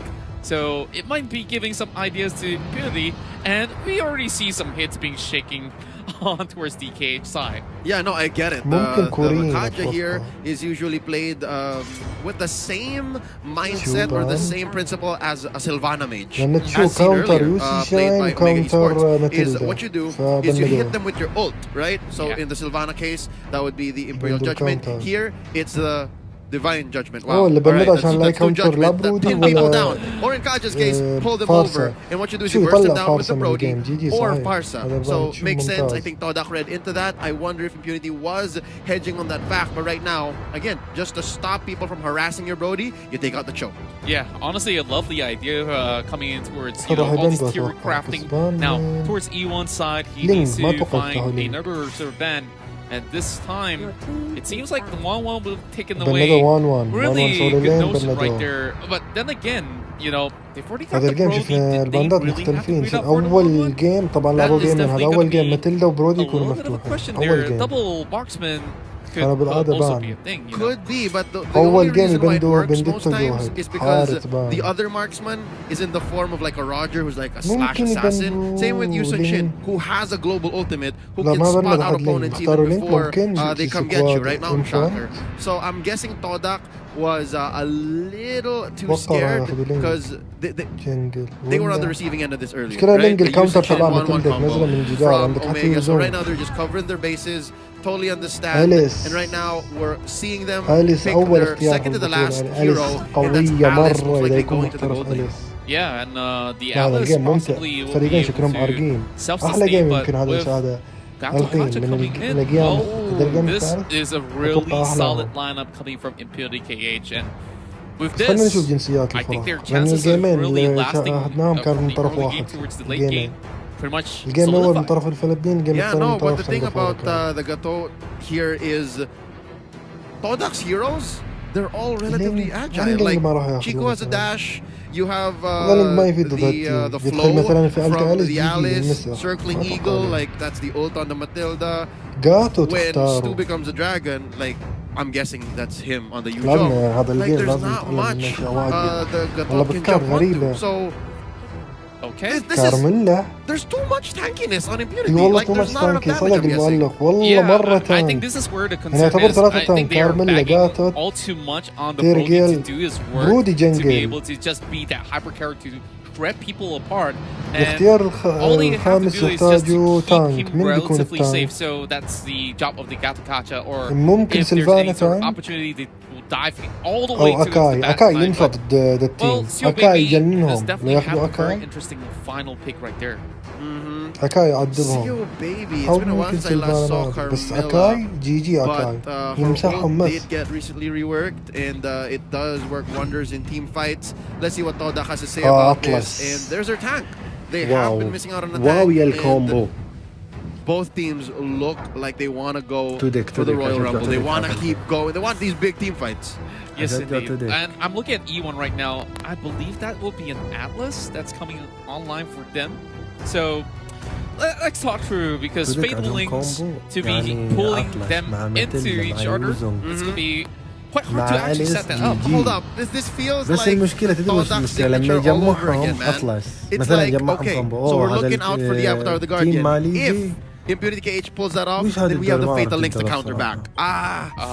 It's good, like in perspective, it's good thinking about it, like theory crafting, but again, it feels so reactive. Yeah, and this is something that they usually will try to respond to, perhaps any sort of punches being thrown.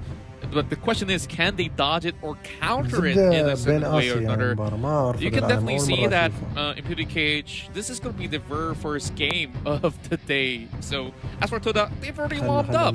Could that be an advantage? Would it not be? Because we talked about having players watching every single moves, and Impunity definitely will be one of them, very evidently from those sort of picks. And now, with that being said, we're moving into the land of Dawn for this best of 3 between Impunity KH of Cambodia versus Todak of Malaysia.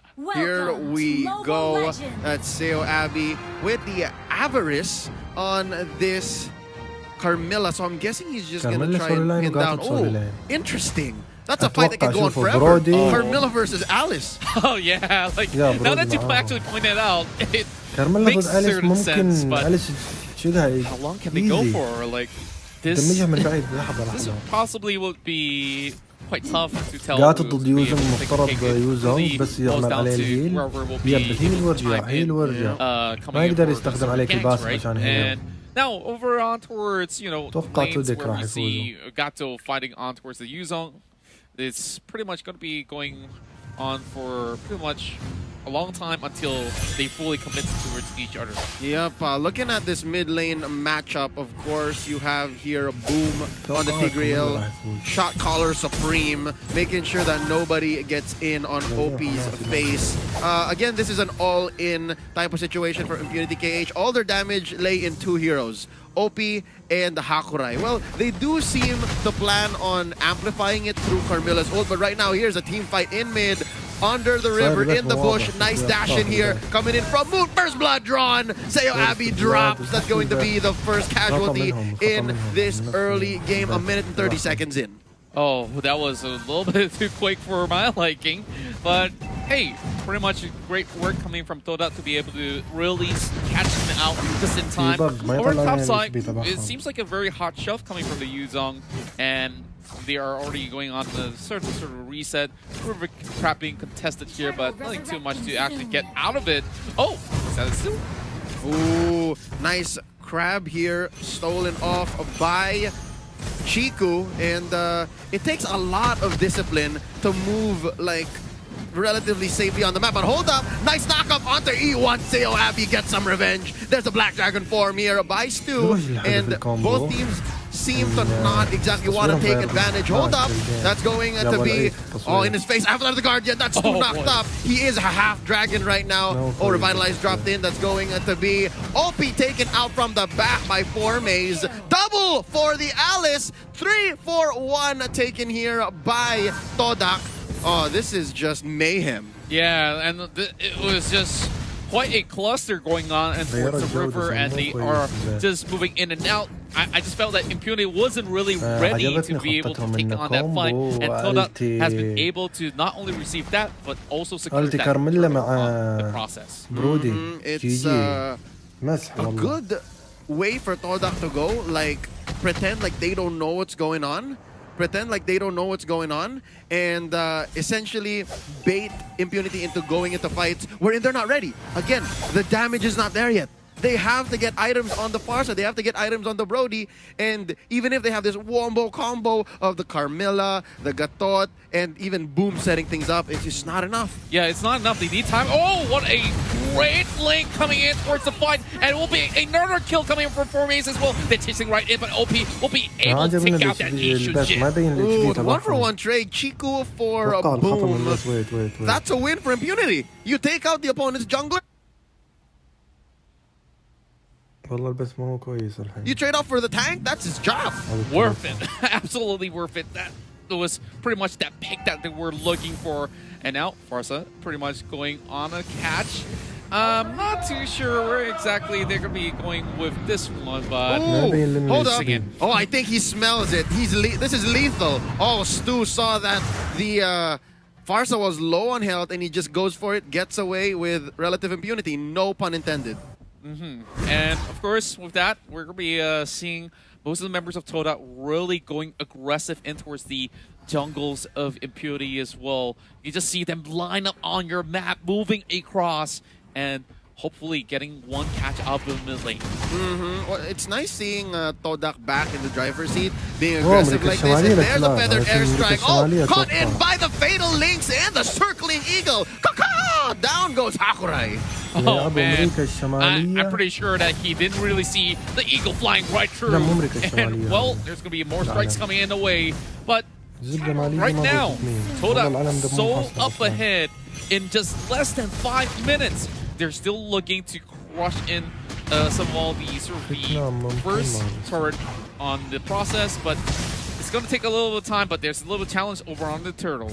Here's Chiku now going for this turtle, I believe the second of the game. Picks it up, and I think he's ready for another fight. Oh, Avatar the Guardian coming in. That's going to be Baker. He's looking low. Seo Abby as well, but they take out Moon first. It's 4Maze. He's still looking okay. Chiku trading out. It's a 1-for-1. That's right, and well, they've been taking a lot of all these sort of fights that were a little bit oh, okay.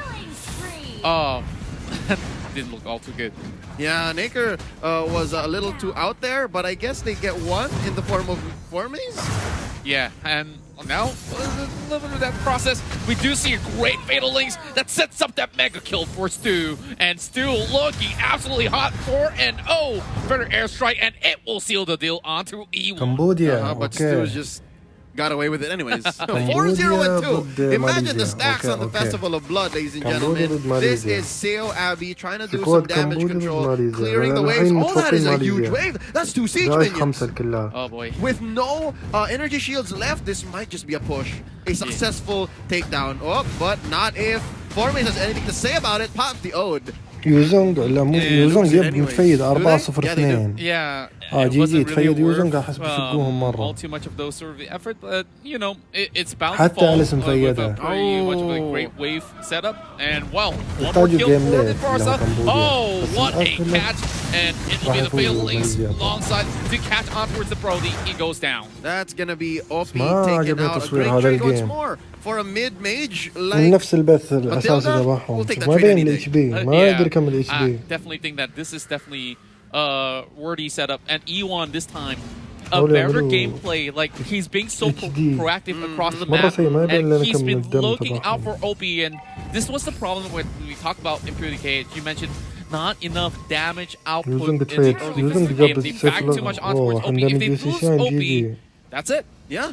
Even if let's say you have شوفوا ما Hakurai on يجي deck, عشان ينهي الجيم ايزي اسهل حاجة Hakurai تقدر has تسوي. just one أول حاجة escape يقتلوا plan. برودي. It's the wings by wings. يقتلوا After the برودي ايزي purify جيم ما and في after the دمج. wings by wings, من اللي you بيكون دمج؟ still could فارسة possibly have فارسة يا Moon حبيبي on يوزنك your على back. You طول still have the جي dragon on عليها. your back, and Formaze can just blood flow into your face. Blood, oh, call it a day. يا Like بالبكات that's كانت غريبة. exactly what معروف إن من Toda has been البكات doing غريبة. the كيف راح past يفوز بهذه 7 minutes البكات؟ 30 يحتاجوا seconds, sitting at a ليت جيم lovely ما يقدروا 12 يدخل and ليت 6. جيم. That's what? Times 2 KDA on your opponent. So Impunity KH, yeah, they're losing the map, man. Look at it. It's mostly red. أربعة Yeah, تورات and, ما this نجي is تور واحد definitely لكمبوديا. pretty hard for the side of Impurity to honestly plot out any sort of a plan B at the والله الجول moment, but فرق they're trying to مرة stall as كثير. long as possible, because if 18,000 they do get the late 25,000 game, get ماليزيا all these 25,000. items up online, then they might just be able to actually stand a sort of chance to really hold that back. And judging from the aggressive plays that they've been making, they might just ما actually يقدر حتى open يدافع عن up a التور. little bit of room for mistake. Look at this. Baiting it out. Formaze pushing كمبوديا والله عليهم back, تفكير غريب في taking اللعبة. down that كيف وصلوا tier 2 هذه turret down bottom, and there's a الأول big على fight in كمبوديا mid. هذا Oh, here السكواد. we go. Moon takes one down. That's going to be another. It's trading out for أطلس E1 بس for جي جي جمعهم OP. ألف Still a واحد good جي go جي. for Todak, and it looks like they want to back out. There's a Mountain Shocker pushing back the rest of Impunity KH. Oh boy.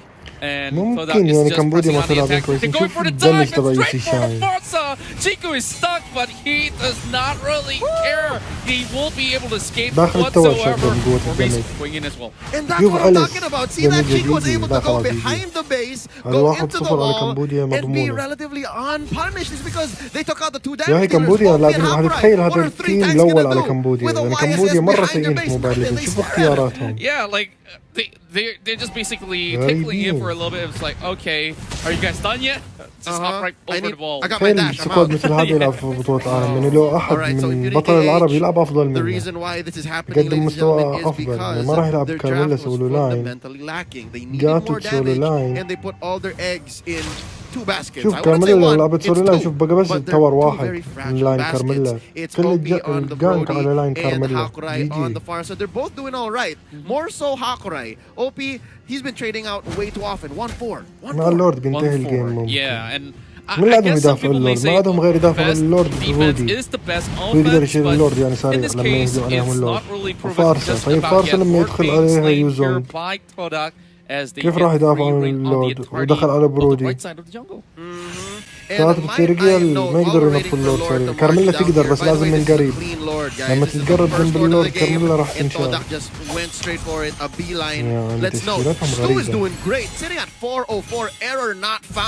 غريبة. عطينهم ماتيلدا. Absolutely flawless, and who knows, there might just be a طبعاً blue أول جيم screen of تنفتح. death coming their way. Well, it's not going to be happening on mobile phones, thankfully. So, as for the side of Impurity, they are just waiting it out, and they have to turtle in the base. There's no other option left available. They have to clear out that lord that's marching through the lower side of the map. Actually, yeah, برودي Impunity الجنجل KH حقهم must واحد be 4 feeling the 5. pressure. Their شقوه defenses are شق راح crumbling. يشقوه بعد They مع have اللورد. no ما more دخلت tier اللورد أول turrets. واحد It's يموت all برودي. inhibitors. It's all in كلهم the راح base يجوا على now, برودي. and Todak. لأنه سهل تهجم تجيب برودي. عندك ماتيلدا يعني. ماتيلدا بس تقفل على البرودي ال جي جي. يجيبه وسط التيم. That's right. And تخيل ما now نسحب down مع towards أليس 50% مثلا. already with the lord أليس coming in فاتحة towards the الألف. lower side. It's Moon diving right in. دخل مع Zeus اللورد gonna be looking for a يوزن catch as كيف بينطوا well, اللورد. but he won't be able to catch anybody كيف just راح about ينطوا اللورد؟ yet. هذا اللي Now أبغاه. lord's coming in. He doesn't need it. Feather dance strike here by Hakurai. He's trying, ladies and gentlemen. He's really trying. And there's the jump out. There's the fatal links. We're waiting for a casualty. After the جاتك Guardian مس haunts and ألتي. captain, but كيف دول minions. وصلوا And that's لبطولة going to be العالم؟ OP taking taken out by E1. Naker destroyed here by Chiku. 2 for none so far, and it's just a matter of time. There's another. Hakurai gets destroyed in his own base. Insane Abby is just panicking. Oh my god, what do we do? Boom goes down. It's gonna be a wipeout, ladies and gentlemen. That's Todak taking game number 1. What a beautiful run, and Todak finally getting back in towards their winning ways. And this is where they will be having a point ahead of Impunity. يا ريت احنا نسوي كمبوديا. They are feeling they're back لعبنا and بطولة forth, العالم. and this is إذا هذا أول exactly how كمبوديا we do كذا it مستواه with style. I think they won this game faster than ما they've بدي lost any شعورهم يلعب previous game بطولة today. العالم مثل That's right, and هالتشكيلة. if we really look at how they're really going for setup, E1 honestly have redeemed himself from all these sort of plays with those fatal links. Like even in the very last fight, you saw when So good. he just went in. He doesn't care how many enemies are in front of him. Just pull it back to the teammates, and he knows that there's Stu to back him up. There's 4-mates as well, and they look pretty unstoppable here. But in the early game, it was pretty much messy, if I really must be honest. Yeah, no, I agree. They were trading back and forth, قصدي المجموعة but راح in يجي the فيها end, المركز who won الأول out on the trades? سكواد Definitely RRQ Kodak, because والثاني they kept السكواد taking الفلبيني down أو OP, منافسة and I بين think it was السكواد too late before الفلبيني OP والسكواد noticed. It was RRQ. just too late. So, ladies and RRQ gentlemen, that طبعا being بعدهم said, يلعب يلعب what بعد a هذه great المباراة start بس by RRQ Todak. لعبهم Again, مرة كويس. a reset is what they needed, and this might be it. I'm feeling the تيم swag فايت now. ولا غلط. Oh, I'm yeah. feeling the swag. They are سكواد back in الفلبيني أول form. جيم They لعبها جي ولا are كويسين just مرة. getting there. يعني And كان ضدهم سكواد yeah, ماليزي I ما think قدر it'll يعمل أي take حاجة ما قدر a يتنفس. true analyst to exactly break down what's going on here, right? Yep. But before we move on, ladies and gentlemen, we would also like to thank Tumi for being a partner sponsor in M2 ما as the أتوقع journey to بالمباريات كاملة راح become the أعرف champion of آخر شيء M2 مباراة has been RRQ وقفل perfected البث. with the أنا latest كنت Tumi أستنى luggage إن backpack. تقريبا اليوم You can تلعب bring your gear anywhere 6 with you مباريات. safely without worry. Be sure to check راح out نبث 4 منهم. tumi.com/esports to هو perfect الهدف your أنا own بعث journey منها and enjoy the مباراة M2 RRQ. That's right. Remember to also visit their website out there, and of course, it's already written right down below. If you guys miss it, don't worry, we'll keep you guys and check it once again. أتوقع هذه So المباراة with that, 2-0 of ماليزيا. course, all our players are كمبوديا currently جي playing والتشكيلة اللي in نازلين Shangri-La فيها. Hotel in Singapore, and to keep our حتى players safe كلاسيك ما and نزل فيها protected, تشكيلة M2 كمبوديا has جي والله. partnered with SUTL to ensure the event venue has been coded with SD Pro, an antimicrobial self-disinfecting coating that eliminates bacteria as well as viruses 24/7 for 180 days. So pretty much everyone here is going to be having worries free of the pandemic. So to find out more about what SUTL EnvironTech offers, visit sdst.com. And for the fans at home, I know your bodies might be ready for the matches. We've had 3 so far, this one currently ongoing. Let me ask you, are you ready for more? Throughout the tournament, we'll be announcing various giveaways for Razer gadgets, all right? M2's official gaming gear partner, Razer, once more, thank you so much. Keep your eyes and ears peeled. So, that being said, it's just a matter of time before we throw it over to Lafel. He will be breaking down and explaining to us exactly how Todak got back into shape, how they figured out how to take down Impunity KH so fast. Lafel, tell us, how's it going? Hello, thank you very much. And yes, my name is Lafel. I'll be doing the analysis for this game. And thank you, Razer and Tumi. You guys have been great. Now, looking back at the drop, as our casters have said, Team Impunity KH, they didn't have enough damage. And you know what they say. To those people that say that too much damage is a problem, that's a problem when you don't have enough damage. As we can see over there, where many times they try to trade, but the trade is never in their own favor. And Team Todak, I like how Leo phrases it. They needed the reset because we definitely can see it against Omega. It almost seems like they were being too respectful towards Omega, not taking any risks, trying to play a little bit more safe. But against Impunity KH, we can see that them letting loose. A lot of rotations going on, Stu even pushing way behind the enemy backline, and then forcing everyone to go there, and then he can just black drag it away. Or even in certain situations, he chose to get a kill first. And throughout the entire game, he did not die. So Stu definitely stepped up a whole lot compared to the game against Omega. But again, this is just the first game, where Impunity, this is their first game, so probably a little bit nervous. So, but we can definitely see them go a little bit more aggressive after this. But right now, let's look at the itemization between both of these teams to see what they are packing. Right now, look at the itemization on Impunity KH. As we can see, OP and Hakurai are the only ones with damaging items, where OP managing to get his Blade of Despair, and Hakurai, even though he is a damage dealer, he doesn't have those bursty items yet. He has the Necklace of Endurance to slow down the healing from Team Toda, but there's no burst anywhere coming from Team Impunity KH. Whereas Team Toda, he has 2 damaging items. He has the Hunter Strike, and then he has the Bloodless Axe, so more damage, and he has 2 defensive items, making sure that he can sustain in the front line quite a long time. And Moon debuting the Matilda on the M2. He performed very, very well. There were a few mistakes, but otherwise, it's all good. Team Impunity KH, 3 players were holding on to defensive items, and the secondary damage, Hakurai with the Farsa, did not have any kind of burst potential, making it very, very difficult for Impunity KH to win any sort of team fight, even if they had a good setup. Even if there is a 5-man implosion, it's not going to be enough, because there's no damage going to be backing it up, and then E1, he can just counteract with the Fatal Link. And right now, the MVP of the game will be going to Stu with his Yuzong with a KDA of 605. He has played 3 heroes so far, and this is the itemization that he has, a full 180, where the first game against, or first series against Omega Esports, he was so passive, he just stayed in his own lane. But in this game, he became more proactive. He tried to look for those kills. He went for any opportunity that he could find for himself, as well as follow up on the opportunity that was presented by his teammates, either in the elimination by 4mates or E1. So definitely a good reset by Team Toda, but we have to see whether they can keep it up, or Team Impunity, Team Impunity, they have to realize their own mistakes, right? They have to understand that a lack of damage will prevent them from having a good early game and mid game. In the late game, a full team fight situation, sure. Tanky compositions are very annoying to play against, but it does not give you a solid victory, especially with burst heavy heroes, but they don't have burst damage. But either way, that is the first match.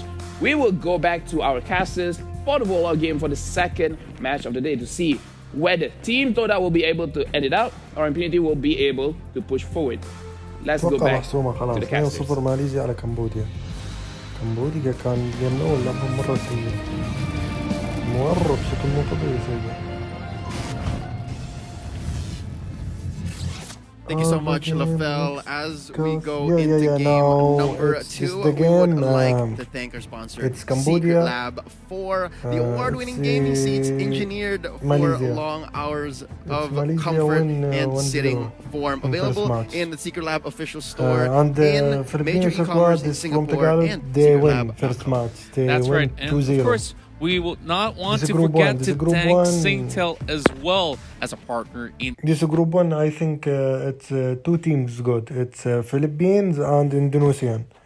But what are the team in Indonesia in this group? It's RRQ. You know this RRQ so OB, so good team. Maybe the Philippines they win FC RRQ. I don't know. Because the Filipino so OP in Mobile Legend also. I'm so excited to know who will get first, RRQ or the Filipino squad. Action that we are seeing after this match, RRQ will play. As we are talking about a team that has achieved a 3rd place finish in the game championship. It's of course, that have given them a huge blow on their confidence, Cambodia so and they're bad just in Team 5. clawing their way back up once again. And Impunity KH, honestly, they were looking pretty good in the first 5 minutes of the game, and yeah, after that they just shanked out. Yeah, there was just so much going on. So the fact that in the early game they were picking fights was already surprising, right? First off, as Lafel said, Damage just wasn't there. I'm glad that the analyst kind of agrees with us. I mean, between a Brody and a Farsa, there just really isn't much, right? And then on the other hand, you look at Todak, and I'm glad that, again, as champions, this is what we expected, that they have the fighting spirit, that you can't take the fight out of the kid, right? It's not the amount of... I lost my train of thought. I'm just so impressed. All right, I just love the fact that Todak, off the back of Stu, again, going into this day, right here, we were all surprised. Yo, what? It's not X-Ray playing, it's Stu, and here he's the MVP. Yeah, and I guess it's kind of like a sword and shield kind of sort of the way that they are crafting how the players are going to be playing in their roster. So with X-Ray being the shield, this guy is the sword. You could definitely see it in his Yuzong plays. Like, he plays a little bit more offensively so that he could possibly get all the way back in and just disrupt the enemy lines all too confidently. And what we saw was just a tiny example of what Stu can offer on the team. Oh yeah, I'm so surprised, by the way, not just how great the Yuzhong was, but because, as you did say, how aggressive he is. More on that in just a bit, but for now we were pleased to announce the launch of the new anniversary season of Magic Chess, Blazing Hammer. The new adventure will officially begin on January 30th. It can't hit January 30 soon enough, all right? It just can't. New upgrading system, blessing, new little commander, and map, all synergies revamped, and free trial of advanced skins await you. Once more, January 30th, couldn't come any sooner. We're calling this Battle Night, and when you log in, you get a free skin. That's right, and it's a permanent skin. That's the best thing. Like, you're tired of all these sort of chests giving you 7 days? Nah, fam. It's all about it's the all drip. About, yeah, all the swagger that you can get out of that. So we have our game ready for game number 2, as we're going to be hopping in towards the picks and bans in within 30 seconds or so. Woo! So we've talked about this Brody and how scary it can get, but it's not invincible, as we just saw. The game being dropped by the cage. It still needs a little bit of time to ramp it up. So if they do get the Brody again, how should they draft it in such a way that the rest of the teammates actually can't pack a punch alongside them? They had the right idea, right? They took out the Cho, they have the Tigreal, they made another target in the Farsa. But I guess it just came down to the play style. Again, they were picking early fights when they shouldn't have. They played a very eggs in 1 or 2 baskets. So yeah, you take out one, it's just harder for the other. And in this case, it was Hakura who survived a little bit more, all the while OP kept on dying. Again, at some point it was 1 in 4 for this Brody, and that's miserable. So right now, we are seeing how exactly Impunity KH is going to get back on that horse and ride it out to a forced game 3. Clutch it out, or will Todak just call it a day and say, you know what, we are still the champions. We still finished 3rd in the last Worlds. Let's go back into shape. Here we go. Game number 2, Impunity KH on the play. Todak answering back. This draft looks very familiar, but now, check this out, Contra. Impunity KH, they respect Matilda. Yeah, and not only that, they also respect Moon's pick of the Selena. Now, we do have a very standard sort of bans coming in from Todak. We're seeing it time and time again. They don't want to see Natalia. They don't want to see Esmeralda. It's going to be the same old story. But since they did open up that Brody much early on, will they be doing that once again? That is definitely going to be a tough one to tell. But Ishin being banned out, that is a refreshing ban coming from Impunity KH. Okay, you know what? This is spelling out exactly what I thought happened to Impunity KH prior. I mean, you get finished off in what, 12, 13 minutes by a team like Todak. You definitely have to respect them now. So it's very, very evident that Impunity KH, they have their backs against the wall here, Contra. They are playing super reactively, and they are just shutting down all the things that hurt from game number 1. Chiku's Yusun Shin, get out of here. Moon's Matilda, don't want any of that. So now Todak just has an open metagame. They can actually now go hard into the 1-3-1 again, as a lot of fighters are open. Oh no, Esmeralda just got it out. You have the Tams, you have the Yuzhong. Stu can have his Yuzhong again. Yeah, like, they can do whatever they want. This is the reason why they actually prefer the red side.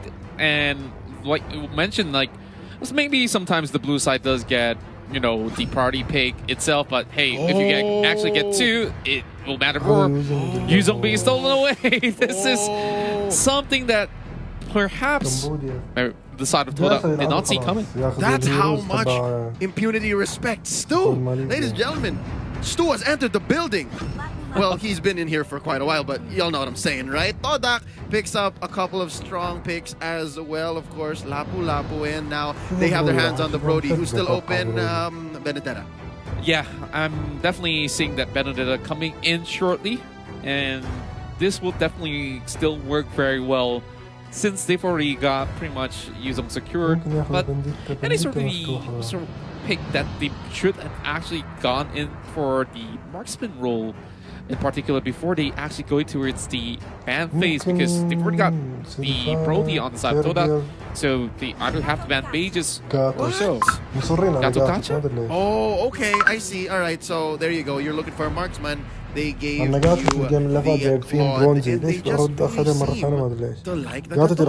yeah, like they have been locking it in a couple times, but we did see Avatar of the Guardian not really hitting the mark a couple of all these sort of team fights. Well, to be fair, the last big ticket Avatar of the Guardian he tried, they got all fatal links away. Right? And there you go! True. There you go! I don't know. That's the answer. I don't know if this is exactly just the best counter against Gatot, or E1 is just in an Atlas mood. I guess it's a little bit of both, because E1 is really feeling it on the Atlas, and I felt like if Impunity were to give respect in terms of ban, like there's a lot of priority on all the other sort of roles, but they absolutely forgot it's E1 that sets it up. Yep, and now I think Impunity KH has made a decision. You know what? E1 has his hero. Let's not touch him. We have to now watch out for Moon. And look at this, man. Possibly 4 out of 5 bans might be against Moon. You have the Selena, you have the Matilda, you have the Luo Yi. Would not be surprised if that 5th one was maybe a Farsa or a Lunox or a Chang'o. Like, these are all good heroes that Moon can still pick up. And Impunity KH has all the control, and let's see, it's a Farsa. Oh, yeah. That Farsa, I feel it's definitely something that Toda does play from time to time, but honestly, there's still more in the arsenal that they can honestly go for. Remember last game, there was also that sort of respect band versus the 1-1, which was relatively interesting. I honestly don't think that they do need a 1-1 in this scenario, because Todak has already got that Brody. It's still going to be pretty much relying on those full EXP in that sort of sense. So, 2 more picks coming from Todak to be able to set things up, but that mage pick is going to be what tells us about the entire draft of Toda. Yeah, I'm guessing it should be a side laner first, is because the mid lane hero is what's best used to counter, but I guess they'll switch it up. I think there's enough information to say, you know what, Kagura's great here. It's good control for mid, gives even OP on the Claude a big headache. So yeah, Impunity KH here, they're looking to round it out. What do they need? They need more damage. Oh no! This has to be damage, but even if this was damage, Contra, they still made the same mistake from game 1. It's still a very blunt lineup. I'm not really feeling it from the side of Impunity KH, but except it's a Veil. All right, Veil. Okay, nice I might eat my words, because Veil is a glass cannon.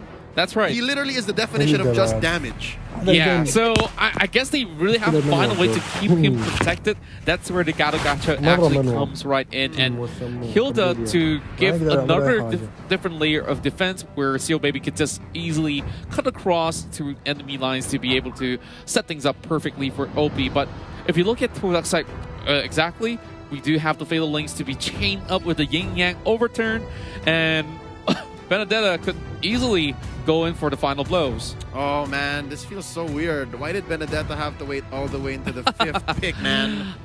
Yeah. Like, did they absolutely forgot that this pick was available in the get-go? But of course, understanding that they went in for those priority picks.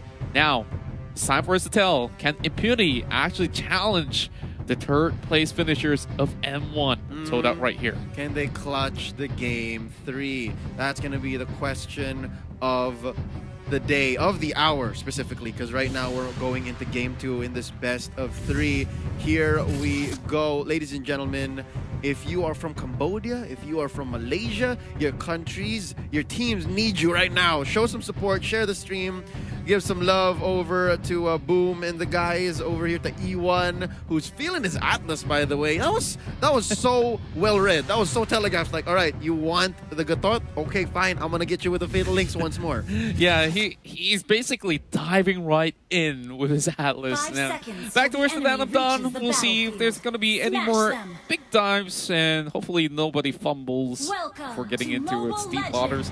So, with that, we're going to be seeing whether or not can Impunity keep up the pace as Todak finally finds their form.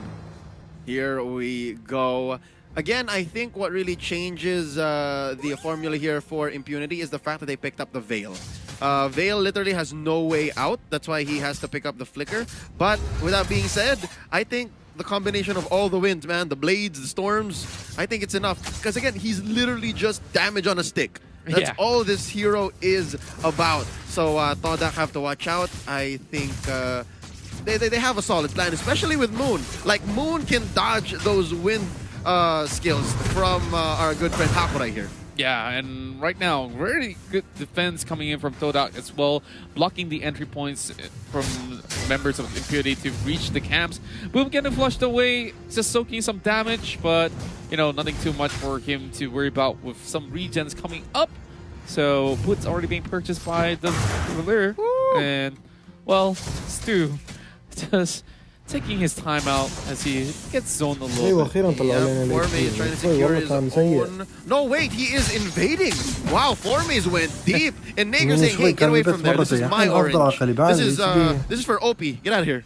Yeah, he immediately went off, but oh, Boom. Can't really say he's in trouble just about yet. He was just level 2, so he's just chunking out the damage. Okay, a little bit too much pressure with the Brody coming in from the back, but he just wants to secure the crap. And E1 just making sure that he does not pass go. And, well, back to the mid lane he goes. Wow. Boom is making a figure 8, not just across the river, but everywhere. This guy has been everywhere, literally. E1 looking like he's in pain. There's the Blazing Duet by OP.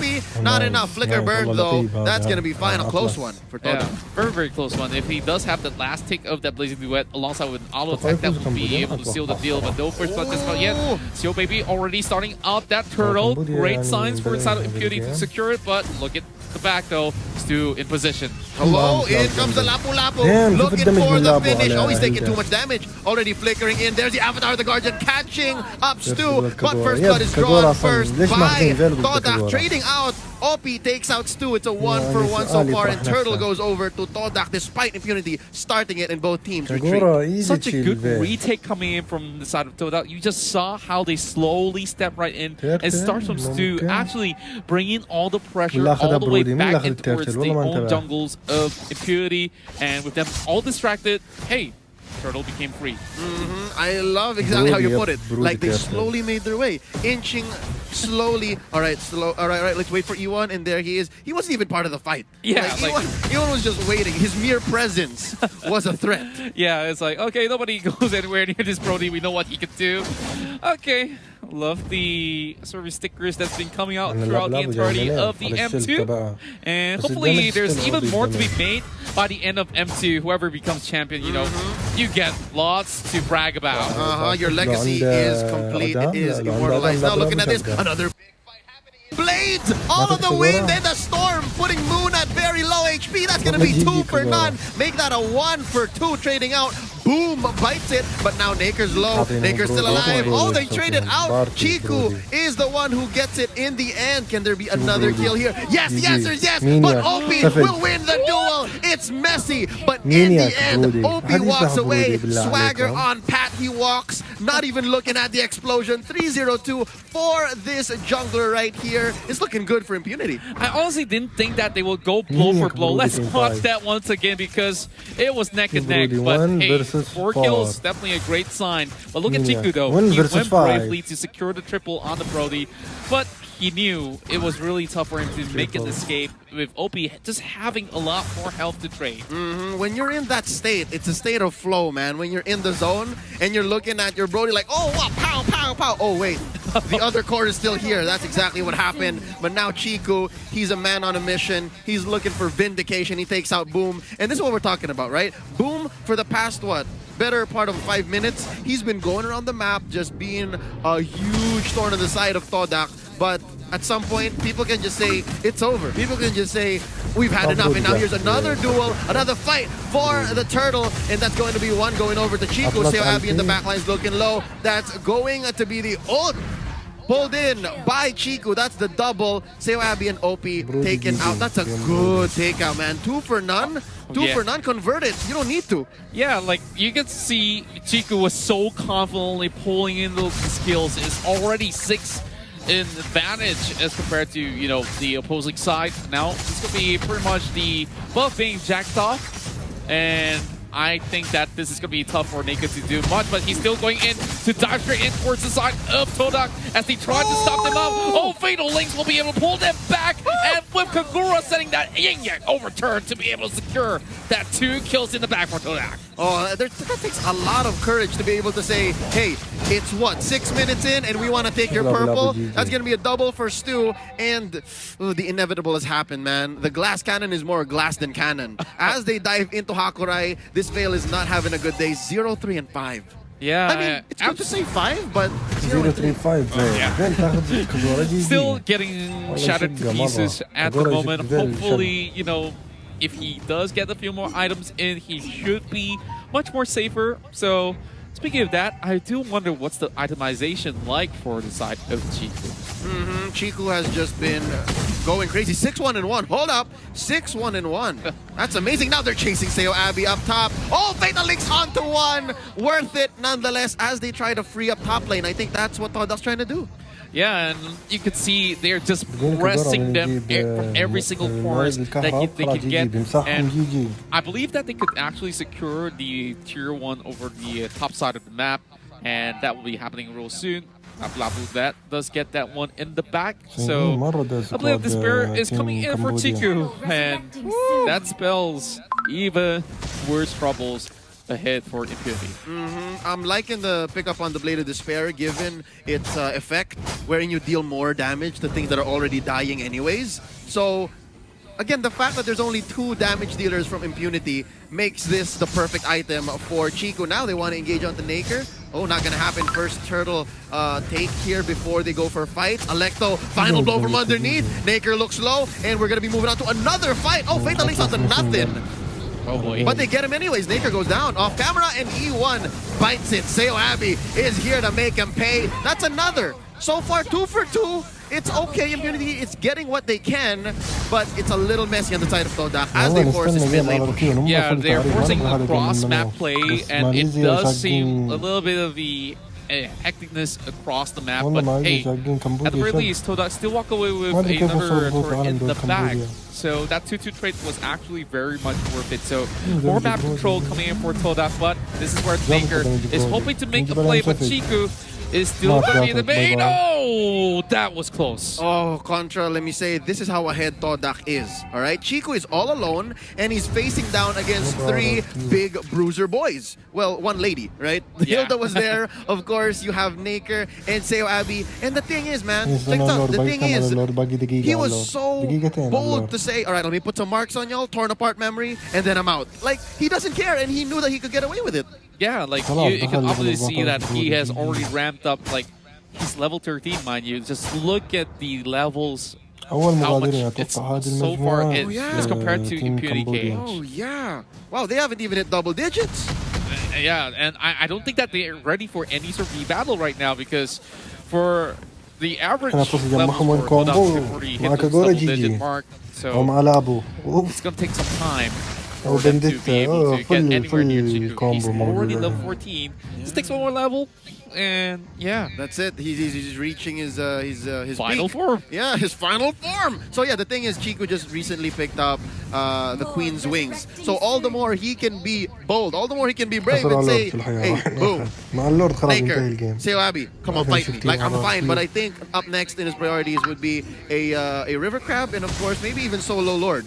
Like, yeah, it's not impossible. Speaking of that, he's already soloing the Lord. If the cameras actually go right in, Boom as well as Naker, they know what's going on. They're trying to find a way to push right through, but there's too much of a defense coming in from the side of Todak. There's no one that could possibly push all the way through. And this bait set up perfectly. Fatal Links head towards everyone right there.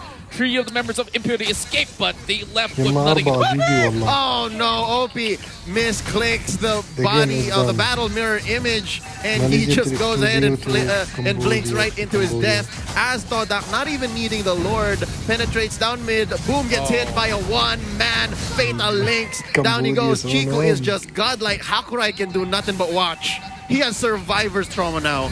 Indeed, and well, with the flame shot to clean it all up, the Avatar of the Garden will not mean too much as the rest of Imperial members fall flat. A couple more taps will do the trick, and Todak will be able to make a splash of a comeback. Ladies and gentlemen, Todak is back. Todak has just swept Impunity KH, and it's a little odd to say, but it's very similar game 1 and 2. Yes, in a very convincing fashion as well, but this time even better. Like, you just see the confidence that's oozing out of every single one of these players after that first win. Yeah, it was pretty much a couple of brews that they have garnered along the way, but now for waiting match I will go to Brawl game and back to RRQ games. Let me try one Brawl.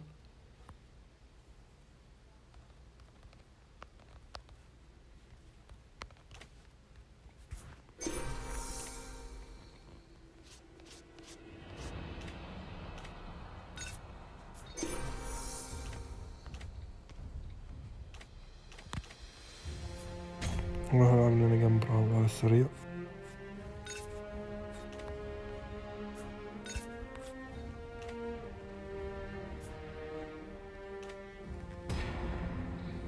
لين يبدل جيم RRQ.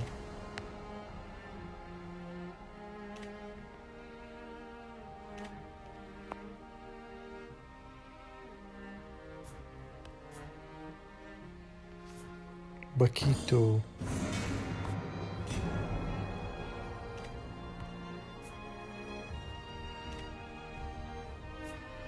ريبر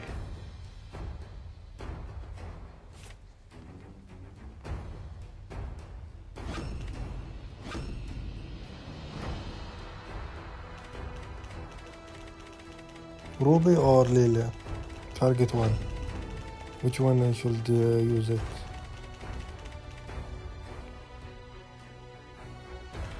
Maybe Lilia.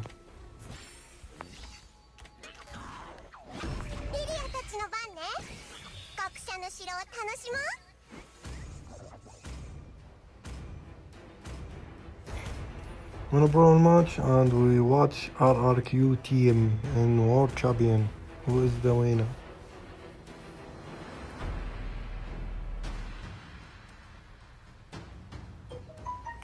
Lilia versus Lilia.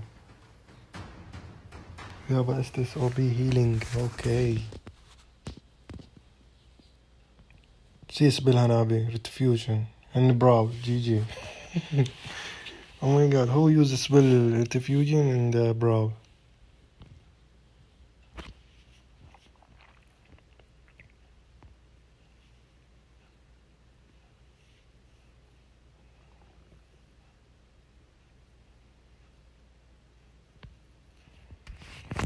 Hanzo Obi, if I get Hanzo on a Brawl, that's so good.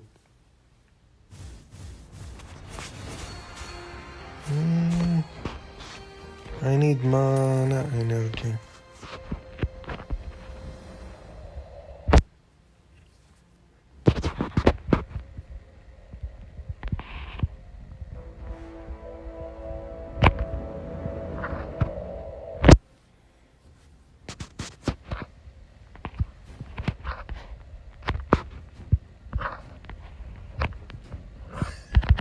I'm level 4, fast.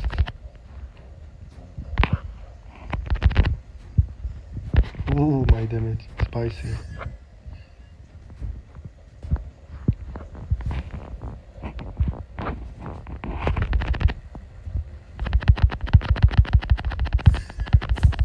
Level 4, use my ulti up.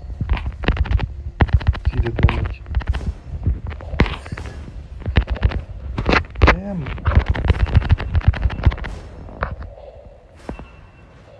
Rebel flicker. I cannot use my flicker well. I went back, I go. Damn.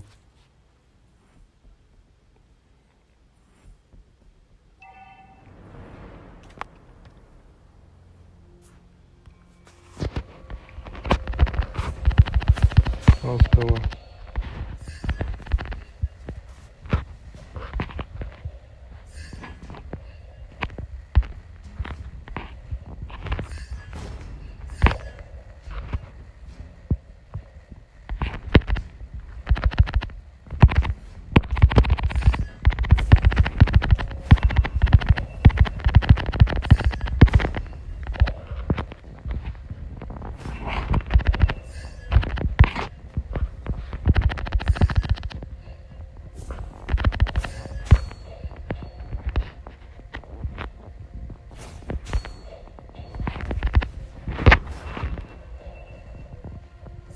What is this? It's die.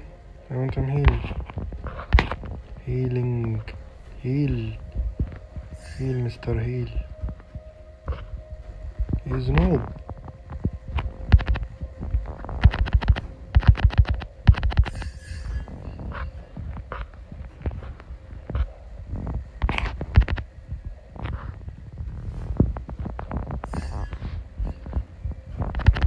Why he use ulti? I don't know. I wanna care about, yes, this padang.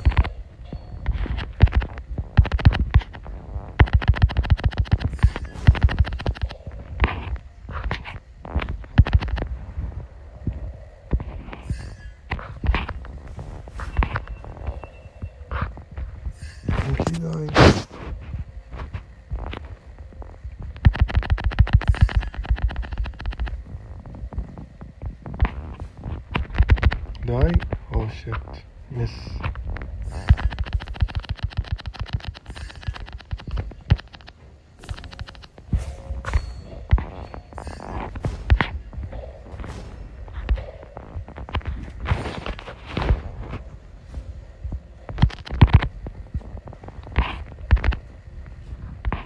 Listen to me, this kid. Thank you.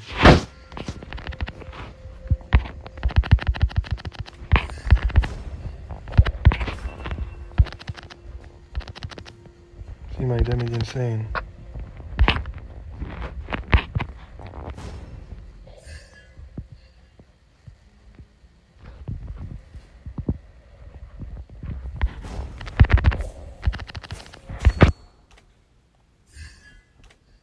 Moogie. I need die to kill myself or get some items for the damage.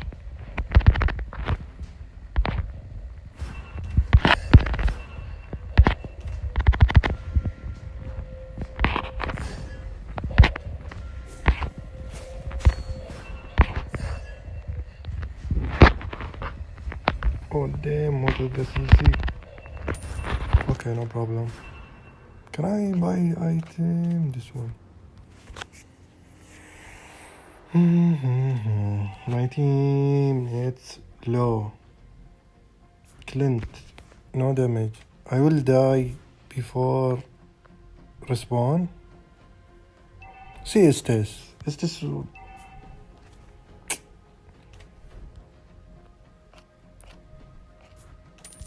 Okay. Now my damage is so spicy.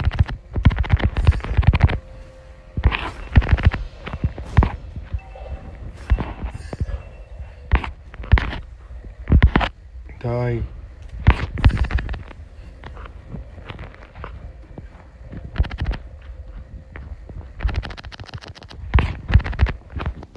I need book for CD. My CD so low. I need this item. Where magic? This one.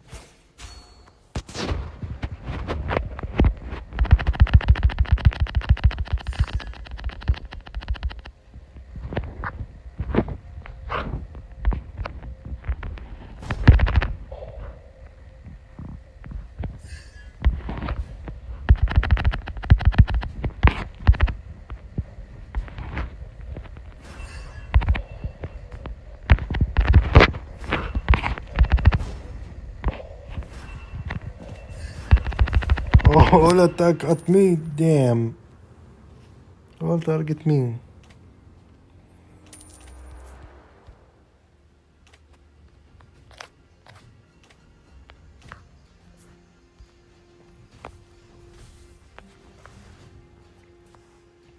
We lose? Yes.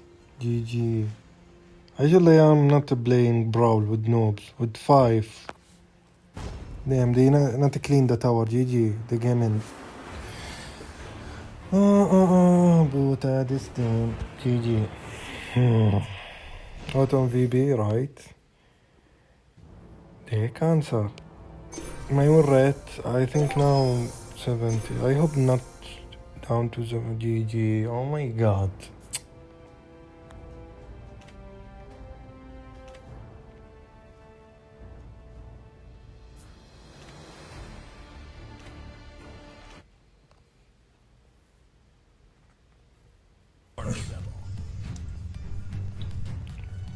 No, not the stream. We need the torment. Yes. RRQ.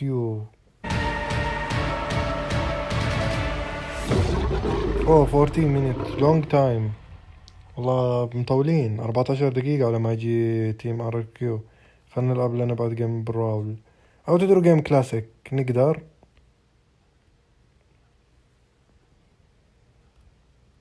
نلعب جيم كلاسيك مدام 14 دقيقة مطولين. فنروح لنا جيم كلاسيك على السريع.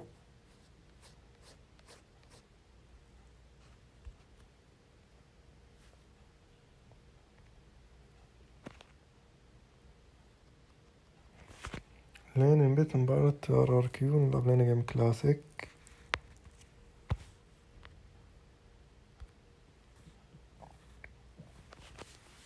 ناخذ من هيرو هارلي. ممكن ناخذ هارلي.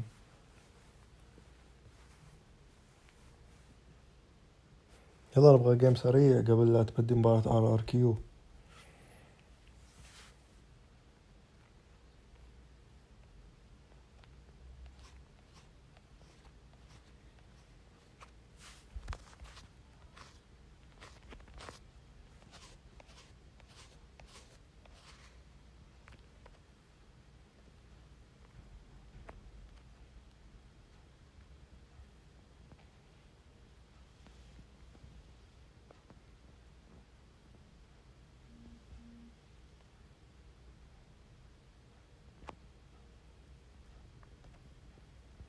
يلا جيم كلاسيك قبل لا يجي جيم RRQ.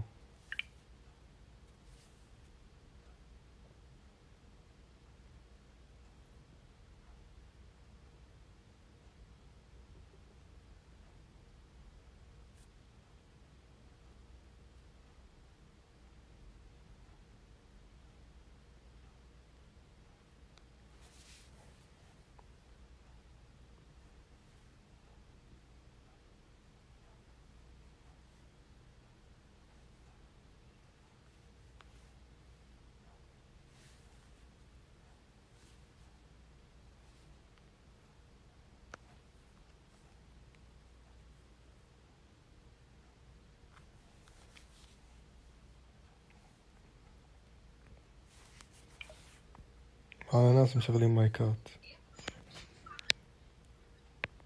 خليك تلعب ياباني نسحب عليه يا شيخ. يا شيخ جاي تضحك ما يعني يلعب لعب شيخ ياباني. أنا رسلت سالفة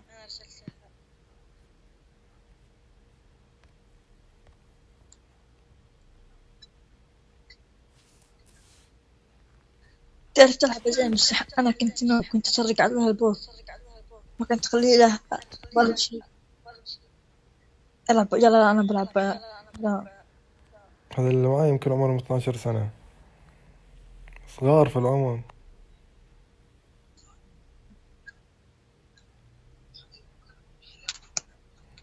شكلنا خسارة هالجيم. هذا ماخذ لي فاني. جي ترى ما احنا معنا ما حد يسرق. أنا ولد والله من جد صوته مثل أنا ديم والله شقينا. جي كيف مدخلونا ضد ميثيكال جلوري اللي معاي ايبيك؟ جي خسارة مضمونة والله. حرام كيف ميثيكال جلوري ضد ايبيكات. شوف 1 2 3 ايبيك، فاني ايبيك يعني. اخي قلبي ما عنا امل في الجيم، وليجند ما معي ولا واحد ميثيك. شوف ملاعبين ضد شو وضد جي ايام سولو فيرسس 5 او فيرسس 3. واي اي دونت نو. طبعا فاني يحلم ياخذ الباف ضد دولين، مستحيل. ضد خوفرة بعد. جي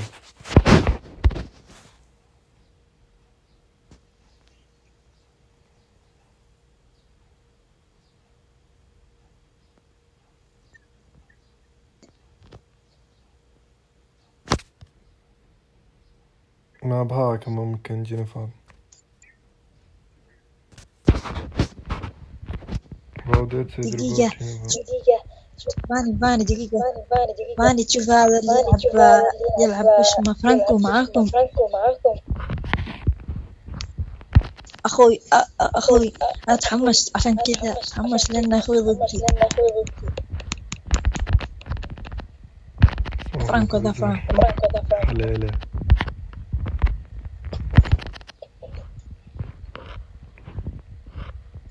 كذاب بنت فرانكو هو دقيقة مستعد شباب دقيقة انك يا شيخ انا بدأت احترف فيه.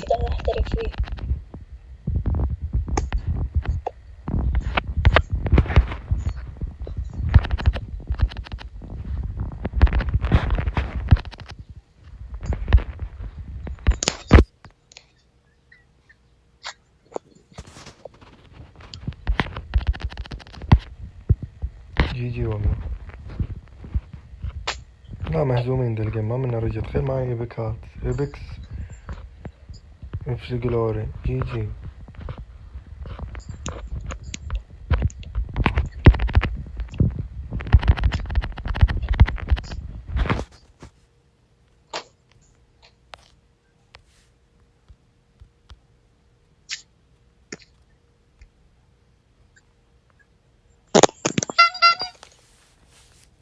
الله يلقمهم يا شيخ. فلبين ذا مصيبة شيخ. شوف كان ضايع.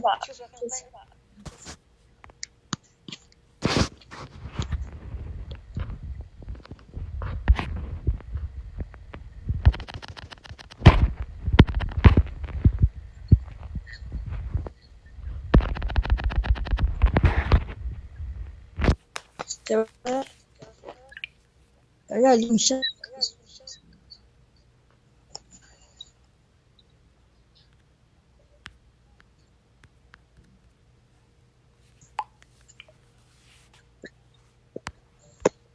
حضرت دقيقة يا شيخ. ليه لو جبال دام اركبونا وين ما كنت بلعب بدام. تعالوا هيك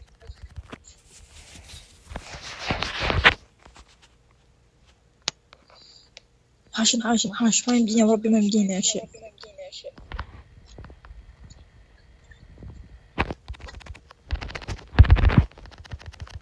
اما تشوف النوب انا جبت الالت على جينيفر. جي والله. ايه ساعدوني يا عيال.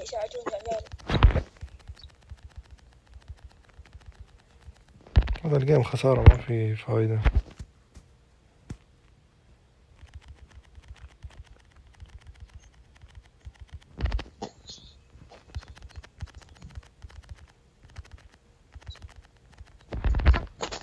ما عرفت.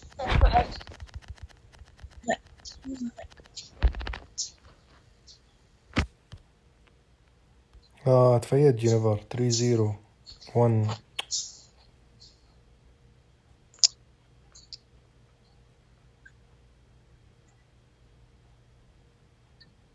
ايش اركب يا اخي امسكها. لا شغله يشرد.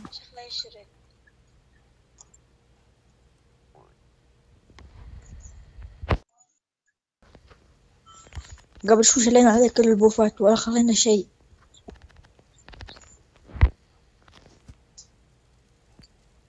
شوف عنصرية موبايليين يدخلوني ضد ميثك.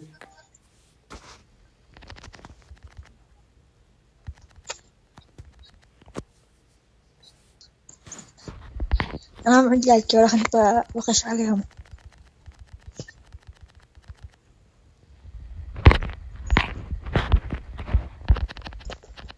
يا شيخ لو مع الإعدام والشاشة.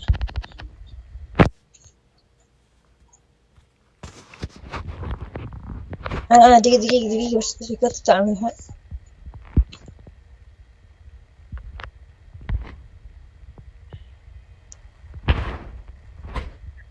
شوف هاك تشوف جي I want to.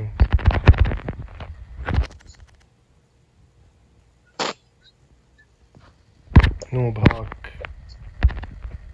لا والله.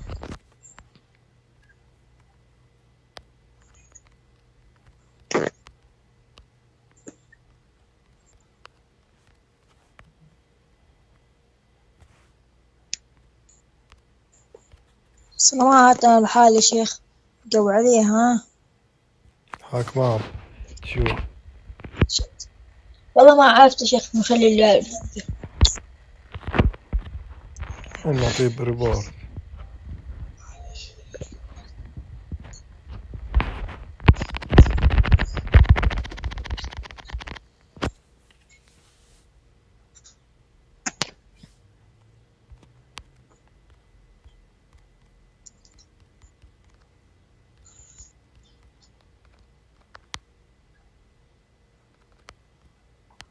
عندي شيء حكمة أنا ألعب جونسون أنا أعرف أسوقه. أنت بقى يا شيخ تصدم. أنا دربت عليه ميدل إيست سيرفر always ما بهاكرز ما بهاكس. يا شيخ مو تدريب يا شيخ. ها حسب من تحدثك مو تدريب. حسب من النت.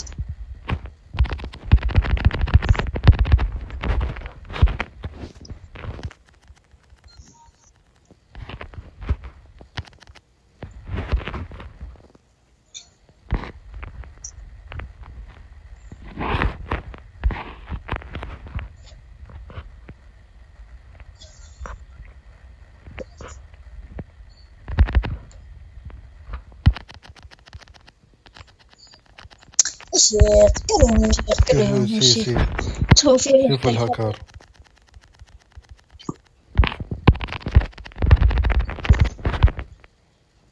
ما في سلام شباب ما في سلام ما في سلام ما يظهر شيء. نوبز ما بهاكرز. أذهبت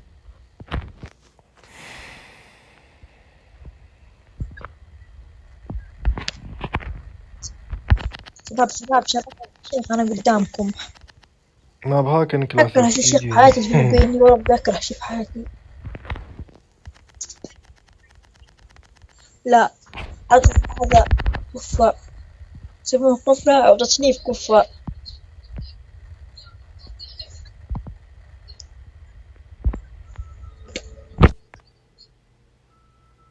This one دي tough.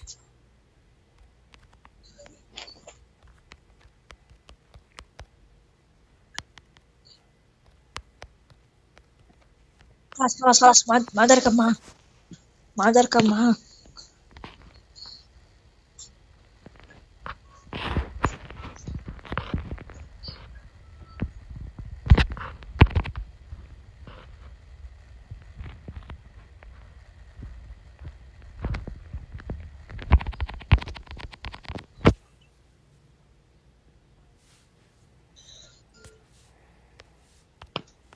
سرندر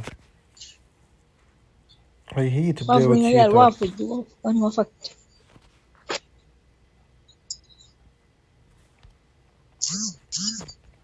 شو شيتر يوز ما بهاك. أنت قلت ما بغيت باستسلام. شيخ خلي فكم منكم فكوا مشركم.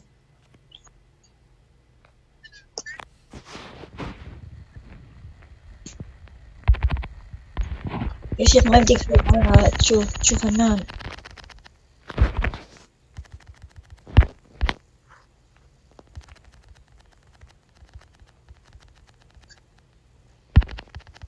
Sì, ma bhaka, video record, così sì. شيخ مرة نوب. No problem. Want go AFK? I hate play with mob hackers. Noobs. مين اللي عنده مشترك مين؟ قول والله عنده مشتركين في اليوتيوب.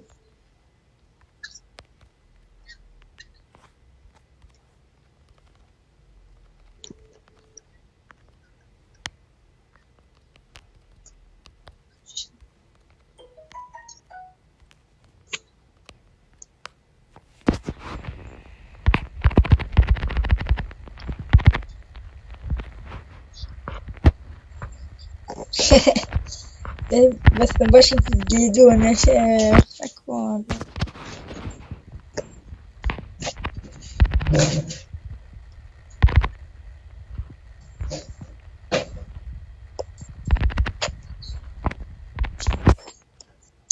ليه كذا احنا فريقنا نحس.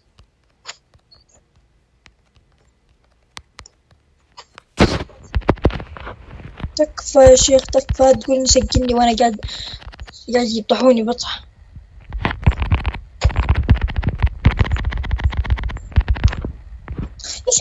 يا شيخ كلهم علي يا شيخ ما يهاجمون واحد لحالك كذا لازم يهاجمون سوا. لا يا شيخ عندي يا عمي بكات مدخلين مع بكات جي والله بكات ضد ميثك والله ريبورت.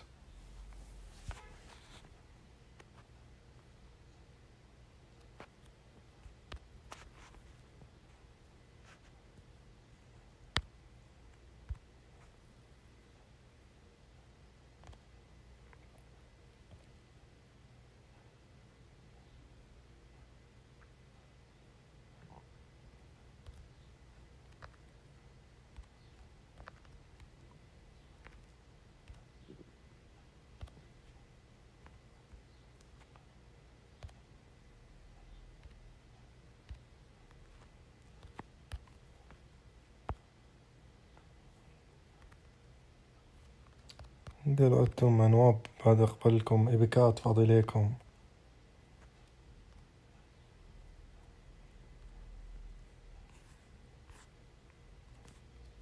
سي مستر ليجند هاك ما بنوب سي ون ريت سو نوب سي different my shoe and his shoe my shoe it's 1222 86 one right.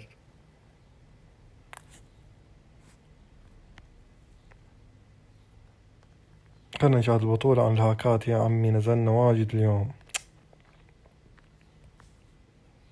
خلنا نشوف البطولة وش اللي ألعبها صراحة عشان تربط كيف سيرفر الخليج إنه مليان هاكات. هذا كان كلاسيك شوف كيف. But right now looking at it we are in a group A and for the inside of group A I really think that there's a bit of a some kind of disparity in terms of maybe also hack damage. But in terms of the strategies that they can bring, the mechanics of the players are at par. Like they know what they're doing. They know how to outplay people. But the thing is, for the other teams, like you just have to find that sweet spot in having an aggressive play, having a passive play, or having a balance. When I go to solo, see you need to find that versus sweet spot. Legends and I have at the end of the day, it comes down to getting that. Being positive in that gold, because the entire game revolves around those resources, EXP and gold. If you don't get enough gold out of that play, then technically it doesn't really count as a great play, even though you are losing pressure on the map, so on and so forth. I'm getting what you're saying. Like, trading is good, but make sure you come out on top. Trade up. Always trade up. Don't trade down, because if you trade down, you're probably not going to get... well, obviously you're not going to get a lot out of it, but you're going to give the enemy an advantage. And looking at the timings right now for these players, in terms of the snowball potential that the team's strategies are capable of, those small errors could cost you the game. Absolutely. Well, it's time to have a look at this upcoming matchup. Let's look at the players involved in their lineups respectively. We're going to be starting off with RSG. We have LY4, Sick, Jason, Sana, and KZP, the main lineup for RSG. Representing the home court of Singapore. I think a lot of fans are shouting right now. Oh yeah, let's go Singapore, RSG, yay. I mean, they definitely need to be shouting for them because unfortunately the fans are not going to be here in person, but they're going to be here in spirit, and that's what's going to fill them up as they're going to be blowing through these group stages. And these players, they're all capable, they're all talented, but we have to see. We have to see what they practice. Yeah, I mean, they're going up against Unique, Fu, and I mean, we know exactly what these guys are capable of. We saw their previous matchup, especially against the Burmese Ghouls. We've got a good taste of them. These guys aren't going to show you respect, especially on a 50-50. It's going to be Defender, Sunset Lover, Sawo, One Shot, and Lil. You know what? They have a good grasp on what to do into the early game, but the only thing lacking from them is how should they close out the game. It's like it's the missing piece of the puzzle, and they need to figure that out right now. I do think that we haven't seen the full extent of Unique's capabilities because so far they've been struggling to get that initial lead. They have been trading really well sometimes, trading up, and then after that trading down. There is a little bit of inconsistency with those trades at the end of the day. So maybe this time it could be a little different. It's going to be hard to tell. I think it comes from being aggressive. Like if you 100%. If you just like to fight as much as possible into the early game, then sometimes you're gonna get the most out of it. Sometimes you're gonna get punished for it. And technically for a team like RSG, I know RSG know how to punish these kinds of aggressive plays. So Unique Devo, they really need to look out for that factor in terms of facing RSG. I think if Unique wants to stand any chance against RSG, they're gonna have to get that early lead because again, players like Jason for the side of RSG, once he has the lead, you can definitely see a change in his playstyle. He will absolutely disrespect his opponents. He will hit you. He will hit you where it hurts. Absolutely. Like I cannot put it any better than that. He will bully you into submission. It feels very unfair because he exerts a lot of pressure even though he is playing in a support role at times. And you know what? This guy really just wants to go for the kills. There are times where he would just go in with a Farsa, feathered airstrike on your jungle and try to take down someone. That's how aggressive he is. Wings by Wings is actually used as a escape mechanic, but that escape mechanic could be also used to be aggressive and go to the jungle of your enemy. It's crazy. Yeah, I mean, he uses it as a gap closer, so he's just like close distance. All right, now it's time to get some damage out. So it's pseudo show. It's pseudo show. Not exactly, but you know what? Gap closers and all. We will see the gap between RSG and Unique Devo, and you know what? I'm excited. I think everyone is excited, especially the Singaporean fans. Their team is playing right now. Absolutely, and I really want to see what the draft is going to be looking like, especially for RSG's side, because at least with Unique, we've got a little bit of an idea, and finally we get to see RSG up on stage, so hopefully it's going to be something a little bit more interesting. I don't know if they're going to go with standard compositions, like how we usually see them, you know, traditional marksman, have a tank, have your offlaner, so on and so forth. Nothing too out of the ordinary. But I think RSG has this way of changing roles. You did tell us about this. Can you like elaborate on it more? Okay, so when they change, a lot of their players actually are pretty multi-role. Jason, for an example, can go into the fight role as he can go into the support. Fenrir can naturally play as your natural mid laner or can be in your support. KZP, the one that doesn't really change too much, but Sync as well, he can go into that support position and can go into the off lane. So whenever they need something, oh, I'm lacking the hero pool. No worry, just ask around the team. Somebody probably knows how to play it. You switch roles with him. Yeah, and this is what's scary about RSG. They're very versatile. They're flexible in terms of their strategies. Everyone can play anyone. And you know what? I think it's time to go to the M2 coin. And right now, complete task and predict the champion to win M2 coins. Exchange M2 coins for M2 exclusive rewards. That includes the M2 special avatar border, M2 exclusive skin, M2 battle emote, and the M2 sacred statue. the M2 exclusive skin is actually Clint, the Shadow Omen skin, and you can get this for only 899 diamonds. So make sure you guys buy it right now, because on the 24th, after the 24th, it will be gone. Yeah. $8.99. I'm still sales stalking you right now. $8.99. Gideon, $8.99. It's jarring. It's a lot of diamonds, but that skin looks so good. The animations are sick. He looks like, instead of a cowboy, he just looks like an absolute nasty bounty hunter, like a bounty hunter looking for demons, like just an absolute monster. And that I don't know. I could keep raving about this skin forever. But coming into this particular game, do you have any expectations here for yourself, Butters? I mean, Unique Devo, they found out what it takes to actually fight in the Southeast Asian country, as against a Southeast Asian country. So I'm thinking maybe they have a way to, just gauge a bit and try to, have a good look at what should they expect coming out from RSG. And I think right now RSG, they're just gonna be RSG. they're just gonna bring themselves to the fight, and when they bring themselves, they're just gonna bring their A game. And Unique Devo, they should look up. Yeah, I do think that RSG is going to definitely be a lot more favored in this matchup. But I don't know. I feel like Unique, they might have something up their sleeve. But it looks like the ban picks are ready.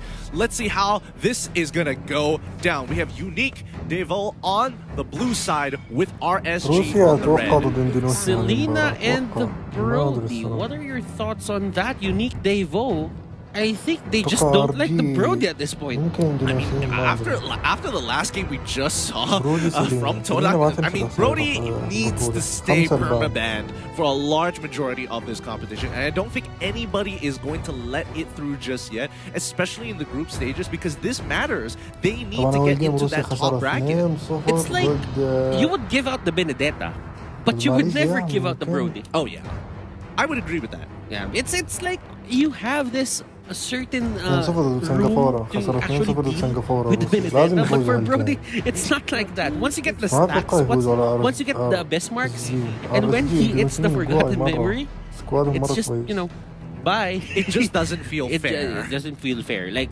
everyone's just gonna get bursted down, and you would feel bad. Yeah, absolutely. It looks like Unique Devo actually has done their homework here, banning out the Yishin Shin, making sure that, LY4 doesn't have his comfort picks, but RSG just the same, just getting rid of the meta picks as well. I mean, it's so funny that a large majority of these picks, right, can be categorized to like, oh yeah, this player is known for these picks, and now that it's meta, but you're never gonna get to play it. You know what, for RSG, by the way, they're still aiming to ban out Sao. I mean, give it some time. Usually the first two bans are like, okay, these are the meta picks. These are the meta picks most of the time. I mean, Yishin Shin definitely a little bit more situational, but let's see those thirds. Esmeralda is still there. Benedetta is still there. Yeah, and I think this will try to go for, let's say, probably a Benedetta pick. It's one of their go-to strats. And right now, another Sao hero. It's just everybody's aiming for Sao right now. Well, I mean, at this point, I'm just realizing that like everybody is going to crash down on these 5 picks. Natalia, well, mainly between the 4 of Matilda, Natalia, Esmeralda, and the Brody. These 4, I don't ever expect to see them pass through the pick ban phase ever. And if they do, it's just a free win for a lot of these teams. And I kind of get it for RSG. I mean, these 3 heroes actually enable Unique Devo to go to their jungle and invade it as as clean as possible, risk-free. True. The Natalia is there, the invisibility. With Selena, it's always about the arrow and the vision game that she brings to the table. And for Matilda, it's all about getting someone bursted onto the back lines, just because everyone wants to go at front. Yeah, it's true. Everyone does want to go up front. Now, Unique start off with the jawhead. Very traditional, very standard stuff. Great flex pick. But RSG instantly locking in the Benedetta as well as the Harith. I found that pretty interesting here because if they really wanted to, they could opt for the exact same opening that defeated Unique Devu in the very first matchup with Burmese Ghouls. They could have taken the Lunox, which was wide open, and then look to kind of play their own style. But, you know, just having the Harith, having the Benedetta on their side, definitely a good shout. Yeah, but I think just because of the bans here that happened for Unique Devo's side, it's safer to go for those two picks because there's kind of a bit of a lack on supports right now. But then again, if you look at it, LY4 and Sig probably got their heroes love now, so they could just play with a certain set of heroes that Jason, Sana, and KPZ needs. And that's a Louis. Yeah, that's an interesting priority coming out from RSG. Looks like they want to get their support down as soon as possible. Loyi, some great wave clearing, and I think this is a good idea, mainly because both Harith and Loyi, great wave clearers. Yeah. Especially at level 1 to level 4, they have no issues whatsoever. But if you're looking at Unique Devo's composition right now, they don't necessarily have that kind of push. Yeah, and looking at the bans right now on how like RSG drafted this for their first 3 picks, they look at the biggest hero pool right now. The biggest hero pool right now is probably the tanks. And you know what? They stole the Louis support, which is they're good at that. They're good with that. They got one of the best supports right now, or mid laners right now in the meta. And you have your offlane go XP lane. So they're just getting those heroes that they need to secure, just because a lot of heroes here are getting banned by Unique Devo just because they don't like them. Yeah, I mean, it is very responsive, I will admit. Now, Unique, they're getting rid of Ling here. Rather interesting, but, you know, at least they're minimizing the possible risks, risk of RSG opting to say, hey, you know what, our flex pick of Benedetta, we can force her into the offlane and we can take an assassin for ourselves. So this kind of narrows it down, making Benedetta, all right, you're either one or the other, okay? You can't flex both of them. Yeah, and this could still be a Harith Golden. I'm not taking it out of the equation. This could be, you know, a setup for probably a Lance. Who knows? I mean, setup for a Lance. That could be. Is possible. It could be, because an XP lane Benedetta isn't that bad. Yeah, I would say XP lane Benedetta isn't too bad, and I think they're just watching out for the matchups here. Well, they need to get rid of the Akai, while RSG is going to be taking out the Cho in the process. Red side is going to have priority pick for the second pick, and it's going to be Sylvana here. A lot of magic damage coming out of RSG. Okay, so they got their tank, and against 1-1, it's not really, you know, the best, because 1-1 can cleanse his Imperial Justice innately. Yeah. I mean, the Purify is just a really powerful battle spell to get out of these like hard-hitting CCs. So let's just have a look. Let's see what Unique is going to be opting to go for here, because they've got some really hard lockdown, like single target lockdown with the Divine Justice and the Unstoppable Force coming in from both Lil and Sawa on Jawhead and Kaja respectively. And right now, it's Unique Devo's time to go for their 2 picks, and they really like the Thams, they really like the Roger, and they want... Whoa! Ooh, alright. Okay, so right now RSG showing us new stuff. It's a Hanzo, ladies and gentlemen. Yeah, you don't get to see Hanzo that often, but this will be fun. This will be really, really fun. I would expect Hanzo to be going into the jungle, which means LY4 on Harith as well as Sig will be going in towards the side lanes here. Mina, Kizipi, and as well as Sana will be taking care of the mid lane. Yeah, I mean, right now, this is going to be a Harith side lane, and these are your players for match number 4. This is game number 1. Remember, guys, every game in the group stage, aside from the tiebreakers, are best of 3. So, Unique Devo versus RSG, and we will head on to the player camps, not the Land of Dawn. Yeah, I mean, they're going to be loading in real quick here. So let's just see how this game is going to be turning out. Whoa, some really exciting stuff. Hanzo of all picks. Let's see how fast he's going to be able to hit that level 4. He should be able to devour a lot of those jungle creeps before his opponents. And arguably, they might even decide to go for an invade to steal your opponent's boss real quick. You know what? Johan and Kaja has these gap closers to get close to a normal hero. But if you're Hanzo, it doesn't matter, right? It doesn't matter because they have to go the extra mile. That's so true. Oh, so boy. how does this work? I mean, for Jason right now, he is in the mid lane, and this is what we're talking about earlier: the versatility, the flexibility of these players to just, you know, move in and move out of roles. And how do you go and annoy a Hanzo when you come there and the monster is gone? Absolutely, he just devours it instantaneously. He's gonna get the XP a little bit later. He's hitting level 2, and he sees this go down and realizes, oh shucks, I guess I gotta get out of here. It already blows his flicker super early on. And looking at it, ladies and gentlemen, this is a very smart play coming out from RSG. Intelligent play, to be exact. Now onto the top lane, we do have but onto the bottom lane, there is a fight happening. Sync and Defender going at it, and look at this. Execute will be used, and that is going to be first blood going to Sync. Sync played that perfectly. Like, he was waiting for that revenge to actually end up before going back into the fight. And unfortunately for Defender, he should have kept pushing. He should have kept pushing his luck there, because again, he did have that multi-size. If he could proc that passive maybe one more time, there is an opportunity to go back in. However, just having Execute as a battle spell, real nasty. Jason already level 4, trying to punish Lil as hard as he can, goes back, especially when he's in that when he's in that spirit form. It is a problem. It is a big problem. And right now you don't have the capability to contest this just because they're faster than you. Hanzo is not the same as your typical jungler. He really isn't. He really isn't, which makes a lot of things tough. Now, Turtle is back up, and this is going to pose quite a number of questions. Jason, once again, just going out and just harassing as much as he can before he just goes and devours his next buff. And this time it's going to be the purple buff. And it looks like Unique are gathering ready to try and jump onto this Turtle, but they know that RSG is waiting for them, so they aren't pulling the trigger just yet.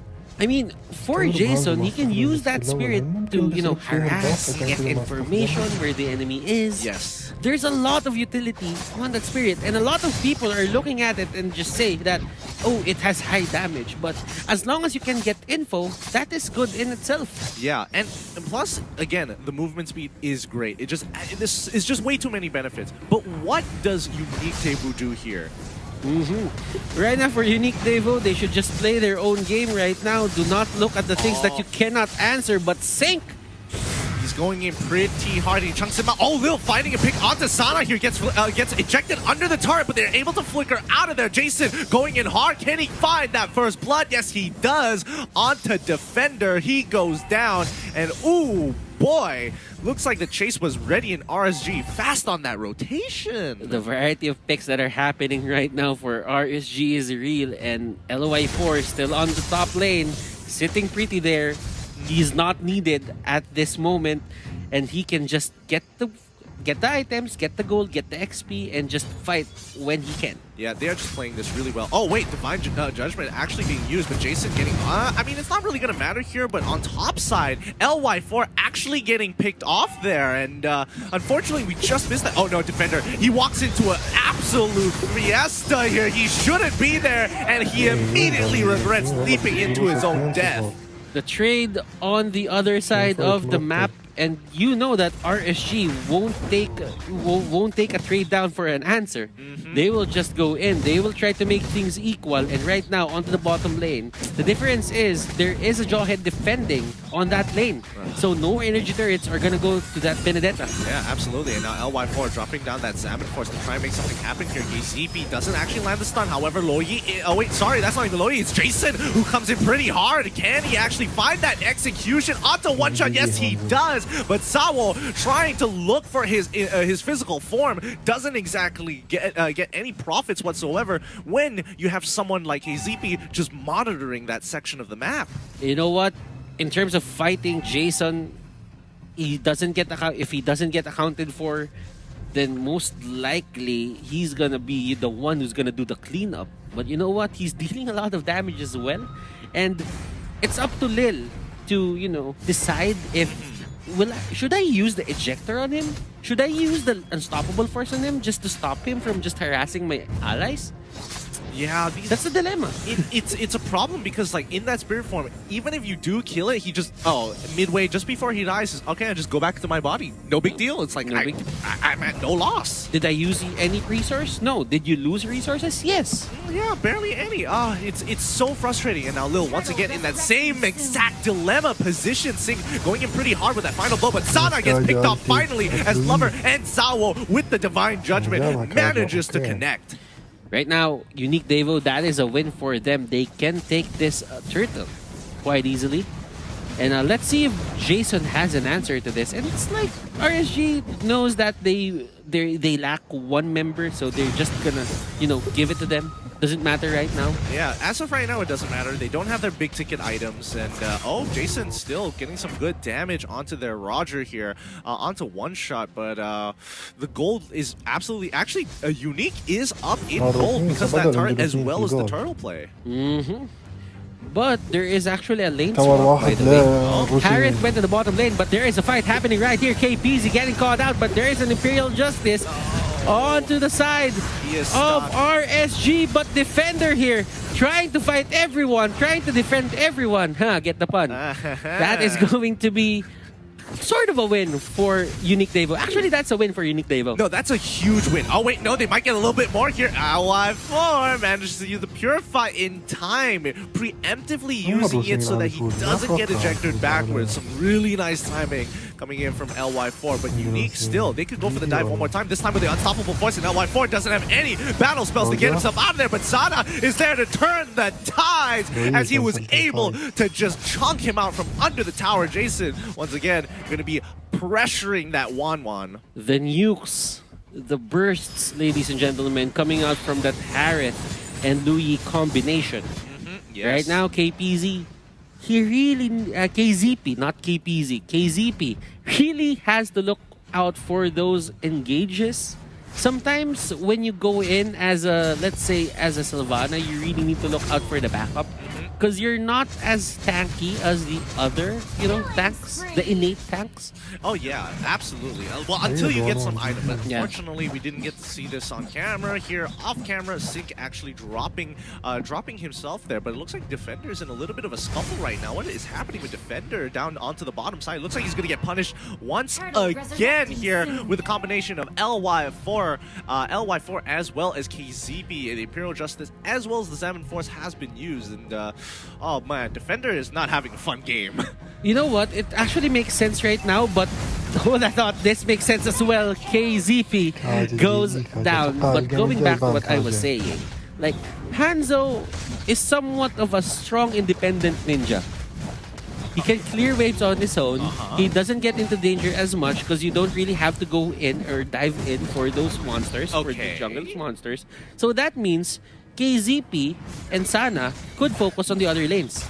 Yeah, that does allow him to focus on the other lanes, and oh yeah, no, that you're absolutely right. He is an independent hero who can hold his own as well as the lanes. Oh boy, LY4 going to be jumped and pounced on. So much damage, but luckily was able to get some backup here. Oh boy, the Autobots really rolled out this time as they're going to be fighting right under the sun. The Imperial Justice actually landing on the Defender. He goes down, and unfortunately, that's also going to be Sawo locked in place. One shot is under fire here. Jason trying to make it work, but unfortunately he's in spirit form. He loses absolutely nothing, and he's crystal clear. You know what? The Avengers assembled. They were there. They were the get backers, and they got back. The ones who took LY4 out of his lane. He didn't necessarily go down, but still, that was a great move coming out from RSG, utilizing the diversion from Louis and making the most out of that converge that unique Juice Wolf did. Oh, KZP finding another pickup with the Imperial Justice and taking him out instantaneously. KZP just opening up unique Devo like a can of beans. Sunset Lover, though, still getting items, and that Divine Judgment is a game changer, ladies and gentlemen. Sunset Lover gets stunned. That was a waste, but right now Sunset Lover has actually has a way to fight against the Hanzo, but Sig getting caught out.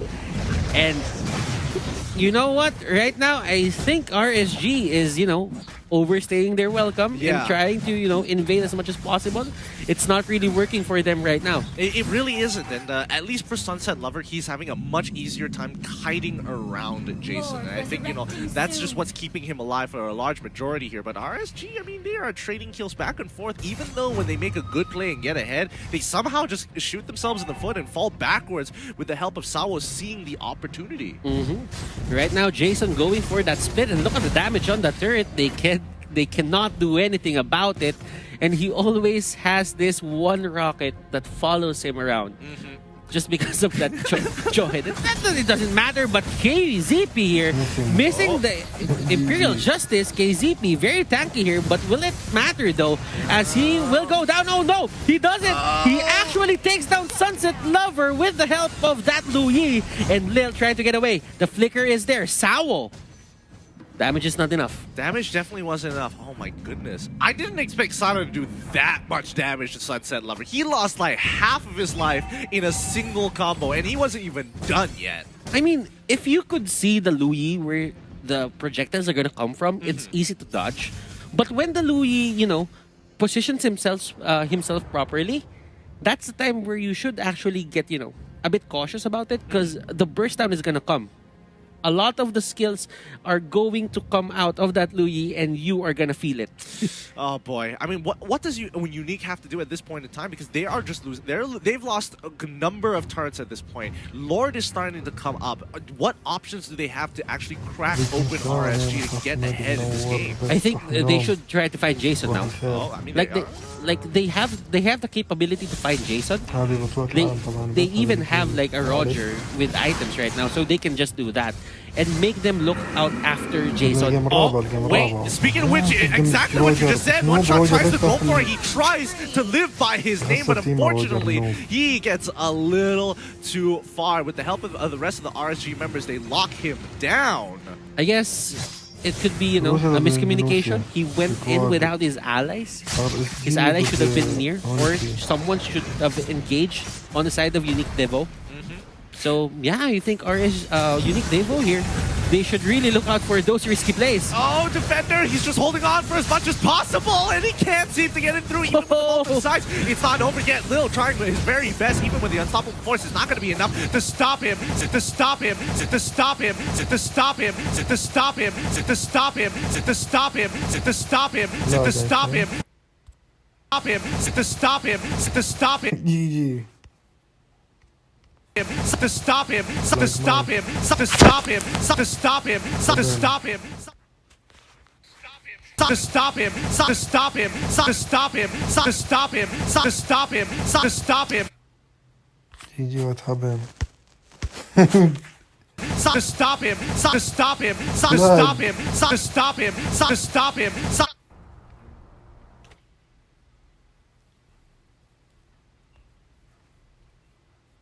To stop him, to stop him, to stop him, to stop him, to stop him, to stop him, Lag Mike, I think. Stop him, stop him, stop him, stop him, stop him, stop him, stop him, stop him, stop him.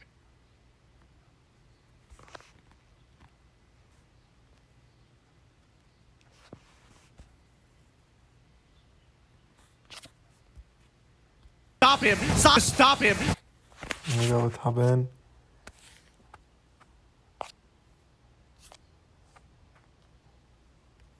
Try me. سكوز لاج انتي فايد المعلق. شفتوا ايش قاعد يقول؟ علق المايك عند المعلق. ممكن الحين ضبط.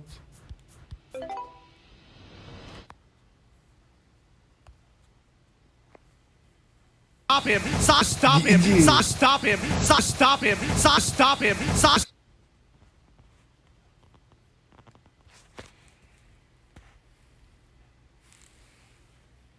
والله الحمد لله تمام. انت اخبارك؟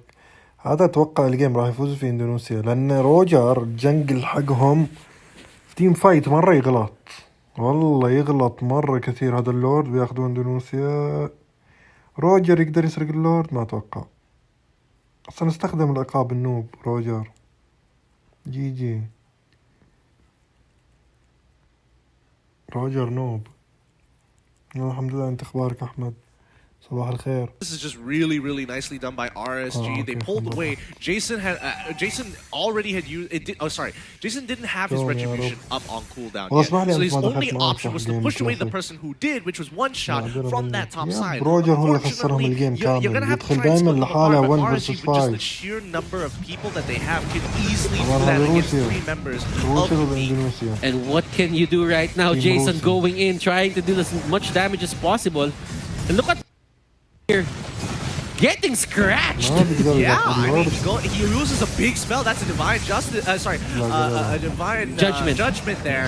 As the rest of the team is looking to start pushing them out. They lose an inhibitor turret, but Benedetta, as well as the rest of the members of RSG, are going to be pushing from the top and bottom side at the same time. A 1v1 happening on bot side, but Lil is actually able to take the damage coming in from Sana this time around. Oh, Sink is taking over the base here of Devo. He goes in. He was playing with fire, and I think Sink really likes to do that. He went straight for the finishing blow on the 1-1 earlier. LY4 popping down the Zaman Force, and this is just going to be a prolonged fight. Nobody really netting too much, but 2 inhibitors have gone down. Lil tries to go for another ejector. It just does not work. Sana has just as quick fingers as LY4 and uses preemptively the Purify. You know what? Jawhead is somewhat predictable. Knowing that he has his ejector on, you would know that he would use that. I think Lil just has to get used to not just playing so linearly, because he's realizing the members are very aware of when he does it. So he's got to be able to just kind of fake it out, because Purify is a very short spell.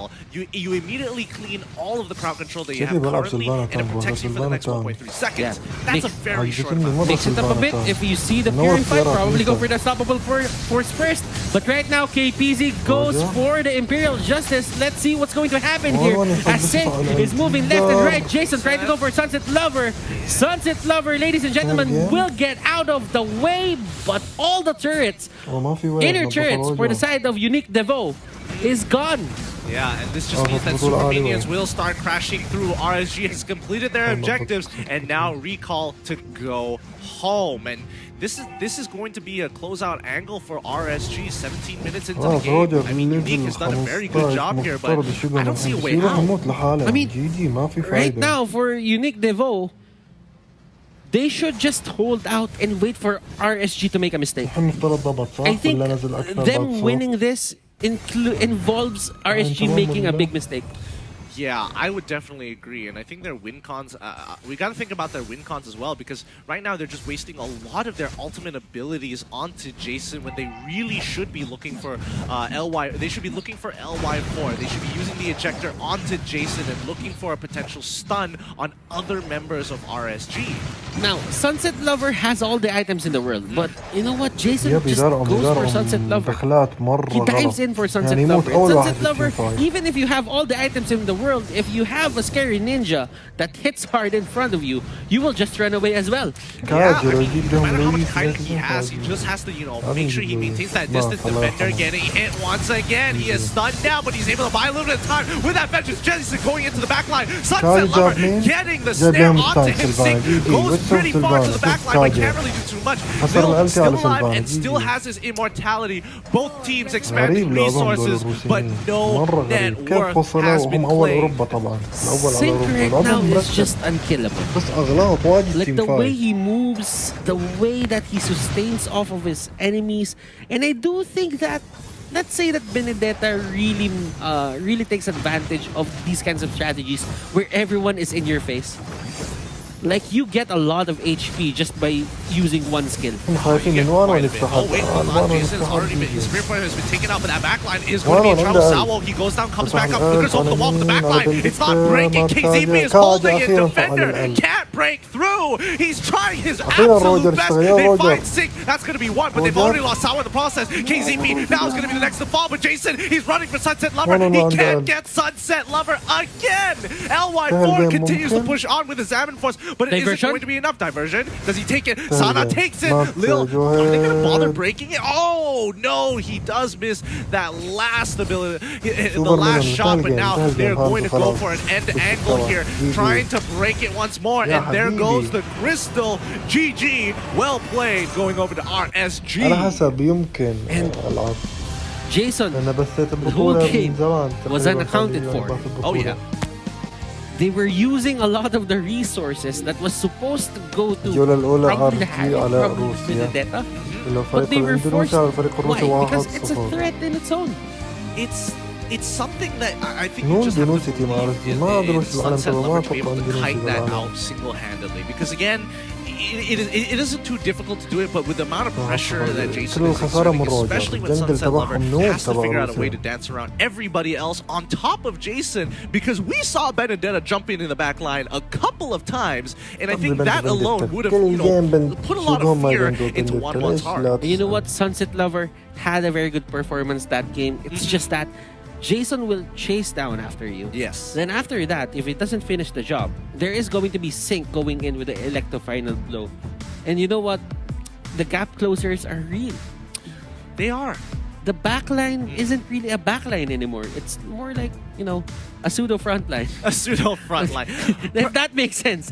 No, I totally understand that. I do think that the Roger pick, he went in a little hard onto that backline. I think they should have just played front to front as much as they can, keep hiding it out, and I think it might have been a little bit better. But with that being said, we've got to talk about some of our sponsors here today. We would like to also thank Tumi for being the partner of sponsors in M2 as the journey to become the champions of M2 has been perfected with the latest Tumi luggage as well as their backpack. I mean, if you check social media, they look phenomenal. It looks sleek, it looks clean, it looks great, and you can bring your gear absolutely anywhere with you safely. So don't worry about any of that. But be sure to check out tumi.com/esports to perfect your own journey and enjoy the M2 experience. To keep our players safe and protected, M2 has partnered with SUTL to ensure the event venue has been coated with SD Pro, an antimicrobial self-disinfecting coating.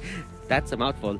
But that eliminates bacteria and viruses 24/7 for 180 days. To find out more about what SUTL EnvironTech offers, visit sdst.com. Now, fans everywhere, who doesn't love some of the best gaming gear products coming out of the one, the only Razer, our M2's official gaming gear partner. Now, keep your eyes and ears open because there are giveaways going on. And you guys, if you want to be able to walk away with some really sick Razer gear, I mean, you gotta pay attention. You got to pay attention. So keep yourselves nice, warm, and ready. But one last thing we have to say, especially, and this is limited to, and not specifically to anybody, but we got to mention them. We don't want to forget. And we have to thank PvP Esports, our partners in esports, to turn your competitive gaming dreams into reality, where gaming lives. PvP Esports is Southeast Asia's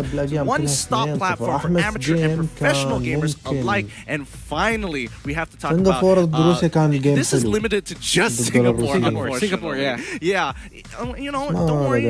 Maybe one day they'll happen to your country. But for Singaporeans all out there, if you are watching, did you know that there is going to be an official live streaming event for M2 in Singapore at the Cathay Celestial Orchard? It's called MVP, and you'll be able to catch all the M2 action on the big cinema screen. That's insane. Yeah, I mean, watching MLBB on a movie screen. Honestly, what more can you? What more? You can also win attractive prizes when you take part in the activities as well as the lucky draws. MVP will be running all week long, and you can get your tickets at Cafe Cineplex website. You can also check out www.rsg.gg/MVP for more information on MVP. Don't miss out on the opportunity to watch it on the big screen, but right now, my body's ready for game number 2. Well, you know, let's just throw it back to our analyst. Wolf, what do you have for us? Well, Butters and Gideon Q, we're going to be talking about Hanzo a lot in this particular analysis segment. My name is Wolf, and I'm going to be bringing you the breaks of the game. For that game number 1 between UDV and RSG. I was actually surprised why the Hanzo was picked up, but let's talk about it later. For now, let's talk about the simple things on how RSG drafted this. Very well, indeed. I think that they have understood that UDV wants to run this Jawhead, and they have run it several times in the past. And sometimes what you need to do is to draft one specific hero to kind of counter it, and that is the Hanzo. Because what can you do with your Jawhead? Who can he harass in the early stage of the game if there is nothing to harass, right? And honestly, I think the Luyi was also a very good pick in this particular game because they know that UDV likes to play aggressively. And what you have to counter that aggression is to have this very defensive type kind of hero, which was the Luyi, which punished the aggression of UDV several times in the game. There was a time where there were the lineup and the composition of UDV was really apparent. It was really apparent for us to see that they want to collide head on. It was always head on collision for team. Why? Because they needed to go for the Roger. They needed to go in. They also need the Joy to be in there. And if you think about it, the Kaja acts as that hero that will need to get to close the gap. So they are always going in, for sure. The 1-1 is a hero that is quite ranged in a manner. But if you think about it, they still need to get into the fight. That's also true for the Thams. And all of these heroes coming out from UDV, you think about it, they all want to get into the face of their opponents. And what better hero to counter that all out with this wonderful Luyi pick coming out from RSG. In fact, he participated for 17 out of the 21 kills of RSG. Now, we'll have to look at the itemization as well. The runs that was first picked up by Sana on this Luyi. This is his first item after, of course, the boots and the mask, and made total sense against all the sustain and the regeneration coming out from UDV. Also to take note, I like the defensive items coming out from RSG. The breastplate and also an early casual dreadnought put in there.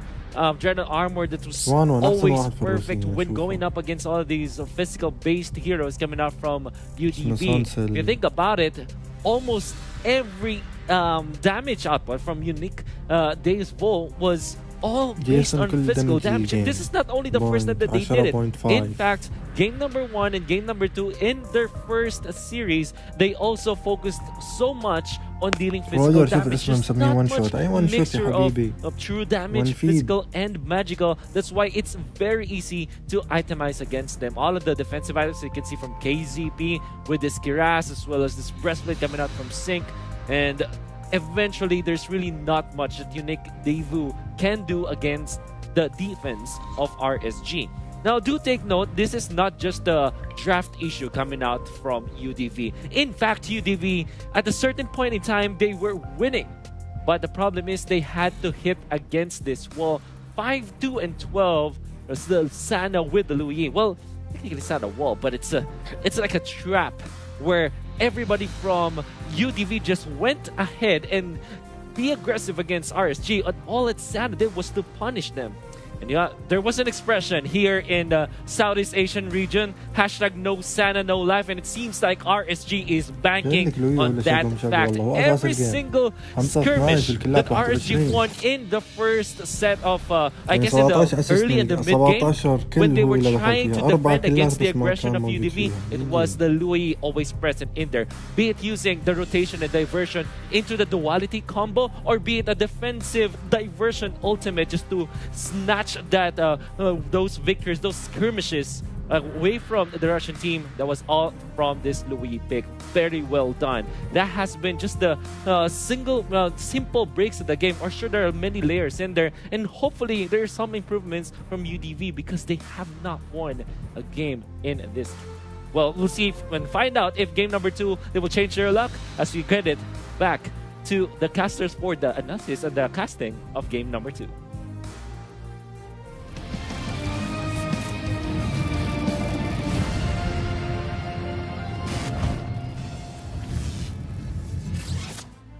Welcome back to Game 2. Special thanks to our sponsor, Secret Lab, the award-winning gaming seat engineered for long hours of comfort and sitting form. Available in Secret Lab official stores in major e-commerces in Singapore, or visit secretlab.co. And once again, thank you Pack Leader Wolf for giving an in-depth analysis and giving us a very good idea of what exactly this game entailed for us in game number 1. Are we really going for this? Oh yeah, absolutely. Okay, let's go for it. Pack Leader Wolf. Right now, we would not want to forget to thank PvP Esports, our partner in esports. Turn your competitive gaming dreams into reality where gaming lives. PvP Esports is Southeast Asia's one-stop platform for amateur and professional gamers alike. Yeah, I mean, we gotta thank all of our sponsors here. There's so many of them. And so many. And you can't have a world, you can't have like an absolute world tournament without, people backing up. So, again, thank you to all the sponsors who made this possible. As we move on into game 2 here, what does unique UDV have to do to kind of change things up here? They need to get the upper hand somehow.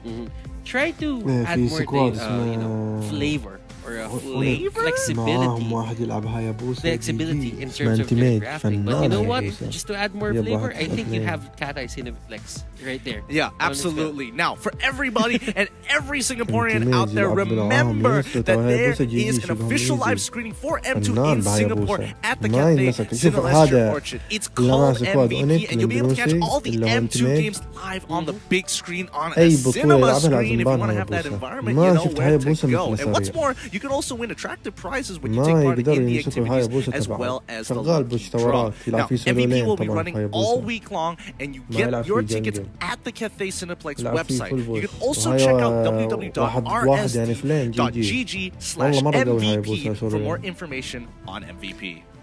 Make sure you support your teams, and if you're in Singapore, support your team by watching Team SG. Team SG. Now, RSG did some really interesting things here that we haven't seen a lot of other teams actually go for just yet. I mean, the low E picks, we haven't seen too many people, but I just love the great utilization of her ult to be able to kind of sneak away into the brushes to surprise people, almost out of nowhere sometimes with those hyper-fast rotations. It's like the bans that happened to Natalia, Selena, the other hyper-aggressive, Matilda. Those heroes were capable of finding the Hanzo on the jungle. But what happened was they banned it out. And it's like they, hid it in a way where, so we'll do it as well. So you know what to expect from us. But they used that to their advantage. They turned it around and they used the Hanzo.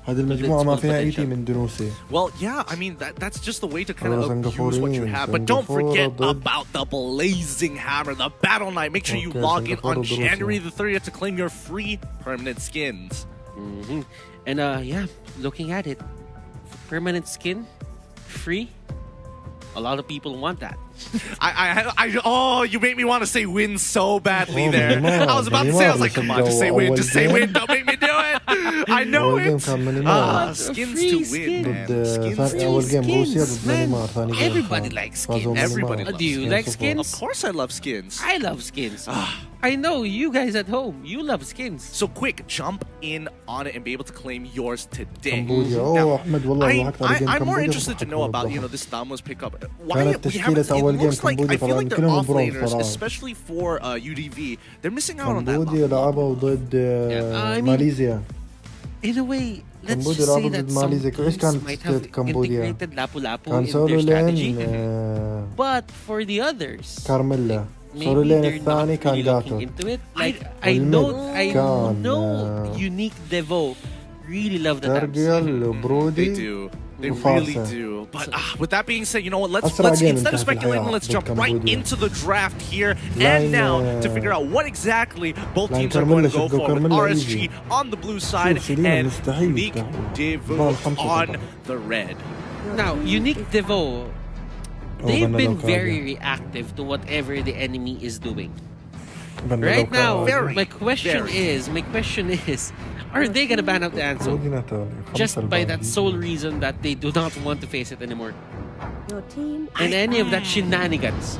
I'm not entirely sure, because I feel like RSG, the only reason why they decided to go for the Hanzo in the first place against Unique Devo was mainly because of the Jawhead pick and knowing that they would eventually go in towards that Kaja as well. Yeah, those shenanigans really set up, you know, RSG to just have this certain surprise factor. It just seems to me that the ones who don't have the most VODs on the internet were the ones who got surprised. Yeah, and I mean, I can't entirely blame them as well, considering that, you know, the amount of information there is out there, and also for the fact that the new patch also landed not too long ago. Adaptation can be a bit of a problem here. You know what? I think that is RSG's way to deal with the side lane marksmen. Because, you know what? They don't really have to commit a lot. They just have to scare away the marksman. And if the marksman doesn't have enough time to take down that Hanzo spirit, then you're most likely going to have problems when it comes to the team fights. Yeah, significant problems at that. Now, looking at the draft, RSG has been able to start off with the Jawhead, pick up LY4, getting him the good old Herald on top of Sync, who is going to be locking in that Yuzhong is a good way to deal with the Yi Sun Shin. Remember, Traceless is a one-off dash. You can reset it, but it takes a bit of a, you know, it takes a requirement to actually reset the cooldown. So for Yuzhong, he has a lot of gap closers, the Black Dragon form, probably a flicker, and the jump.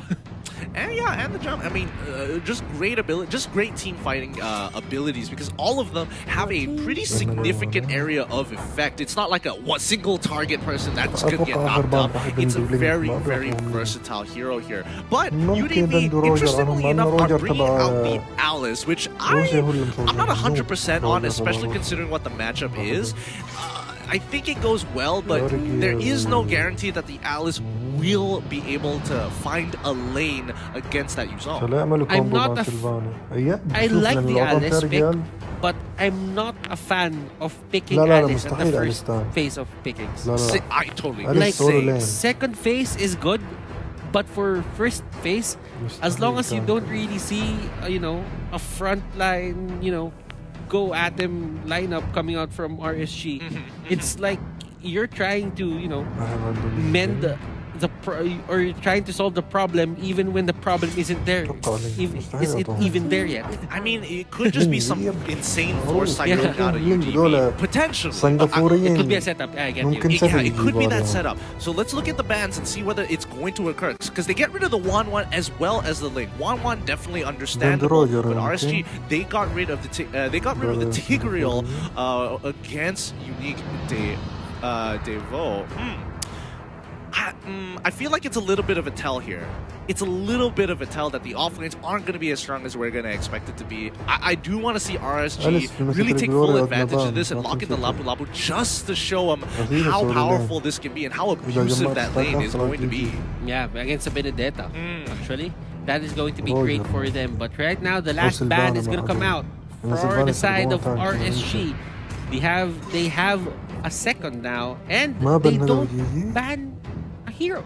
Oh boy, it looks like a no-ban strat is still a strat. I mean, a no-ban strat is a strat, or they just couldn't find the hero in time. Yeah. Either or, Unique are going to have to take full advantage of this. It's like, oh, okay, no ban, that's not a big deal. We're just going to keep on playing, and it looks like they lock in the Grok. You mentioned this, Butters, earlier. Tell me more about it. They like to play the Grok, especially with their hyper-aggressive play. And as you can see, they go for the Alice, and it all makes sense because right now, even though they don't have enough damage in the early game, one good power of nature could just, you know, give them the potential to give the course or jungler, the side lanes, or the off lane to clean up. it gives you the extra push in damage. الوكارد يب ما في سي سي خلاص الوكارد والله الوكارد اتوقع بيجيب definitely understand, but looking at it, يدمرهم الوكارد يا حبيبي ما ضد سي سي. I'm not sure if this is a serious or this is going to be or this might be a remake. Potentially, I don't want to jump ahead of things because I am excited. I am really excited about this Alucard here, but I'm not 100% sure. يعني الستان الوحيد فيل يعني Alucard يعمل تيم فايت على فيل يقتل فيل سفج يجي بيكمل على التيم has that hyper scaling that we're looking for, works well with Yi Shinshin in a lot of situations and makes their team fight absolutely devastating. Now, looking at it, RSG, they pull off something out of the hat again. Looking at it, is this really an Alucard? Who knows? Maybe it's a remake.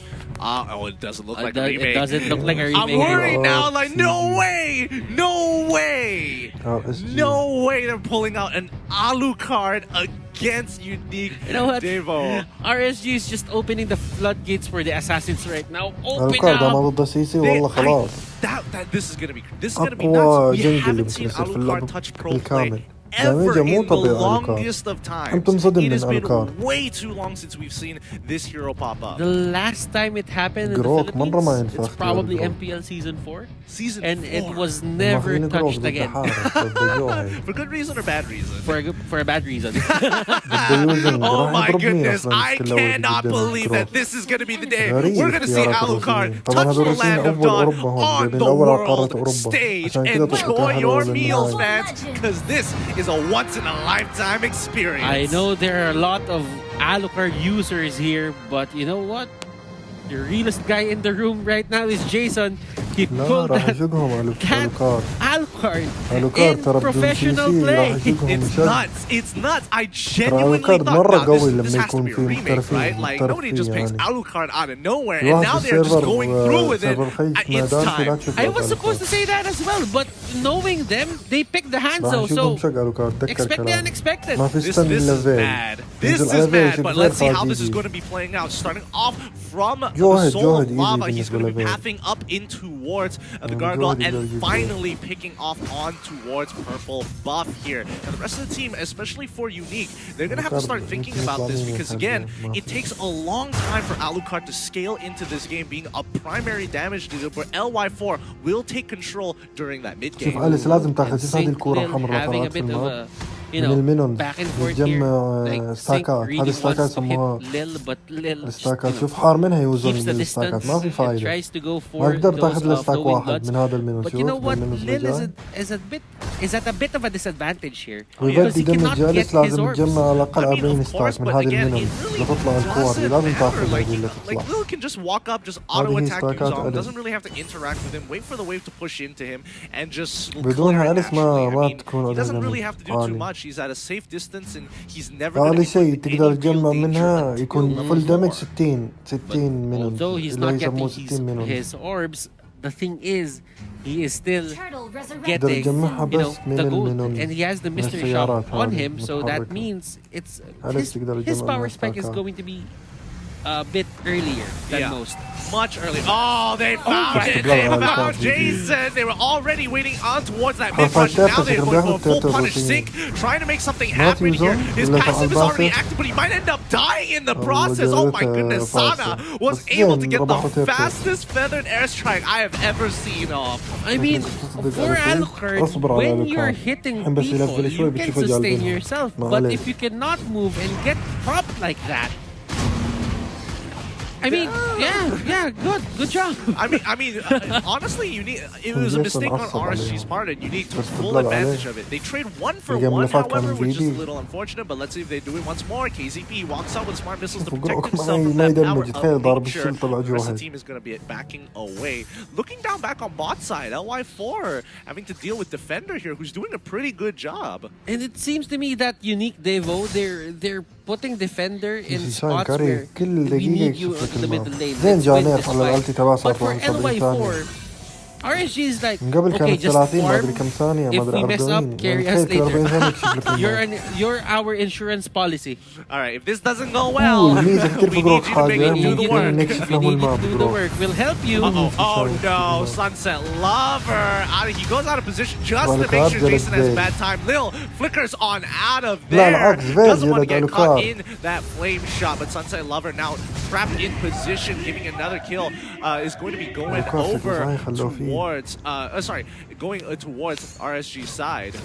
The only problem with Alucard right طبعا now, الروسيين مهزومين المباراة لازم يعوضوا هذه he's المباراة. heavily kiteable by عليهم the جولة play في هذه or the المباراة heroes here لازم. by the side of ولا Unique راح يغادروا Devo. البطولة. If you think about it, you have the Benedetta. If Alucard doesn't have the لازم dashes يعوضوا anymore, الروسيين. how will you chase down the هيلعبوا Benedetta? بيست هم.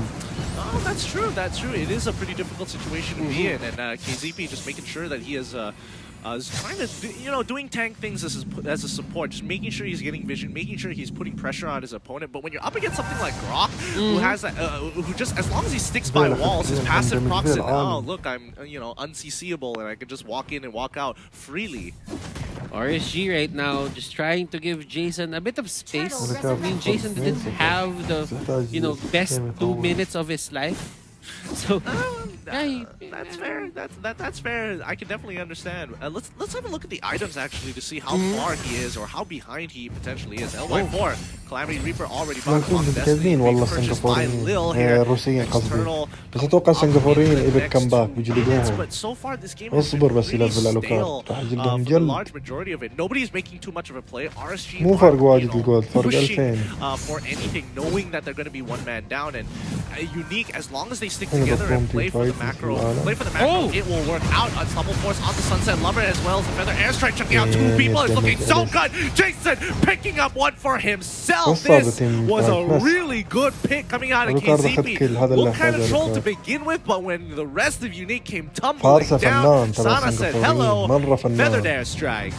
That was a good initiation coming out from KZP. He just went straight for that ejector. Look at this. He answered the problem already, which is Sunset Lover. Sunset Lover was forced to go out. He didn't have enough chances to, set up his ultimate, go for a good knock-up. And what happened there was another dead Alucard. يوسي شاين عنده اسطوري فالحل يوسي شاين تدري مين؟ يوزونج. يوزونج او جوهد يجيبه. جوهد مثلا يجيب يوسي شاين على طول على الفارسة يمسحوه على طول كومبو 2. You got to be careful, KZP, looking for an opportunity to try and turn this around. As you can see, that Sing trying to 1v1 one-shot and actually winning it out in his Black Dragon form. He's going to go for one more. Ooh, Defender manages to get on out of that with his eye for an eye, perfectly blocking the damage. Looking at it right now, as long as Sing is having a good time, I don't think one-shot is safe. Yeah, one-shot is going to struggle. Yeah, one-shot is going to struggle. One-shot is going to get chased down by the Black Dragon form, and you can bet that it's either he's going to die or he's going to get back to base. That's fair. That is fair, but what do they do at this point in time for Unique once again? Like, they're in a pretty good position. I wouldn't say they're too far behind as well. But you know what? Sync here, he's just, staying in lane, just trying to do it as much as possible. And I think for Unique Devo, they just need to keep on securing the objectives. I mean, they are a poke composition. So as long as they position themselves properly, I think it would be great. But Sync here isn't backing down. Harith there goes down as well onto the top lane. Oh, it looks like they just got absolutely doved on there, and LY4 is the one to be punished. Sawo just making sure he is doing his job as a tank, giving that information. More importantly, just cutting off And as you can see here, the turtle is the main priority here for the side of Unique Devo. They get it, and they get an advantage over RSG. انا عاجبني لعب الدراجون RSG is going to continue to try رهيب مرة ما and يغلط في hold out here الباسف until Jason is up to par. He is dying هو جاب 3 له times, but at least he was able to get a kill and a major. Oh, he's so close to getting one more, but unfortunately, he is going to get blocked off as KZP is going to be biting the dust this time round. Jason just going to get another assist there as he goes back into the jungle.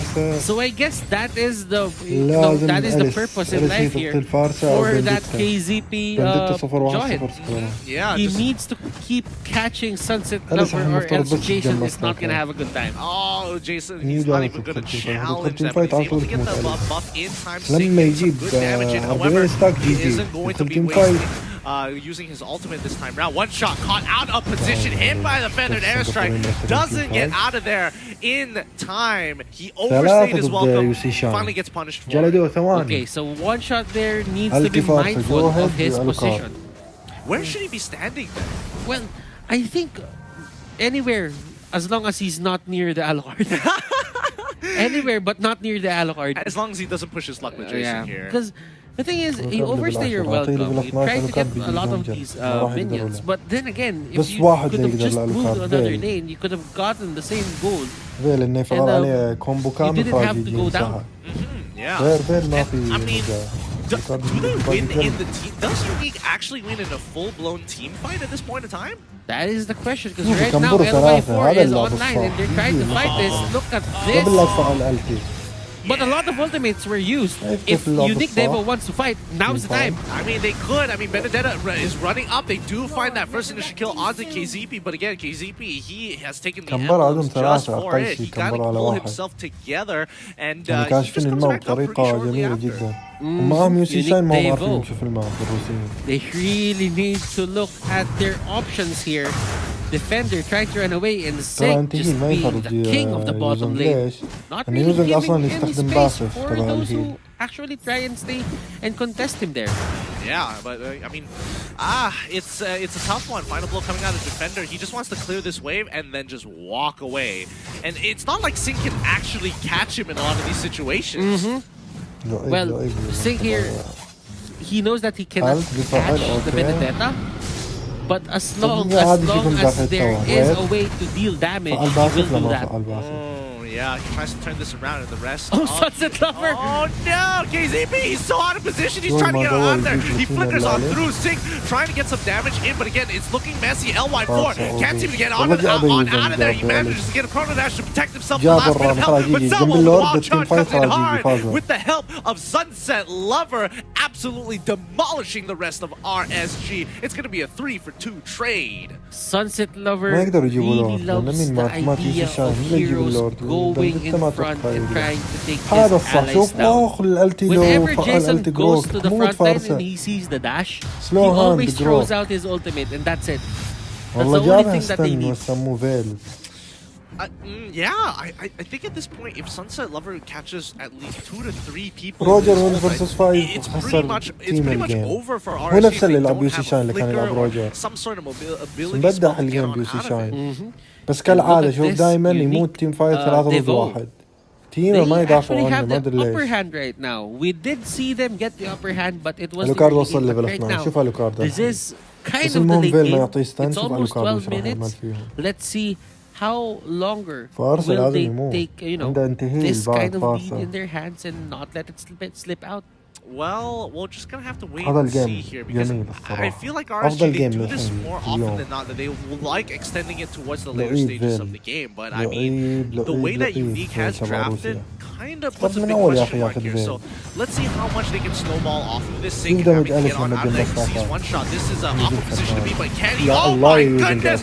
A full combination, not missing a single ability. Sink takes out one shot in one shot. But Sunset Lover is trying to bail the rest of the team out. Will not being able to get on out there. He tries to go with the flowing bud, but it still doesn't cover enough distance. Defender also rotating just in time. Sees KZP, gets a little bit of damage, but unfortunately not enough to put him under pressure. You know what? Yuzhong Sink. He was running away. He was running away from Lin. هو كاونتر and هو he كاونتر just كله well, Defender but he just saw one shot لورد خراب ياخذ انه مو عندهم عقاب ميت يوسي شاين العقاب عنده الوكارد and that is it for his life. But the Harriet pick off there, that was crucial. Make that too as they take down Alucard as well. Yeah, and this means that they are going to be resetting the Lord, and RSG once again getting punished for these objectives. It's so difficult for RSG to objectives. لورد because of بدون all the ديم يا فيل شفتوا فيل مش مسوي فيل مكرر الجيم. Sunset Lover has, I mean Sunset Lover right now is playing like a monster. Yeah, I mean he فيل شايل الجيم بشكل مو طبيعي. ديم ده مش فيل يعني بدون الكومبو السكيل الثاني السكيل الأول يشيل أي أحد. Well, for the side of RSG they have شوفوا no فيل choice. الحين It's إذا either they لعيب put تيم فايت دائما وش يوزون Veil duty. دائما كان يوزونج يقتل الرامي يوسي شاين. لما يجي يوزونج يفعل الالتي على يوسي شاين راح يمسح على طول يوزونج ما بيقدر حتى يفعل الباشر. مفترض يفعل الالتي فيل لحن يتفقوا يعني بضمنهم يلعبوا بعض مايك يتفقوا مع بعض. And it looks like he is just almost breaking in towards that blade of despair. والله الوكارد صحيح والله كان الاختيار 2-5-3 والله توقعت انه يجلدهم. انا قلت بيجيب مين يا خلصي زين جالس له. If this was a normal game, but Sunset Lover is doing a great job containing people on the side of RSG. Yeah, KZB is still doing it, and even though they lost in the inhibitor turret, it's no big deal as long as they keep on this run. And Sing getting some good damage, onto Sunset Lover. They push him out, but Lord finally going down. This could be the option that they're looking for. Sing getting a great knockup. Can he find one more? No, he doesn't. When he lands, still survives. Comes with defensive airstrike as well. Again, everybody is at literally 1 HP. One shot, 1 HP. Defender, he's got 20% of his HP. Even Lil is at 1 HP. Will this be our first 3-game series for the group stages of day number 1? We only had 2 zeros, but right now, Unique Devo, they might take 1 game away from RSG. Yeah, they might actually be able to do this. I don't know whether what went wrong. Was this Alucard pick that costly? I mean, looking at his score right now, 263. He's not doing his job. Obviously. I mean, Jason is struggling getting in on this. Lil tries to bait out something with flowing blood as well. Doesn't get, luckily the ult is still is a toggle. They changed it to a toggle, which is nice.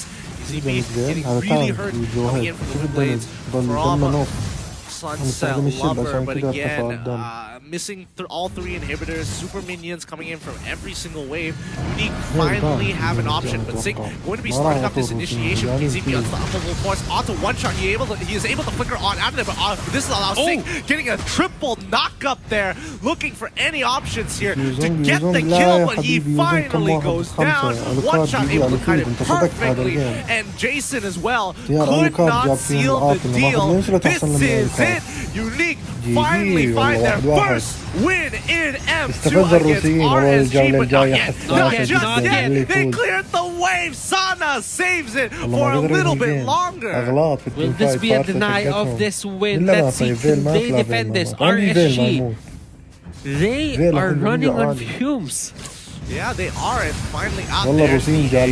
One shot. Oh, he gets locked down, but that's going to be it. That's going to be it. GG, well played, going over to Unique Devo. I mean, these guys, Devo, I mean, these guys done such a great job here, and RSG really getting punished for that Alucard pick. Looking at Sunset Lover, this might have been his best game.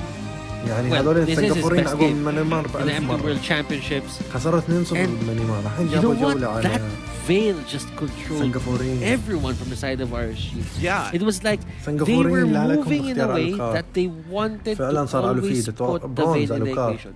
لو كانوا ماخذين لين سلوت يشقوهم ايزي. ليش؟ لين سلوت لو لان سلوت اللي هو كاونتر فيل تيم فايت يقدر يدخل منيع اللي يشق فيل ويرجع. هذا جيسون لعيب مع البلين سلوت.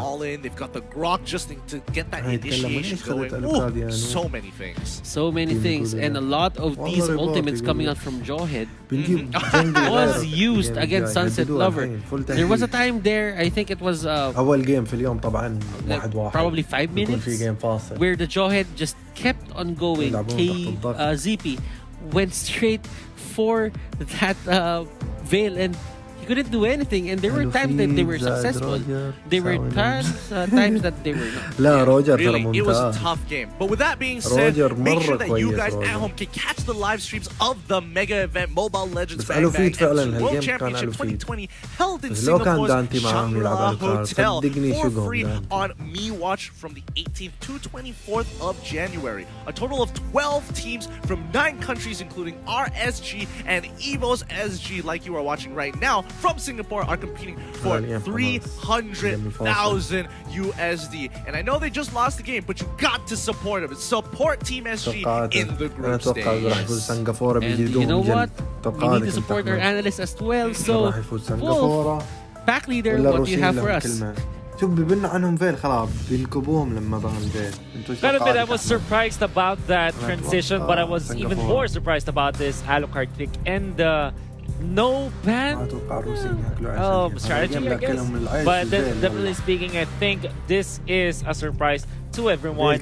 But not only that, Unique Devu just said, okay, enough of surprises. Let's look at how to actually play a Mobile Legends match. My name is Wolf. I'm going to be talking about the analysis of game number 2, where the Russians have won against RCA, forcing a game number 3 for the first time today, the M2 World Championship. Now, it's important to take note that the Harith was one of the priorities for RSG, and it made a lot of sense. One of the strongest heroes out there. You can play it in almost any kind of position, even in the XP lane.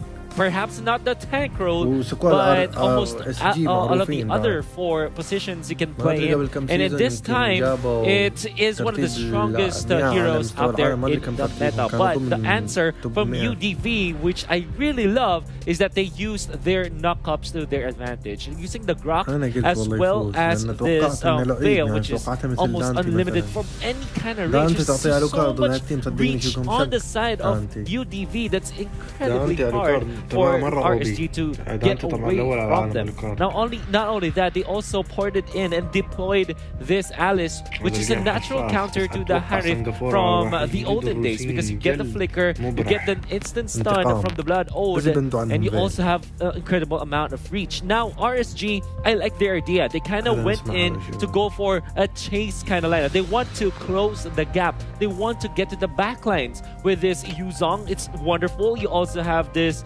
Alucard in a way that we want to go to the backlines as well as the Jawhead, but it wasn't enough because there's just so much poke potential coming out from UDV in this particular game, and then they used it in their advantage. I love the fact that the knockups from the Veil as well as the Grok was used in perfect execution against this run at you draft coming out from RSG. Looking at the items, obviously RSG are not getting the most out of this Alucard, and you know what they say, sometimes people, when they draft these weird out of the meta picks, you try to make the most sense out of it. You try to justify its pick on how Jason on this Alucard can chase down the backlines of UDV, but كان جوهد يحاول ترى يجيب فيل بس فيل كان دقيق مرة في السكيل الثاني ما قدر at least in this particular ما قدر ترى جوهد يجيبه كان الحل الوحيد انه اللي يجيبه مفترض يوزون even when يوزون فعلا Jason كان on بيجيبه نهاية this الجيم كان دمه مرة does قليل have some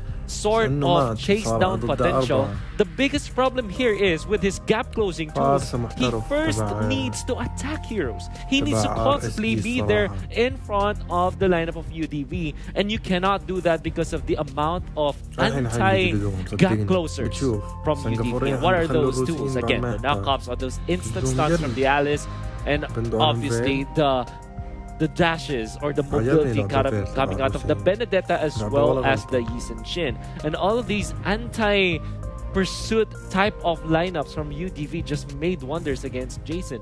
And looking at the items of UDV, I like this a lot. The Sky Guardian helmet coming out from the Grok. He knew that he is participating so much in the team fights and that his regeneration will be perfect against a non-burst type of lineup from RSG. And then you now go for some sort of dueling potential from UDV to go with late game bursts coming out from the Clock of Destiny, the Truncheon, all the jazz coming out from the magic damage of UDV. Now, what I really love about their development all throughout the M2 World Championship is that they are now mixing up the physical and damage output, unlike in their previous games. Normally, the last 3 matches of UDV, they just focused on one mage for physical damage dealers. This time, they put in a lot of magic damage to kind of mitigate their damage output. Now, 6, 1, and 8. One assist short of a legendary performance from this Veil user, Sunset Lover. Love it, scarf, by the way. And he really put his team in a winning position in this particular match. They only was caught once, and for the entirety of the match, just making it so that the Jawhead will not have a good time.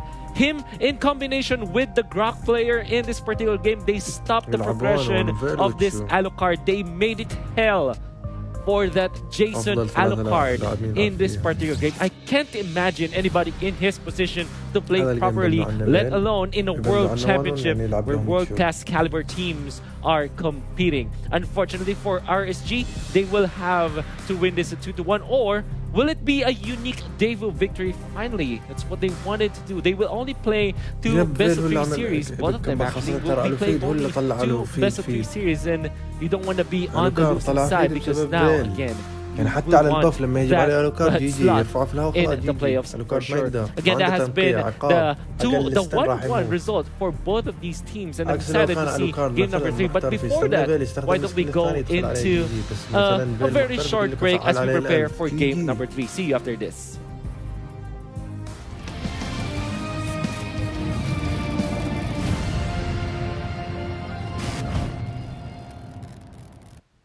يلا متى بيبدي ذا الجيم من الفاصل؟ بعد 5 دقايق. شوف ما دام 5 دقايق يبدي الجيم، ندخل لنا جيم براول على السريع عشان بدل ما ننتظر على الفاضي. ندخل جيم براول على ما يبدي.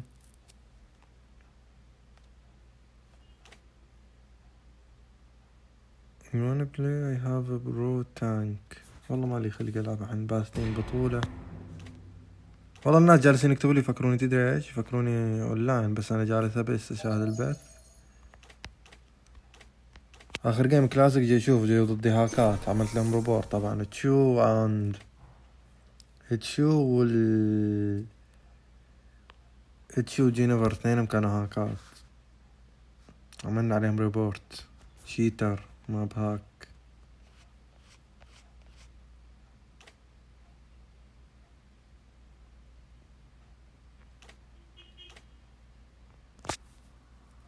نلعب لنا جيم براول.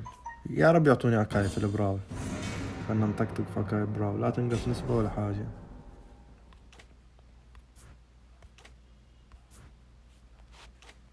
يلا جيم على السريع، يا رب على طول يطلع لي جيم عشان نشاهد المباراة الفاصلة. فكسانة اوكي، فكسانة ممتاز. حق براول جي فكسانة، بس غلط عملت منهم نسخات.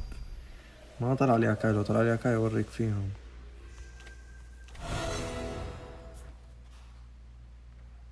اكاي الحب الابدي.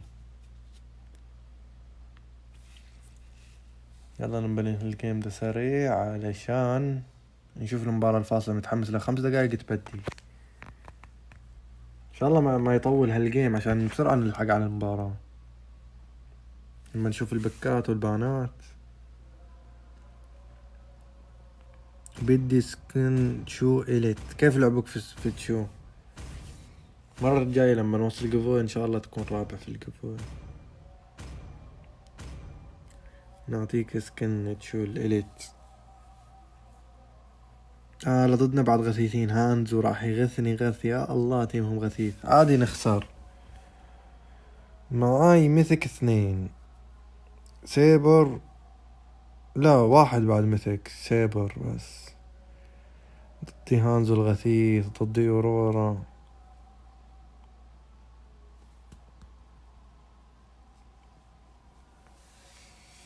يلا بنهي الجيم سريع.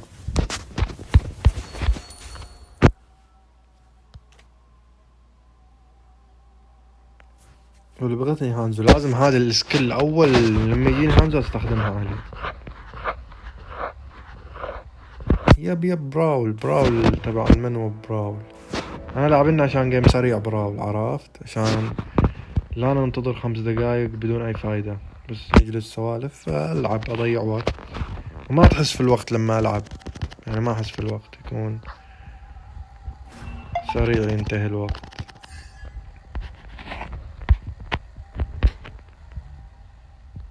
أبغى ليفل 4 وانسخ هانزو، عمل لي نسخة هانزو.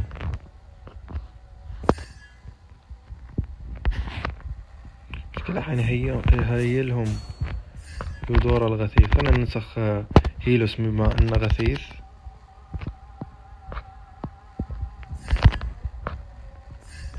يلا هيلوس روح اقتلهم يا هيلوس، أنت تستطيع. هيلوس نو ليميت.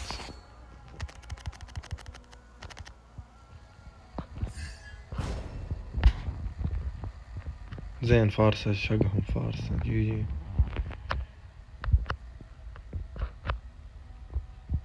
خايف استخدم السكيل الاول بعدين يجيني الهانزو. تمام تدري عندنا مينيتور مرة جانا هانزو ويت سكيل الاول ما جبته بالسكيل الاول. جيني يا نوب ليش ما جبته بالسكيل الاول؟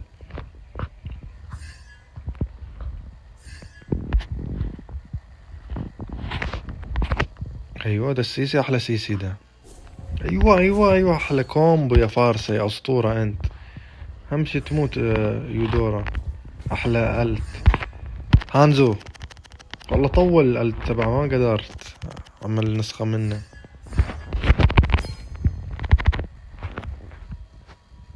نسخت مين انا؟ ما ادري نسخت مين. اوه وايش نسوي في اورورا؟ انا عامل فليكر امبل اجيب بويزن في اقل واحد اتش بي. ابلع والله لعيب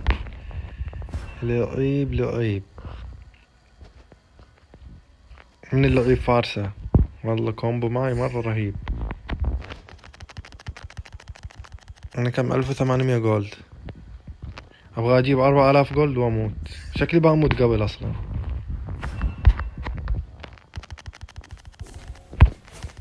خالد تبعنا نوب. مينيتور ولا راح يغثهم. ايوه واخيرا جبت هانزو سيسي في تيم فايت.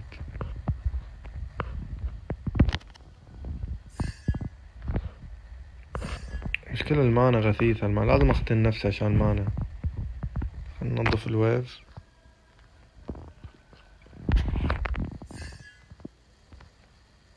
شوف انه بخالد اتوقع مأفق خالد.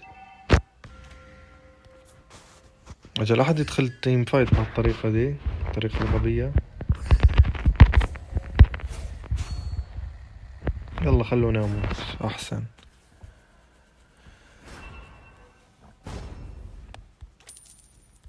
خلني اخذ دمج افضل.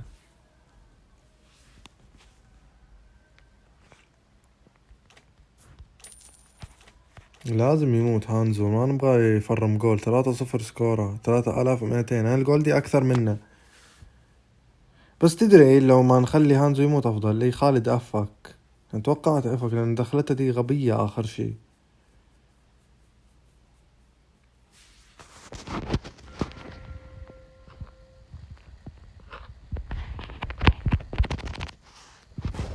عملنا نسخة منه تمام.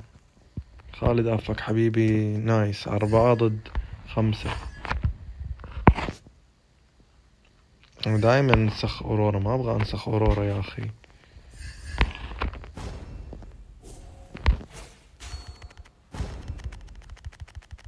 خالد مو وقته يأفك. ليش طيب داخل اللعبة دا ما بيطلع افك؟ يعني سؤال وجيه.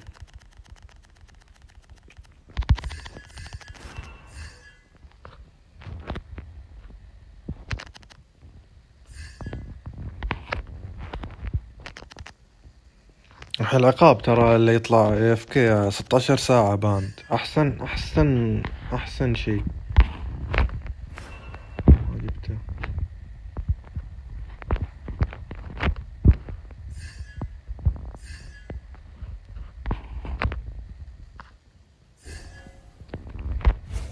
نبغى ننسخ هيرو غتيت، ما نبغى هذا غتيت خليه يغثهم. مبلي انسخ بس رافيلا، غير رافيلا ما انسخ. ابلع استن يا هانزو، يب ابلع.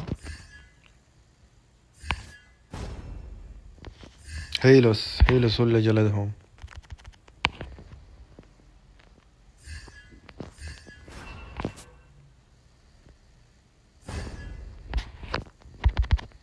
نسخة هيلوس اللي جلدتها.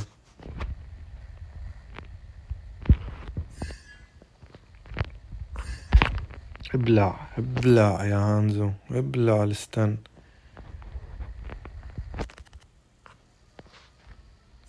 والله مينيتور يتحمل.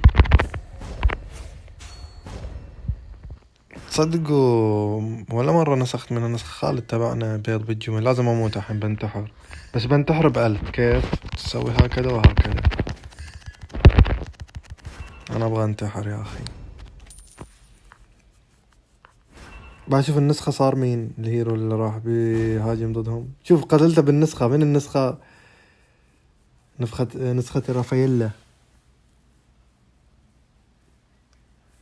16 ساعة بان جي. يب احسن والله، احسن عملوا بهذه الطريقة عشان لا احد يطلع افك يخسر تيمه. فيتبنى 16 ساعة عقاب إله عشان ثاني مرة يتعلم يطلع اف. هي اف كي. تصدقوا تشانج ولا مرة ماتت؟ جي الجول تبع تشانج. اذا ماتت تشانج حسبت شقنا. ليش ما يبغى يموت؟ طيب والله جمع مرة كثير جولد. بس تقعد له هانزو.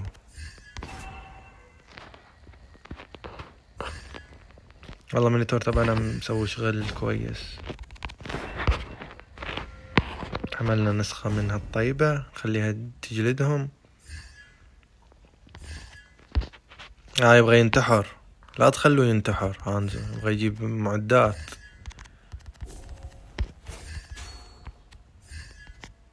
ابلع استنى.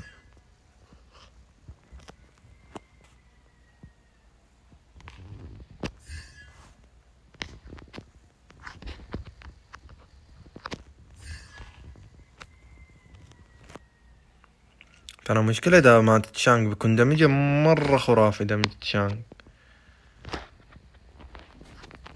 يا نايس يا مينيتور، انت يا اسطورة. والله مينيتور ما يحس بشي. جي مينيتور.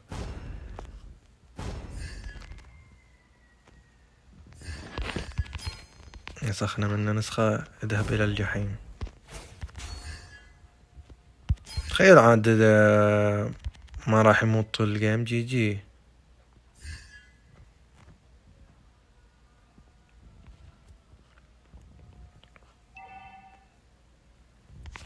هذا دامات لكن مشكلة. يلا خالد جلدها اتوقع. يب ننهي الجيم قبل لا يجي تشانج. خلاص بتبدل بطولة. تاور لك مود ما بنقدر ننهي.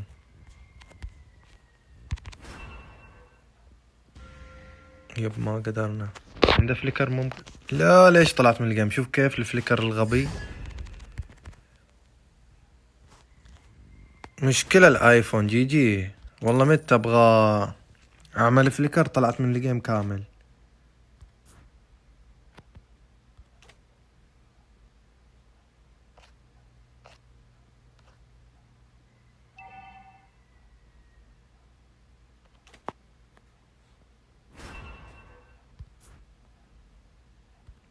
ايش اخذ معدة؟ ما عندهم درع سحري. ناخذ له تحرق. وين هذه؟ 2200. يب عادي براو التسليم ما يحتاج رامي. هم ما عندهم رامي بعد. عندهم رامي يعتبر هانزو رامي. احنا يعتبر رامي تبعنا سيبر. الفليكر مرة سيء صاير خاصة في الايفون. جي والله ما انتبهت له.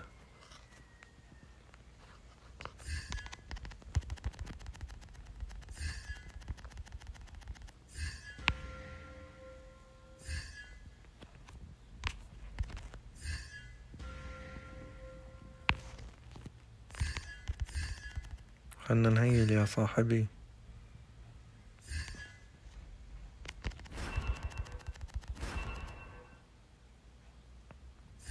لحظة نحاول نسوي فيهم الغدرة. فل كومبو بسوي 1 2 3 على اي هيرو يجي يبدأ البوش.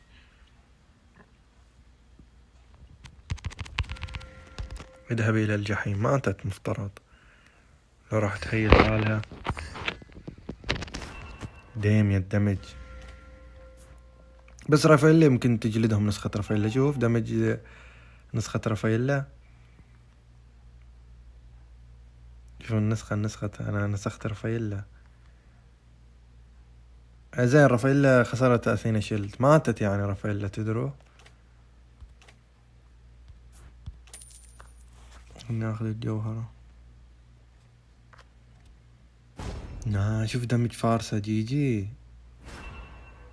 هانزو لازم يموت والله. هانزو دمجه ديم. والحل هانزو لازم اروح له بفليكر. لازم بفليكر اسوي منه نسخة. ما عندي فليكر بس خايف اسوي له فليكر اطلع من اللعبة مثل من شوي. بحاول اتوغل لهانزو.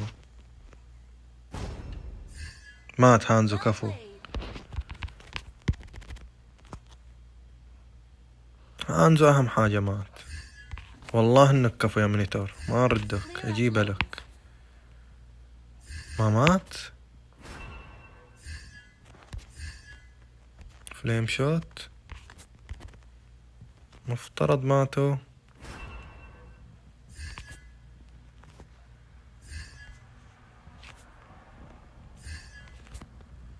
لا يفعل علي ألت. ثانك يو مار فارسة. انا بساعدك وانت تساعدني. نايس فارسة. هانزو الحين المشكلة. هي المشكلة الكبرى. طلع هانزو الغثيث. لا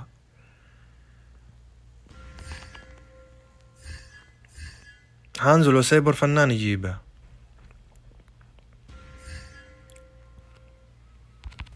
جانا هانزو تبله. جانا بشره. يب مات.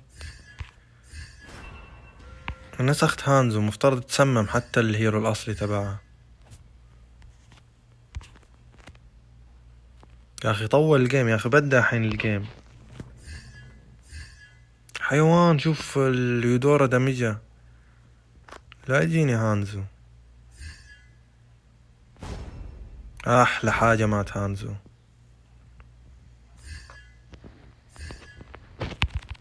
نسوي منه نسخة خليه يموت.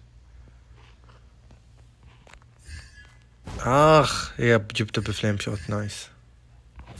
انتهى الجيم ونروح نشوف البطولة على طول.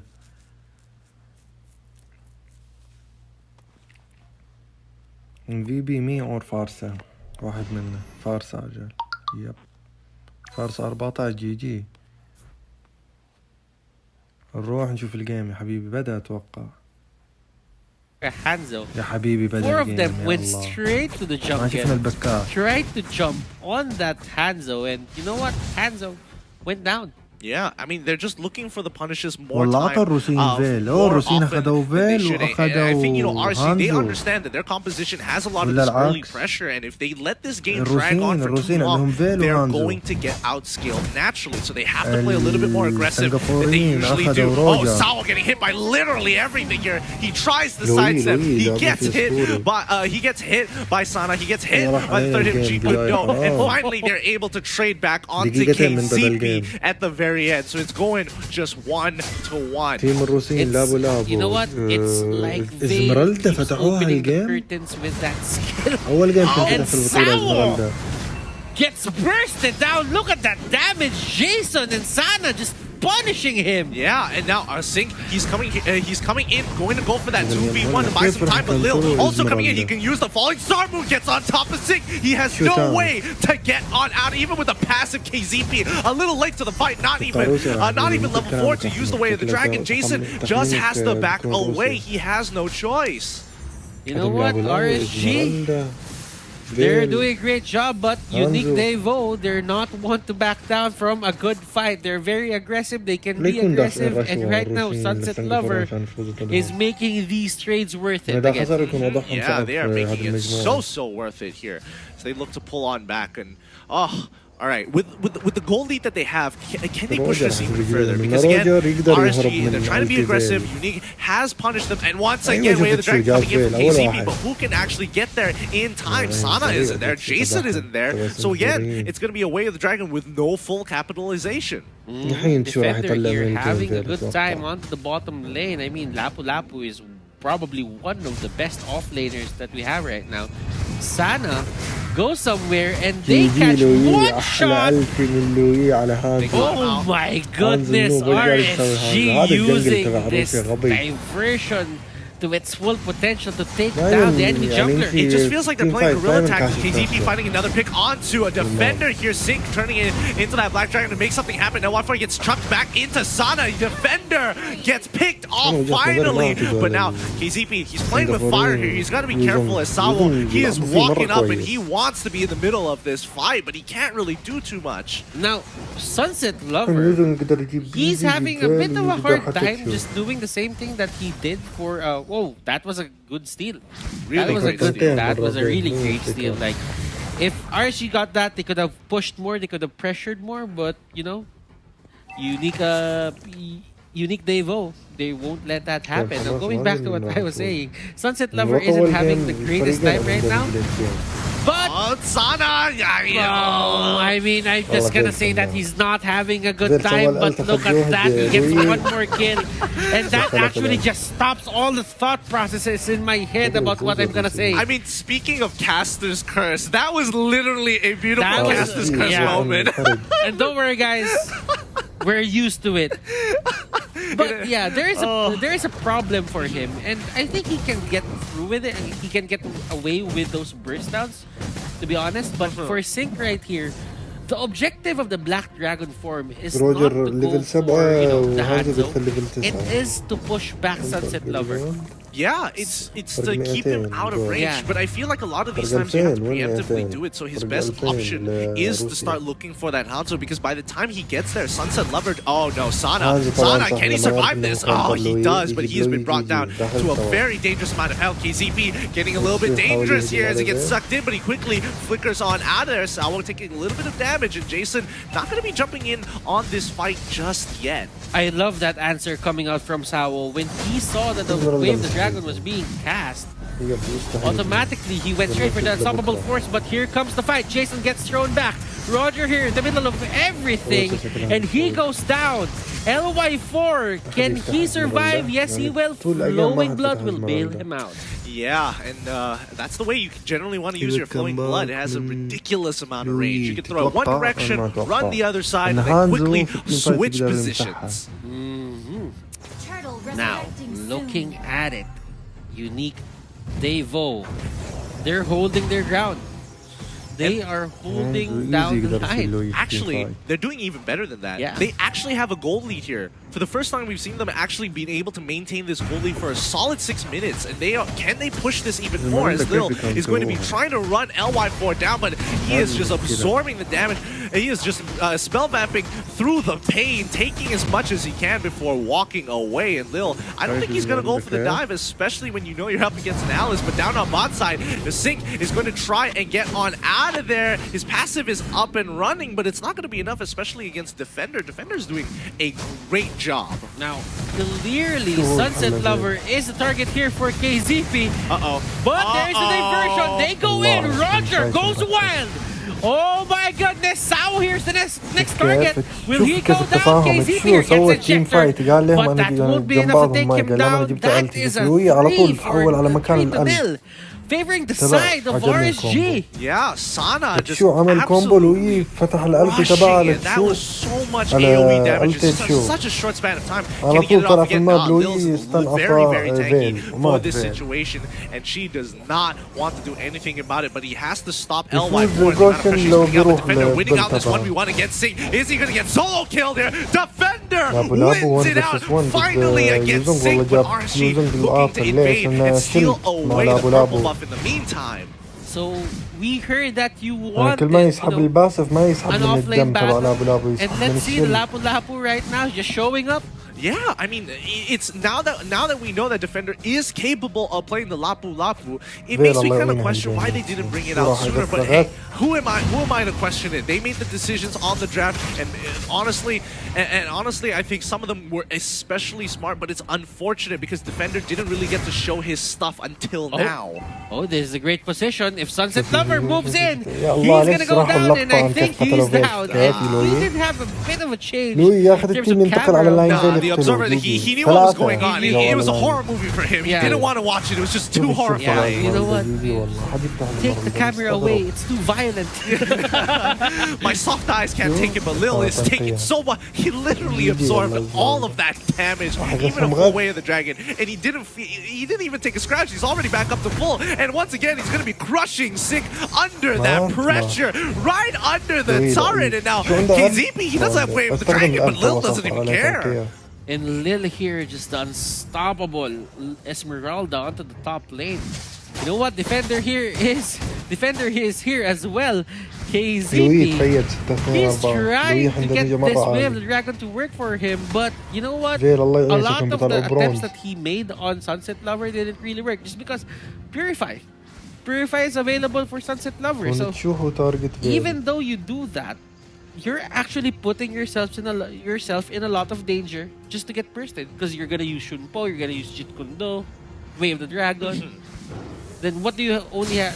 What do you have next? You only have one more Shunpo. Will that be enough? لما يستخدم السكيل الثاني فين ويستخدم السكيل الثاني يقدر يعبر الداش تبع فين. Yeah, that's why we've seen KZP almost every single time have to use his flicker as soon as he gets caught in the middle of Veil ult. So he's especially careful, but he has to play for these cooldowns here. And Sawo, once again, he's able to take damage. He finally has been able to buy some magic resist, but Sana, once again, having that purify is not going to be enough for now, as the rest of the team is going to collapse under him. Defender making the play, jumping right on top. Sync looking for any options to take this Lord away. Defender, the next to fall. Sync 2v1ing in the back line while LY4 is trying to get towards him. Sawo ejectors him away, but the flowing bud allowing LY4 to get to that back line. He's going for the full dive. He's going to be able to trade 1-for-1. It is looking like a 3-for-2 trade. Jason in trouble. He doesn't want to get caught out any further than this, but he does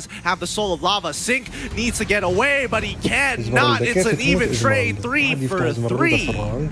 And he was slapped فرانك قصدي في بطولة مو فرانك وفرانك ما تنفتح اصلا تخيل تفتحوا بطولة العالم اول but it's part of Esmeralda's clothes as well. So you know what, when that was happening, a push was actually, you know, happening on top by the minions, and they get the turret. So right now, it's not a total loss for RSG. التيمين ترى في الجيم اثنين مرة قوية. عندهم روجر عندهم are still ahead. At least RSG have closed down on that gold score a little bit. Just 1k ahead.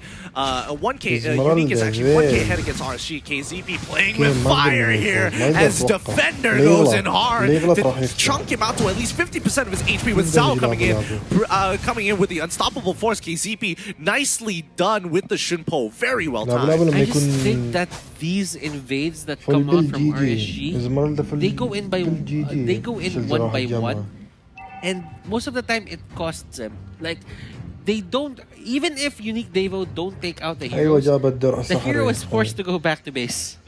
So that means more position is giving out to Unique Devo. And RSG, they keep on doing it. Yeah, and I mean, eventually it has to stop, right? Eventually Unique will get to punish this, and Lil notices what's going on here. He sees the little markings on the ground, and all of a sudden Loyi comes out from the brush as they make that rotation. An interesting play coming in from RSG. I thought it would be a little bit deeper to catch somebody off, but it looks like Sawo getting caught by himself here. LY4 popping down that blood ode as well. But to get on top of Sunset Lover. This is huge. This could be the play. And even with the Winter Truncheon, it's not enough. One shot, unable to finish off Sana in the backline. KZP looking to catch up. defender getting chucked down to 10% of his HP, but now it's the Esmeralda show, cutting them down one by one. LY4 runs out of mana. Jason is out of there. Sync is on the run too. This is a manhunt, and they're all running away from Lil. Don't get caught right now as they run, playing ring around the rosies with her as well. اتوقع انتهى الجيم يمكن اسمرالدا ما That يتصفى fight بعد was الحين crazy. I تاخذ couldn't even understand what was happening. What I just noticed is two people went down onto the side of Unique. They one shot there was the perfect target for Sync. He just used that execute perfectly. And they got hold of the jungler, but then again, Sunset Lover is still escaping the clutches of that Yuzhong. Yeah, it's really frustrating, and I mean, honestly, like RSG had a really good engagement. They went on from the back as well as front.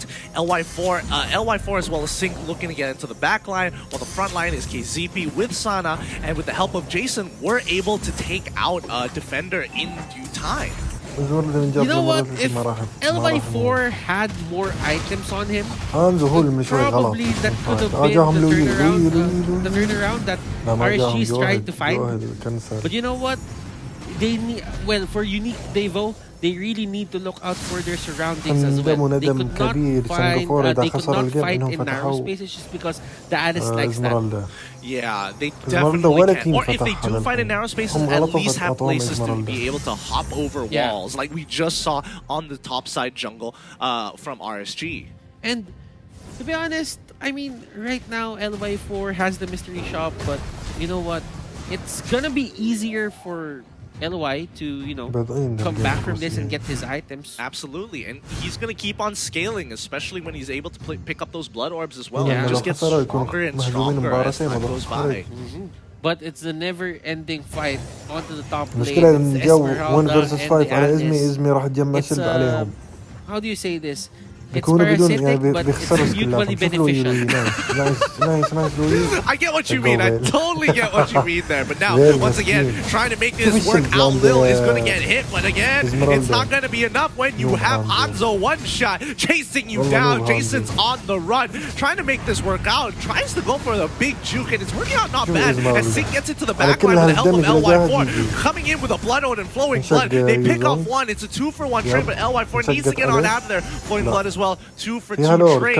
It is relatively even here. RSG coming big with the kills, but Unique just winning across the board with the farm. And they keep pushing them back. RSG here, they are controlling the map right now. I'm pretty sure about it. Unique, Devo, they need to find those pickups again.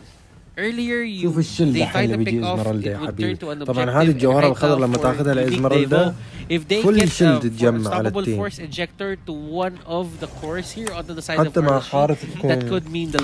Yeah, and I think this is a very crucial moment. It's 16 minutes into the game. The death timers are kind of long here, and Sync is just respawned.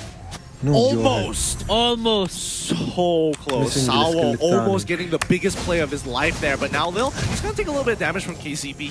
KZP is building tank and is taking that concussive emblem, so he's not gonna be doing as much damage as you would naturally see him when you take him high and dry and Blade of Despairs, yada yada yada. But Lil is just absolutely gigantic. Nobody can really touch her. المتفوقين طبعا في الكلات والجولد اللي هم سنغافورة في الأبراج الروسية 4 ب3 أبراج. اللورد صعب يدخل عليه التيمين صعبين يدخل عليهم في اللورد. إزمرالدا ما أتوقع جاب في البيلد ما أتوقع راح يجيب. I don't think the effort is gonna be okay. لأنه ولا مرة ما. Yeah, I don't think the effort's going to be too okay too, but we're just going to have to wait because both teams, they know that it's going to come down to one big team fight. LY4! With the help of Jason, they find it. They find Sunset Lover. This is huge. Now they can start forcing these fights really hard. And they've got a mid-wave pushing as well. One shot, he needs to clear the wave right here, right now, but Sana, a little bit of trouble. Sync on the run. LY4 buying some time for him. That blood ode, he isn't going down. 4 people, they can't get rid of LY4. Y4. This is the ace that they've been looking for. And one shot, the only member left. And I think they're gonna end this. Not just wait, the dragon. Okay, they got rid of one shot spirit form. فلما دخل عليهم بالسكيل They're marching on. They're marching on. Get John. Oh, they're gonna go for it. One shot. They're gonna try to end this. He needs to clear the wave. He doesn't have the spirit. He doesn't have the spirit. RSG. Wow. They make that work for their side. And at this level of competition, it only takes one mistake for you to lose a series. Oh my goodness, I really didn't think that RSG would be able to pull through. But at the end of the day, when it is clutch time and crunch time, they make it happen. GG, well played. It's going to be 2-1 in favor of RSG. Oh my goodness, what a way to end it. And you know what? Unique Devo, they may have lost the series, but they showed us what they are capable of. Definitely. And there's potential. There is potential. They can replay these games later when they go to practice and just try to be a better, try to, focus on their weaknesses and turn them into strengths when it comes to day 3. Yeah, I definitely think that these guys are playing, they're trying to play this cold and calculated style against RSG, who also plays cold and calculated, where we've seen them just go 50-50 every single time on these fights. And I think that Unique, they need to start pushing their advantages, they need to start taking away the jungle, they need to start really forcing their lead onto these objectives against RSG. I think that would shape up a little bit better. But you have to admit, RSG, the macro play coming out of this team, dodging Esmeralda, getting into the backline, getting both of those picks, locking down Esmeralda finally to finish her off. That takes a lot of high-level play. Yeah, and it wasn't even a full-blown fight in my eyes. It was mini skirmishes that happened all throughout at the same time.